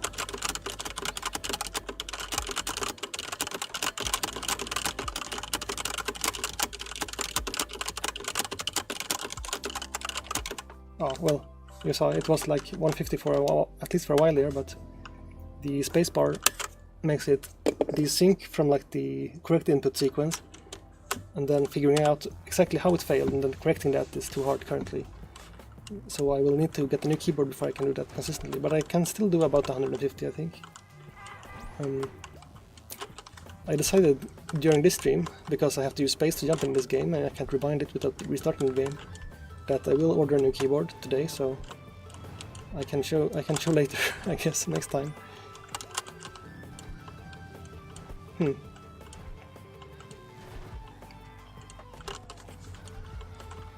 Well, there are like, everyone has like different ways they finger the keyboard.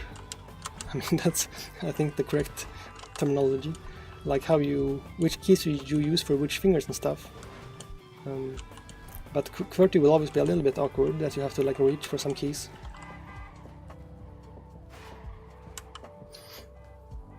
There is also, I'm not sure exactly how you do it, but there are some that you can do custom words in monkey type, custom like word sets, and it does have I don't remember how to do it, but you can sort of use it to practice certain diagrams and stuff, which are like combinations of keys. So you can probably use it to, if you like to, or actually I think there's even better, there is a system that if you do some practice rounds normally, and then it can sort of, I think you can do like your slowest or your most incorrectly typed or something like that. Not sure if you want to like make it more like time optimized in terms of training, I guess. But just training randomly will also hit all those things eventually, so it's not too important.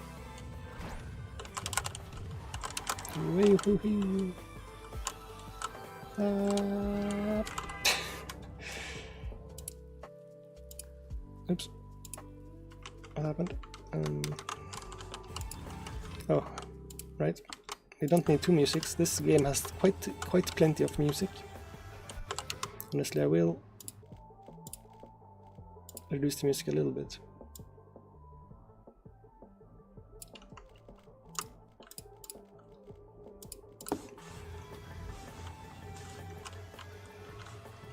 Okay, well, the thing is with QWERTY and like a normal keyboard is that you do have to move your hands around a lot. And then you just have to do that very quickly, but that is why I switched to a split keyboard, because then at most you have to like sort of bend your wrist a little bit to hit the fifth row, which you hit like less often, but so you never have to move your like entire arm, at least. You just sort of wiggle your hand around a little, but that was still uncomfortable, which is why I am going to try my custom keyboard when I build it to have the 4x4 pattern with the like 1 by 0.5 U key sizes, so that I never have to move my fingers sideways, and thus never need to actually move my, I don't know what you call it, like the hand, like, you know, only the fingers, in theory at least, because I'm curious how that will be. I just need to actually get around to building it, because I keep looking at it and then seeing how many switches I have not placed on it, and then I get sort of discouraged.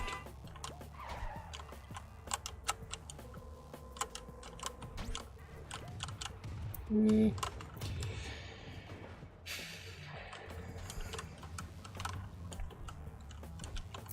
can also do like multi-fingering or something, alt fingering or something, where you use different fingers for different keys based on like where your hand already is on the keyboard, but that gets kind of weird, and if you're not super confident with it, you will kind of maybe sometimes run your fingers into each other when they both try to hit the same key, so I didn't like that part. There is one keyboard that is very close to what I want that you can buy, which is the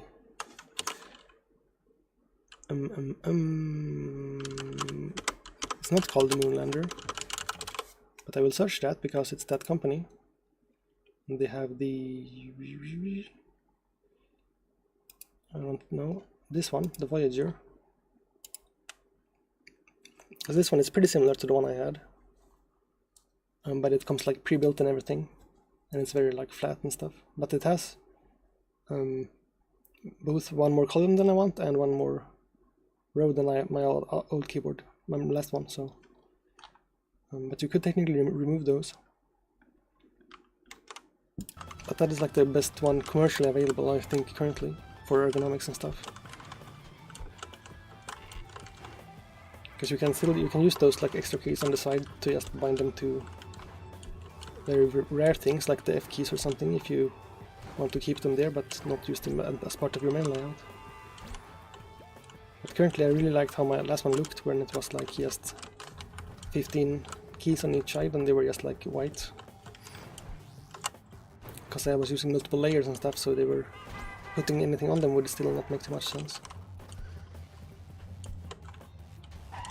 So I could push like one button to go into the navigation layer, for example, where I had like arrow keys and numpad and stuff,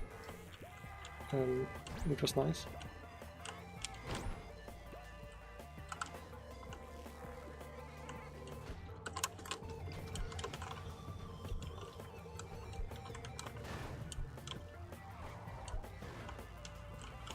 Yep. Okay, I have to go pee. Who did it?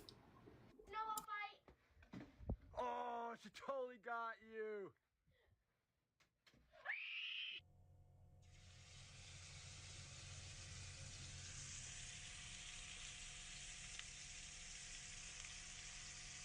This sea lion is notorious for spying on people from underwater.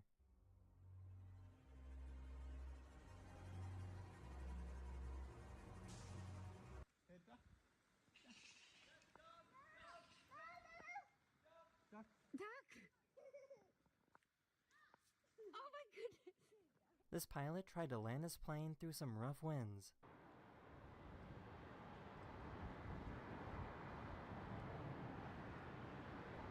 Easy, easy, easy, easy.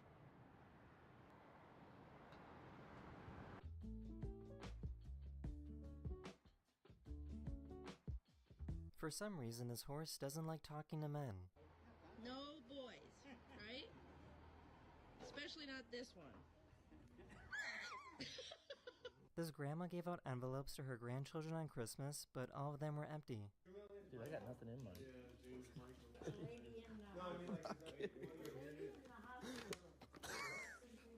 This couple put the fate of their last names on a coin flip. Whoever won got to keep their last name. So I present to you, Mr. and Mrs. Hanson! A child's shoe fell into the enclosure at the zoo, but this elephant was kind enough to give it back.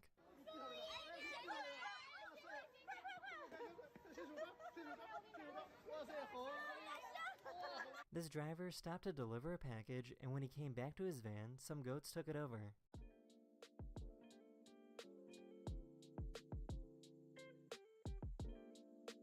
This is probably the coolest Christmas decoration I've ever seen.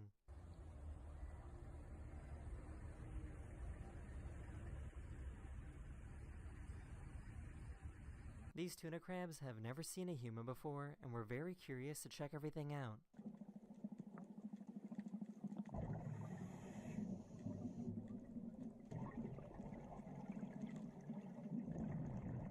I got your hot chocolate. Hot chocolate. Hot chocolate. So hot.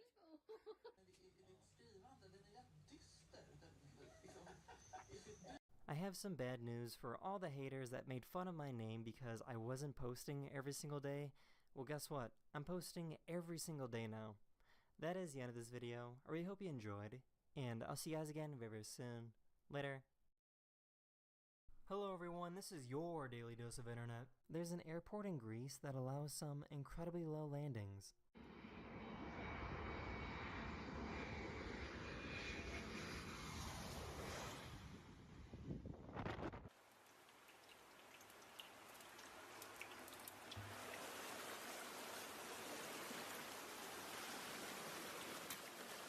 This dad saved their dog that was being chased by a bear.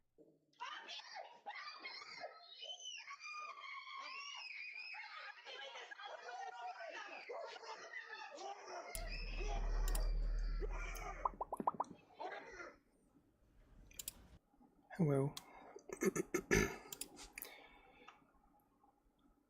wait, nope, that's not the game.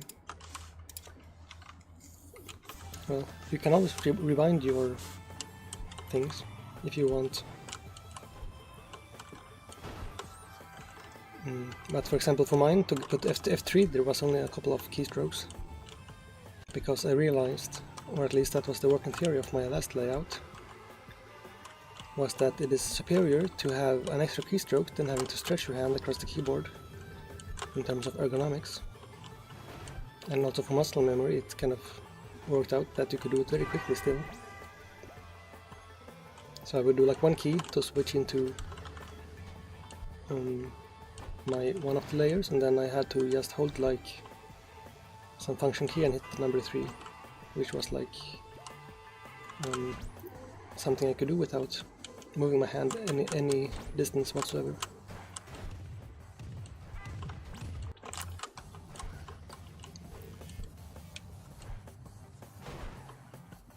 But it was of course very unusual, that keyboard, so I understand if most people can't really imagine how it would be nice without trying it. Honestly, don't even remember how I got into it, other than just building that keyboard.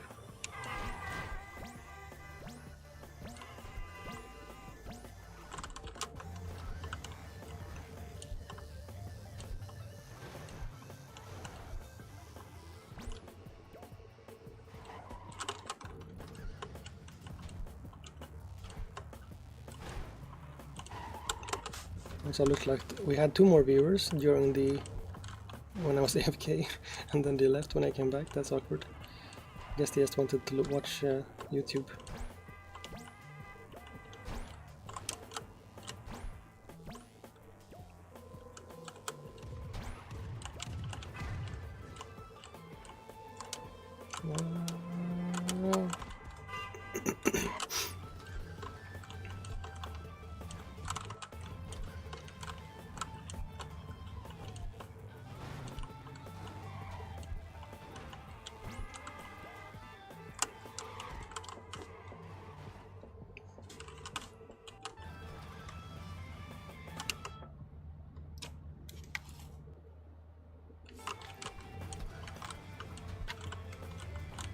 I definitely don't think... well, I wasn't sure what I was gonna say for the rest of that sentence, so... I don't think I will finish this game today. I'm at least not the 100%, as that seems harder than I remember. Which level am I even on? I'm almost at the end of this, and then the last 10 levels are after this. At least if you don't count the DLCs, which I'm not sure if the achievements count or not. They probably do, actually. But those are easier, I think.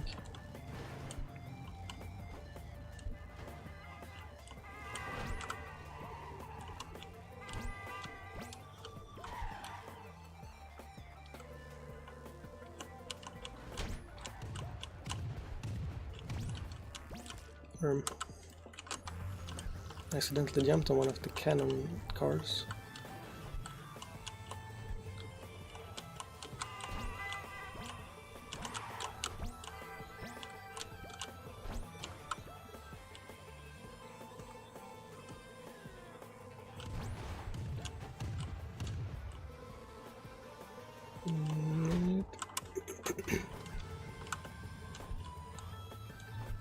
But I'm fairly confident that the concept for my new keyboard would work out. It's just making hardware projects is very scary, because you pretty much always will need multiple iterations, and that makes it feel like just a lot of work.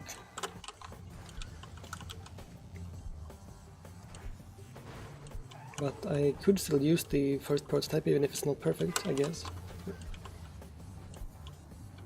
So that would be the only downside of me buying a new keyboard now to fix my broken spacebar, is that I would then have less motivation to build the first prototype.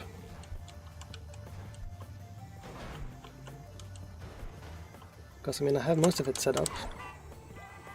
I have I made the firmware and stuff.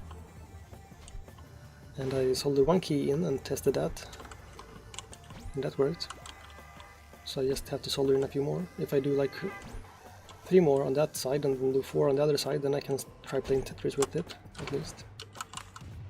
And then if that works, I can try typing later, I suppose.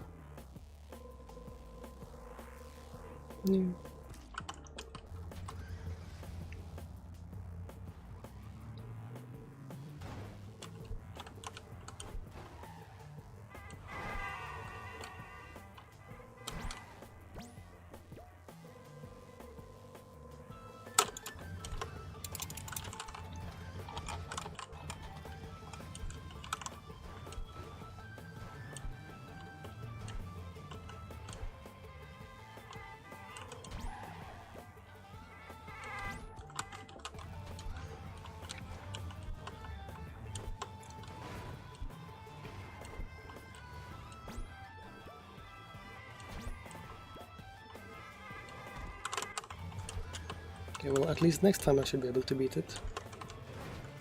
So I guess this is a 2-stream game, not a 1-stream game, but that's fine.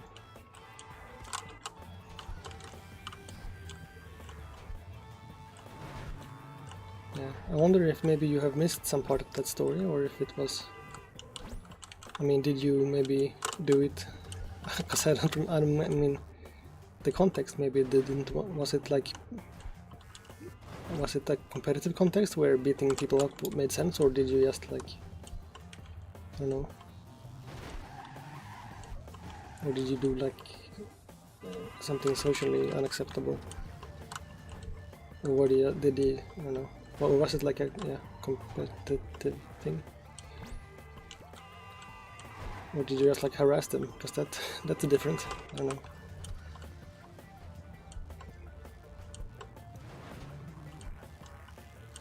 Oops. But yeah, you did say that when you showed up with Mitch last time. Is that his name? I think so.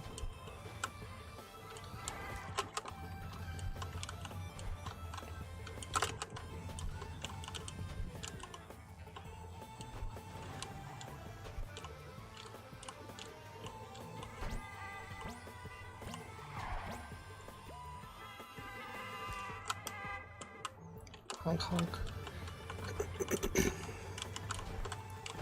I don't even remember this part of the game from last time I played it. This entire like 10 levels. So maybe I just did it very easily that time.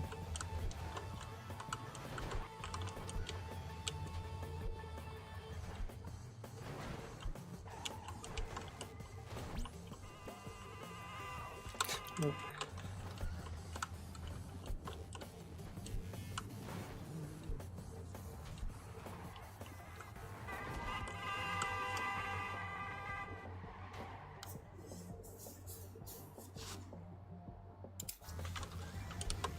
Okay, yeah.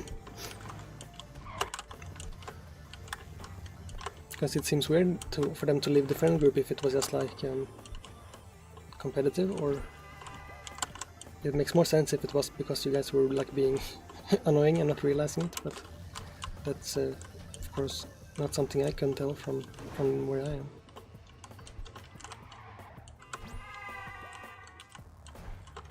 Like maybe they didn't want to do the PvP part.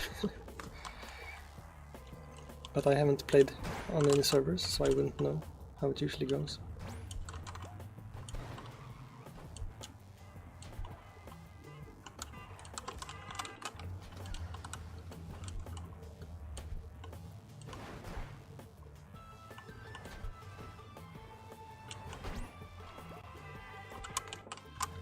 Okay, well, then you're in the clear.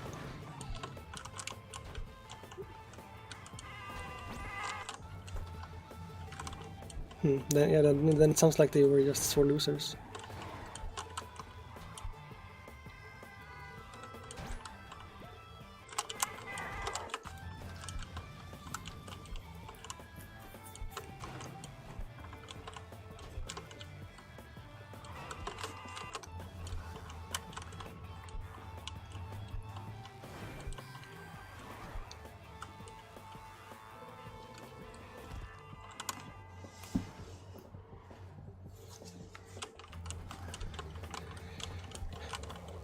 Well, I think I got through like 90% of the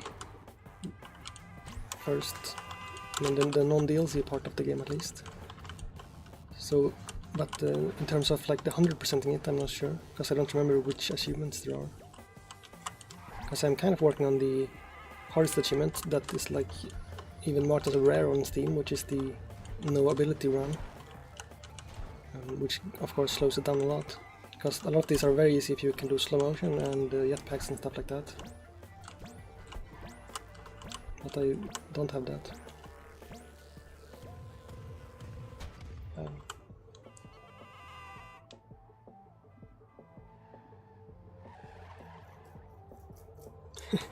Yeah, well that seems more important than the events that unfolded. If you just didn't like each other. Then they just like needed any excuse, I guess. Or didn't need an excuse even. Guess you shouldn't spend time with people who you don't like spending time with, I guess. There's not much point in that. Unless it's, you know, you have a job or something, because then that's a part of it, unfortunately. Although I don't have a job, so I don't have to, which is nice.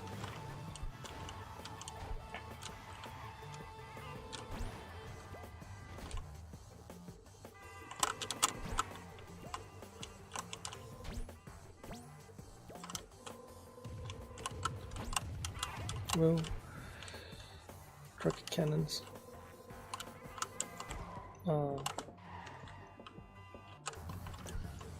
No, I'm a student still.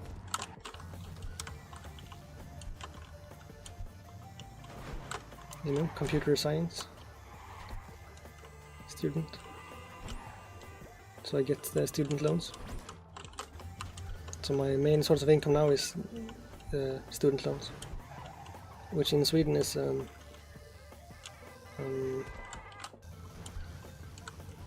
like very beneficial terms, so that you barely have to pay it back. Like the interest rate is almost zero, and you can pay it back over like very many years.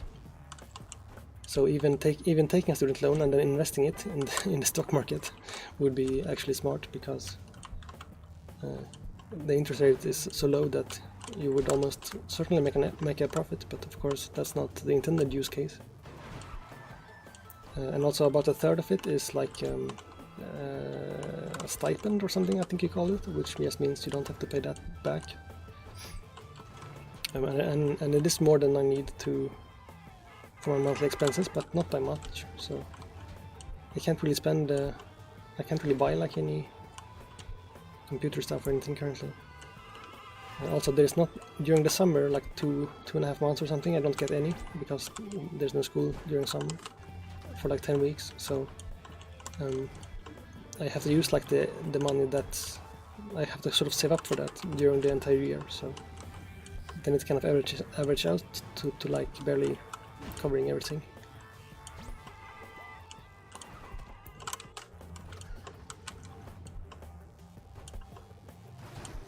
But I have had a job before, which was like logistics at like some hardware store, which wasn't great, because everyone there seemed to like enjoy being stressed out, which I don't even understand.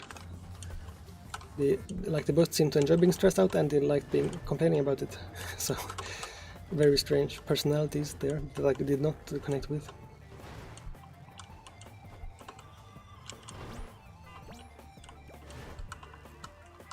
And of course, hopefully at some point I could possibly be a streamer, but that's very much not a thing yet.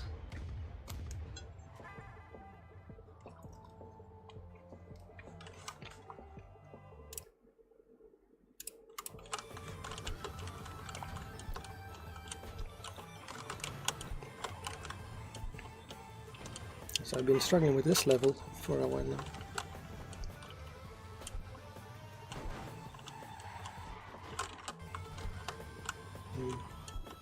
Yeah, right. In like 4 minutes, it says it will. There's 4 minutes left now until my like scheduled end time. Oops. And I should probably not go over, because my sleep schedule is still a little bit wonky, and I need to sort of catch up on my studies. Well, not today, but tomorrow maybe. I should study more on the machine learning course that I currently am taking.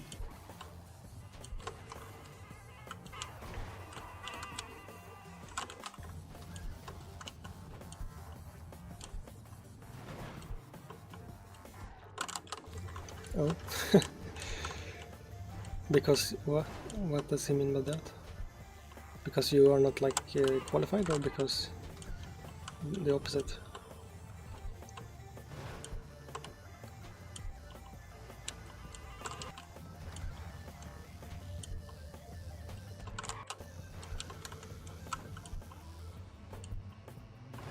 Oh.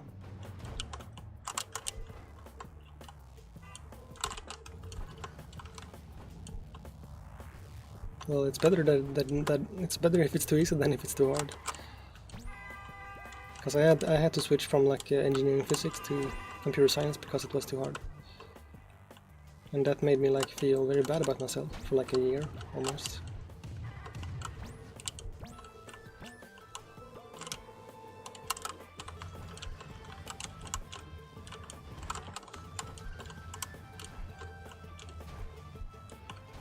But then I remembered it was literally the hardest university program in Sweden or something like that, so I shouldn't have been surprised when it was very hard. And I didn't have a good like study technique or whatever you call it, because I hadn't studied much before. So it made sense that I would like fail, I suppose.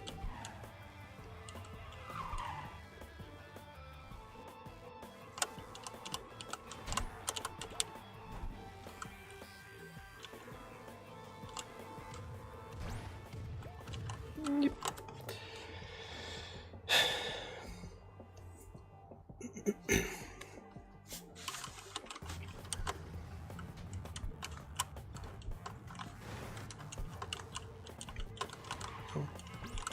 Is it like the university type of school, or is it the upper secondary type of school?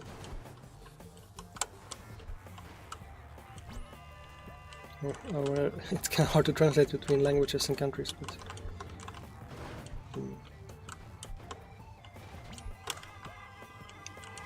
I guess like yeah, let's go.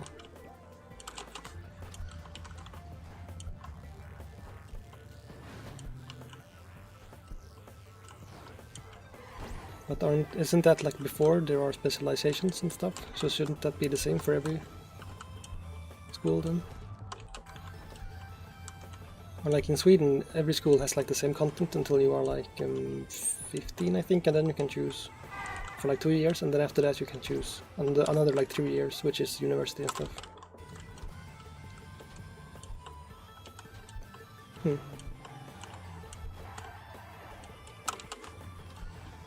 Because I think, well, I guess in Sweden we do have like, if you want to be an engineer or something, there is some version of, like you can do like on the last couple of years, maybe you can, well, no, actually I'm not sure. I think it's when you are like between 15 and 18, it's like the first one you can specialize, which is upper secondary school according to some translations at least. But it would be different in different countries, I'm sure. Because the first 9 years of school in Sweden, from like age 6 to like 15, is pretty... I mean, in a lot of ways it's kind of useless. Because if that part is like too easy for you, then... I mean, if that part is hard, then you don't learn. And if that part is easy, then you don't learn. And it is either easy or hard for everyone, so it's sort of... I don't know, doesn't work well to teach you things. I don't feel like. Like if you could have personalized sort of learning speeds, then I feel like I could have saved, like, I don't know, by learning like at a high rate I would have been more interested, and I would have like been more challenged, which both would have helped with a lot of problems that I had in school. Because I was basically understimulated in like in this first type of school. But you can't skip it, so... Well, I did kind of get bullied and then just go home for 2 years. And then still somehow didn't have to retake anything, so... That's kind of a win, because I just learned game programming instead at home for 2 years. And then just continued with like skipping those years. Which is of course not an intended path, but definitely one I preferred. Even if... I mean, the reason I did that was, of course, a little bit traumatic and stuff, but... So it's not just that I chose to do it, but more like, yeah... Kinda complicated, I guess. But it worked out, at least.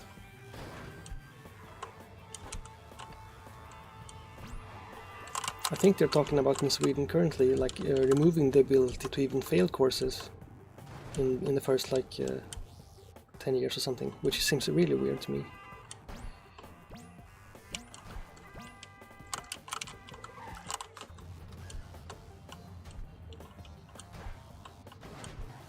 Okay, I think here maybe high school and university is like the same thing. It's like it sort of depends on if the high school has a research department that makes it a university, I think. So here you can start university when you're like 18. And that's where like masters and bachelors and stuff happens.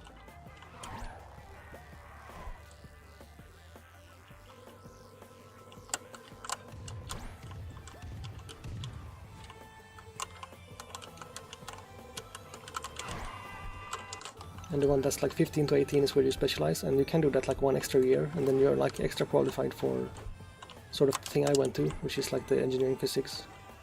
Because we have like a special type of engineering degree, which is called civil engineer, but it's not normal civil engineer, but it's just like the most high title you can have, because it requires you to get a bachelor's and a master's. But if you do get that exact same master's without being part of that program, then you don't get that degree. It's like a higher than a master's, because that program is basically like more like a 5-year master than a 3-year bachelor plus a 3-year master, even though that's how it's laid out, because it started at a much higher level, and that's kind of why I failed also. I didn't expect that, but now I know that. So, but it also gives you, basically I would have been able to take any job, because I would have been like a civil engineer in engineering physics would be my degree, although that's weird to translate it, but I would have then been able to basically do like, you know, any programming job,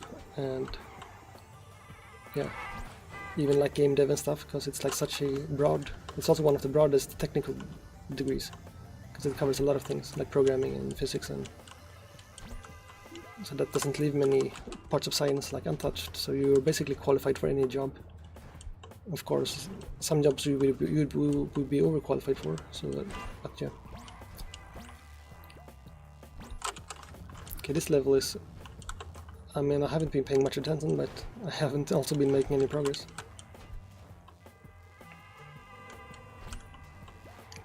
What?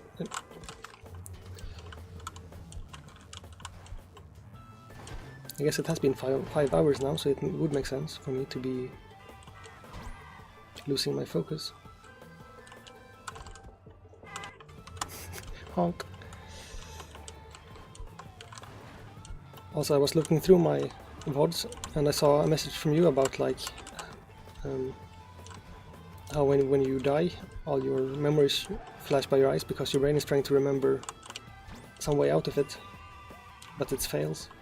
But I never saw that when you typed it, so I got really confused by seeing it for the first time there. That's maybe the first message in Twitch I have missed.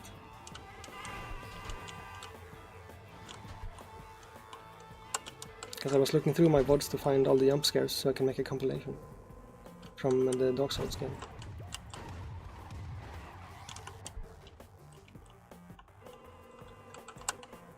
I aimed for where the cars would be, but then they didn't land correctly.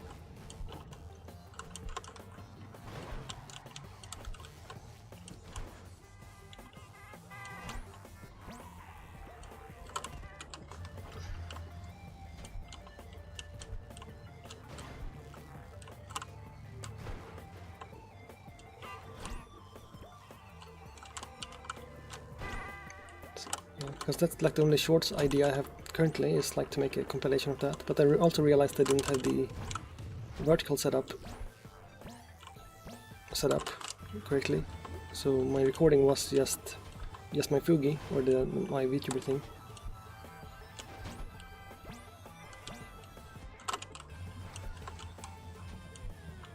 Well, I'm gonna say that that's not the case, but instead you move at almost the speed of, I mean, your force speed is the speed of light, but any speed you have in the 3-dimensional space will remove some speed from the 4-dimensional space, direction, I mean, time.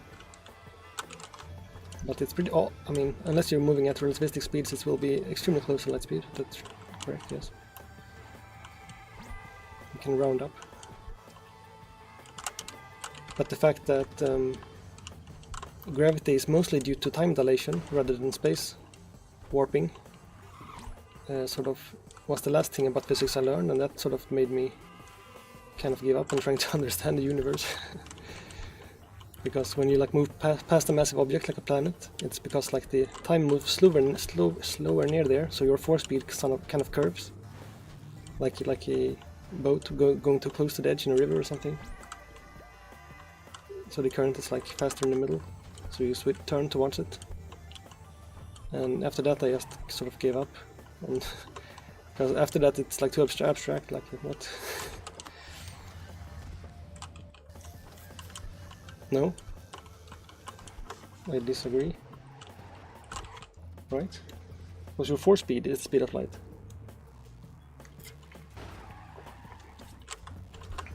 I mean, because that's why gravity works. But I guess it probably depends on your reference frame. I mean, relativity is based on speed of light being constant, and that I guess, because from your local reference point you're never moving, so I guess your local force speed is always just 0, and then time, you know, being c. So like the unit vector of time times c, I guess. So from like a universal, if there is such a thing, from like a universal reference frame, I think maybe it is that the force speed is always c. Perhaps. I don't know. From some reference frame at least, that's the case. Yeah, through spacetime, but that is force speed. Oh, I thought you said from the first... I thought you said moving through time. So that was just me reading it wrong. But yes, spacetime is speed of light. I just thought you said moving through time. But apparently I can't read, so that's my fault.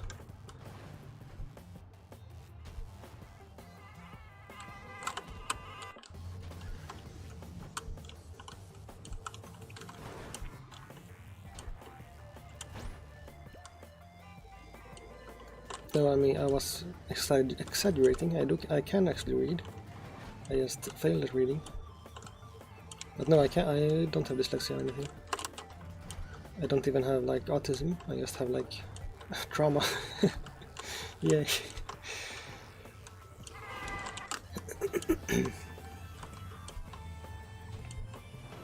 Because I recently did like an autism test and I didn't have it, so I just have like autism-like symptoms because of how my brain decided to deal with childhood trauma, I guess.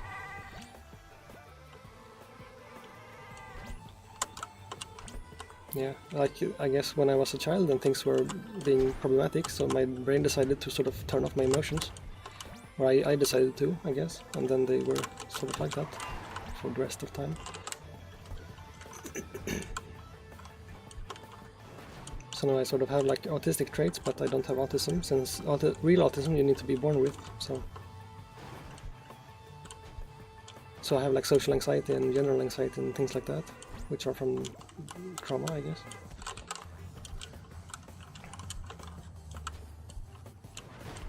But I'm like getting some medication for it currently, which is working pretty good. Without that I probably would not have been able to start streaming, because like even talking to myself was too scary just a few months ago. Even like I couldn't even talk to myself in my apartment.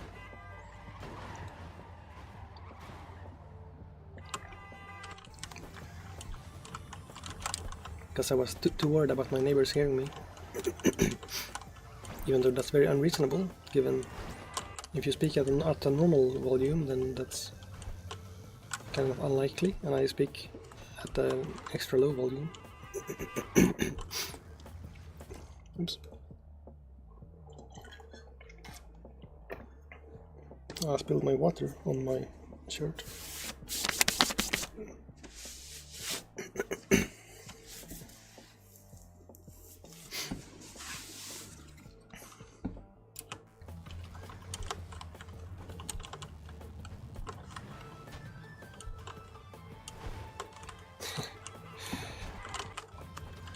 Yeah, well, I don't speak to my family much. I speak only my mother, because my father, he happens to be sort of very dead at the moment, since like 2010, so And I have a brother and sister, but I do not talk to them, except like one time a year, so... you definitely don't need to talk to your family just because you're family. But I do have my own apartment now, and since like the last 5 years or so, which is very nice.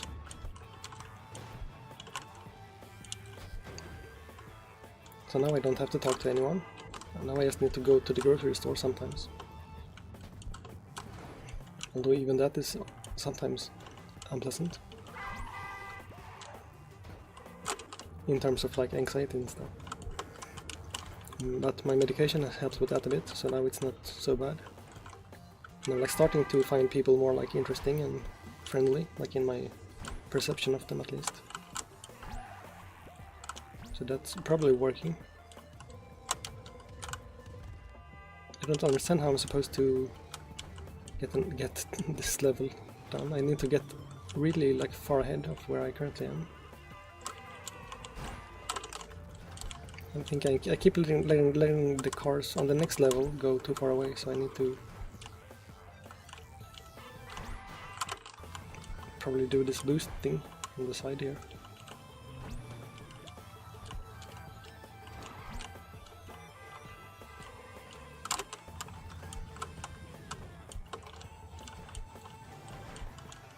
Oh, which one? Tell me which part.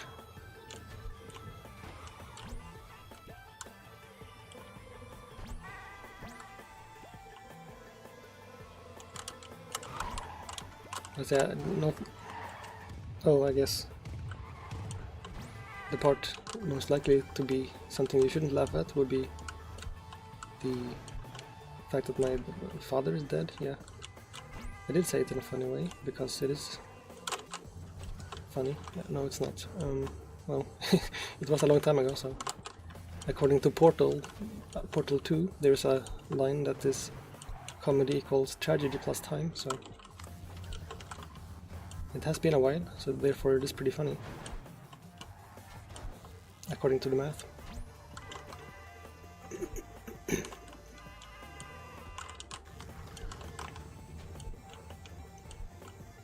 But that's okay. I did because I didn't like him at the time, so I didn't mind much. I mean, I still cried and stuff, but not a lot.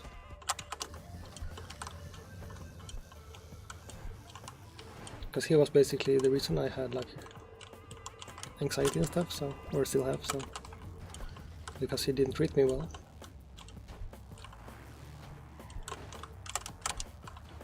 And I mostly didn't live with him or anything, so. Yeah.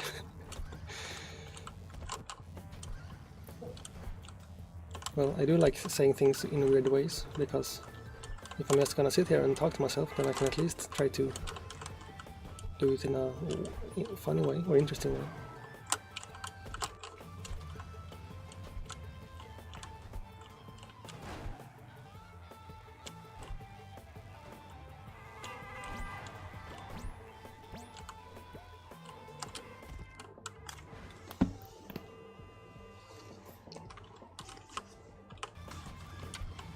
Okay, I should probably stop now because it's past the 5-hour mark.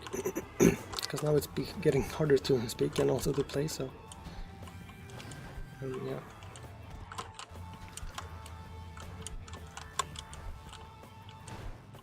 Have you seen the Dune, second Dune movie, and also Deadpool, the new one? Because I downloaded those now, so I might watch one of them today. Because I generally don't go to movies, I mean to cinemas. Oh yeah. Are you in a different time zone? Because here it's only... Let's see, does this still work? Okay. Because honestly, when the first one came out, it's sort of like... It's very much like a movie that's like... it's very long, it's like 3 hours or something, and it's still just like a setup for the series, it feels like.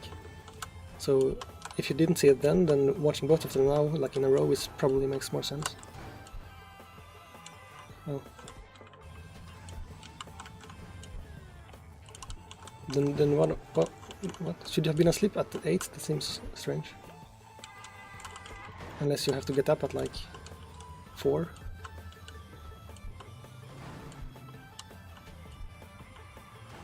I guess that's not too early for some people. When I had my logistics job, I did have to get up at 4, which was terrible. So hopefully that's not the case for you.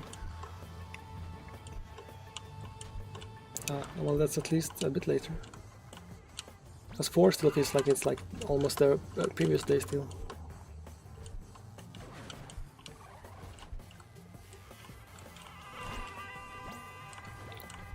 Because I started at like 5:30, someplace far away, so I had to get up and then like bike for like half an hour for like 7.5 kilometers, I think it was. Just because if I took the buses, I would have to get up even earlier. Because the buses didn't even start going correctly because it was so early.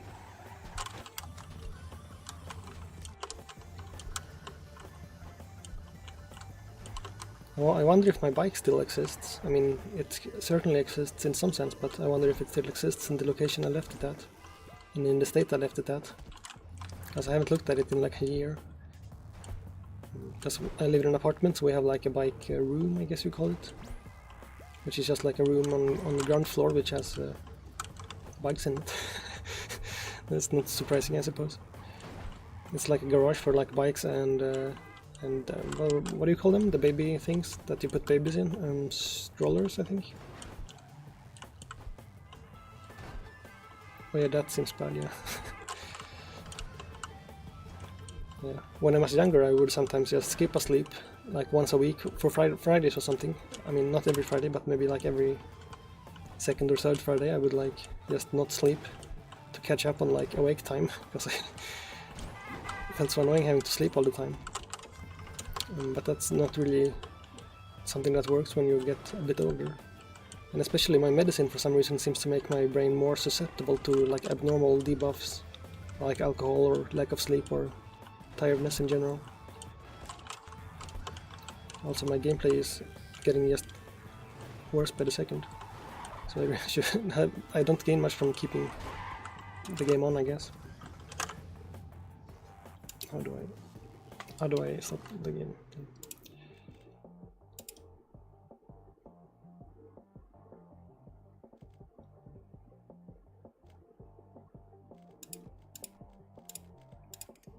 I can unlock these abilities now. These are the ones I haven't been using, by the way. Well, I couldn't afford all of them. But I'm not gonna use them.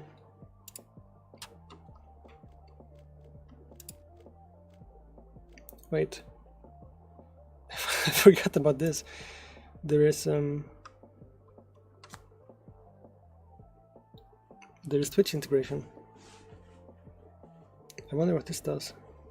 It says event, but I'm not sure if that's like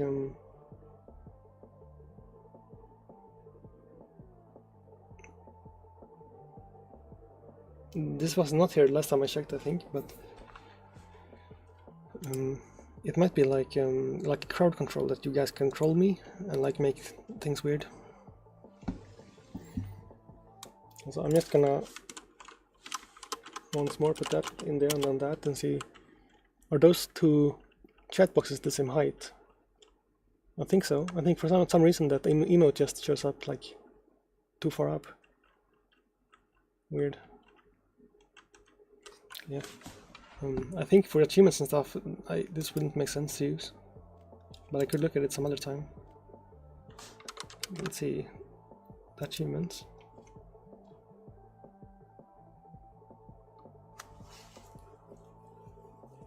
Because I think the only one that I can't get easily would be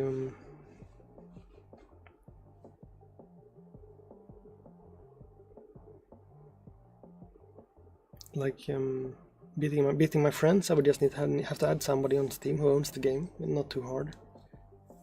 And then beat all the levels. That's not hard either.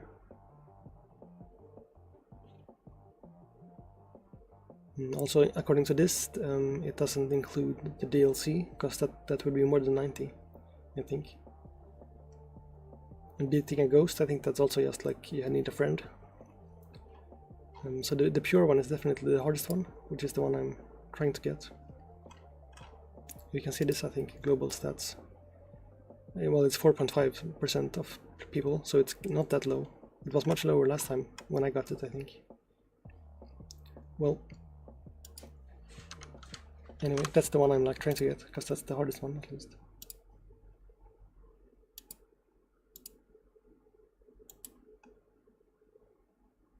Also, don't look up where this background comes from.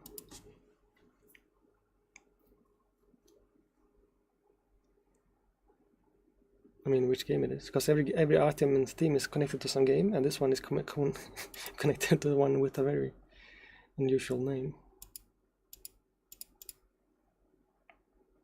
Does it say here? Yeah. Oh wait, it went away. Which, I don't own this game, by the way. I just bought this background in the store directly, but like, what the fuck? What is that game?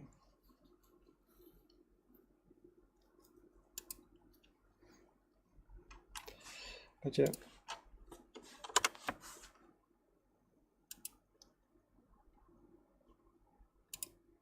Oops, I clicked something.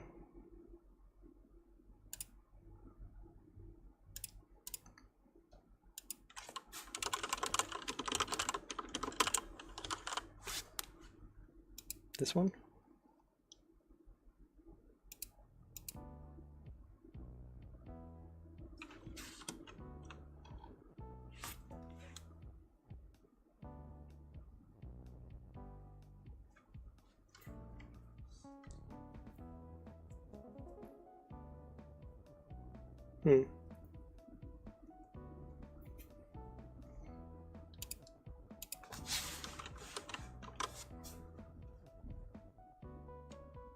Well, this one doesn't show much about what it is.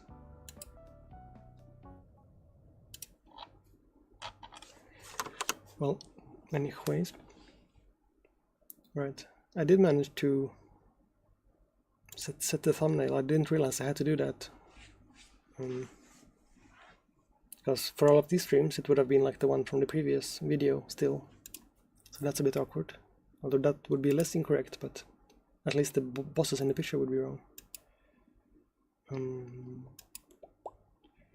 Yeah. Well. Boop. Boop. Boop. Boop. Boop. Boop. Beep. Boop. Blah, blah, blah, blah. Okay, well.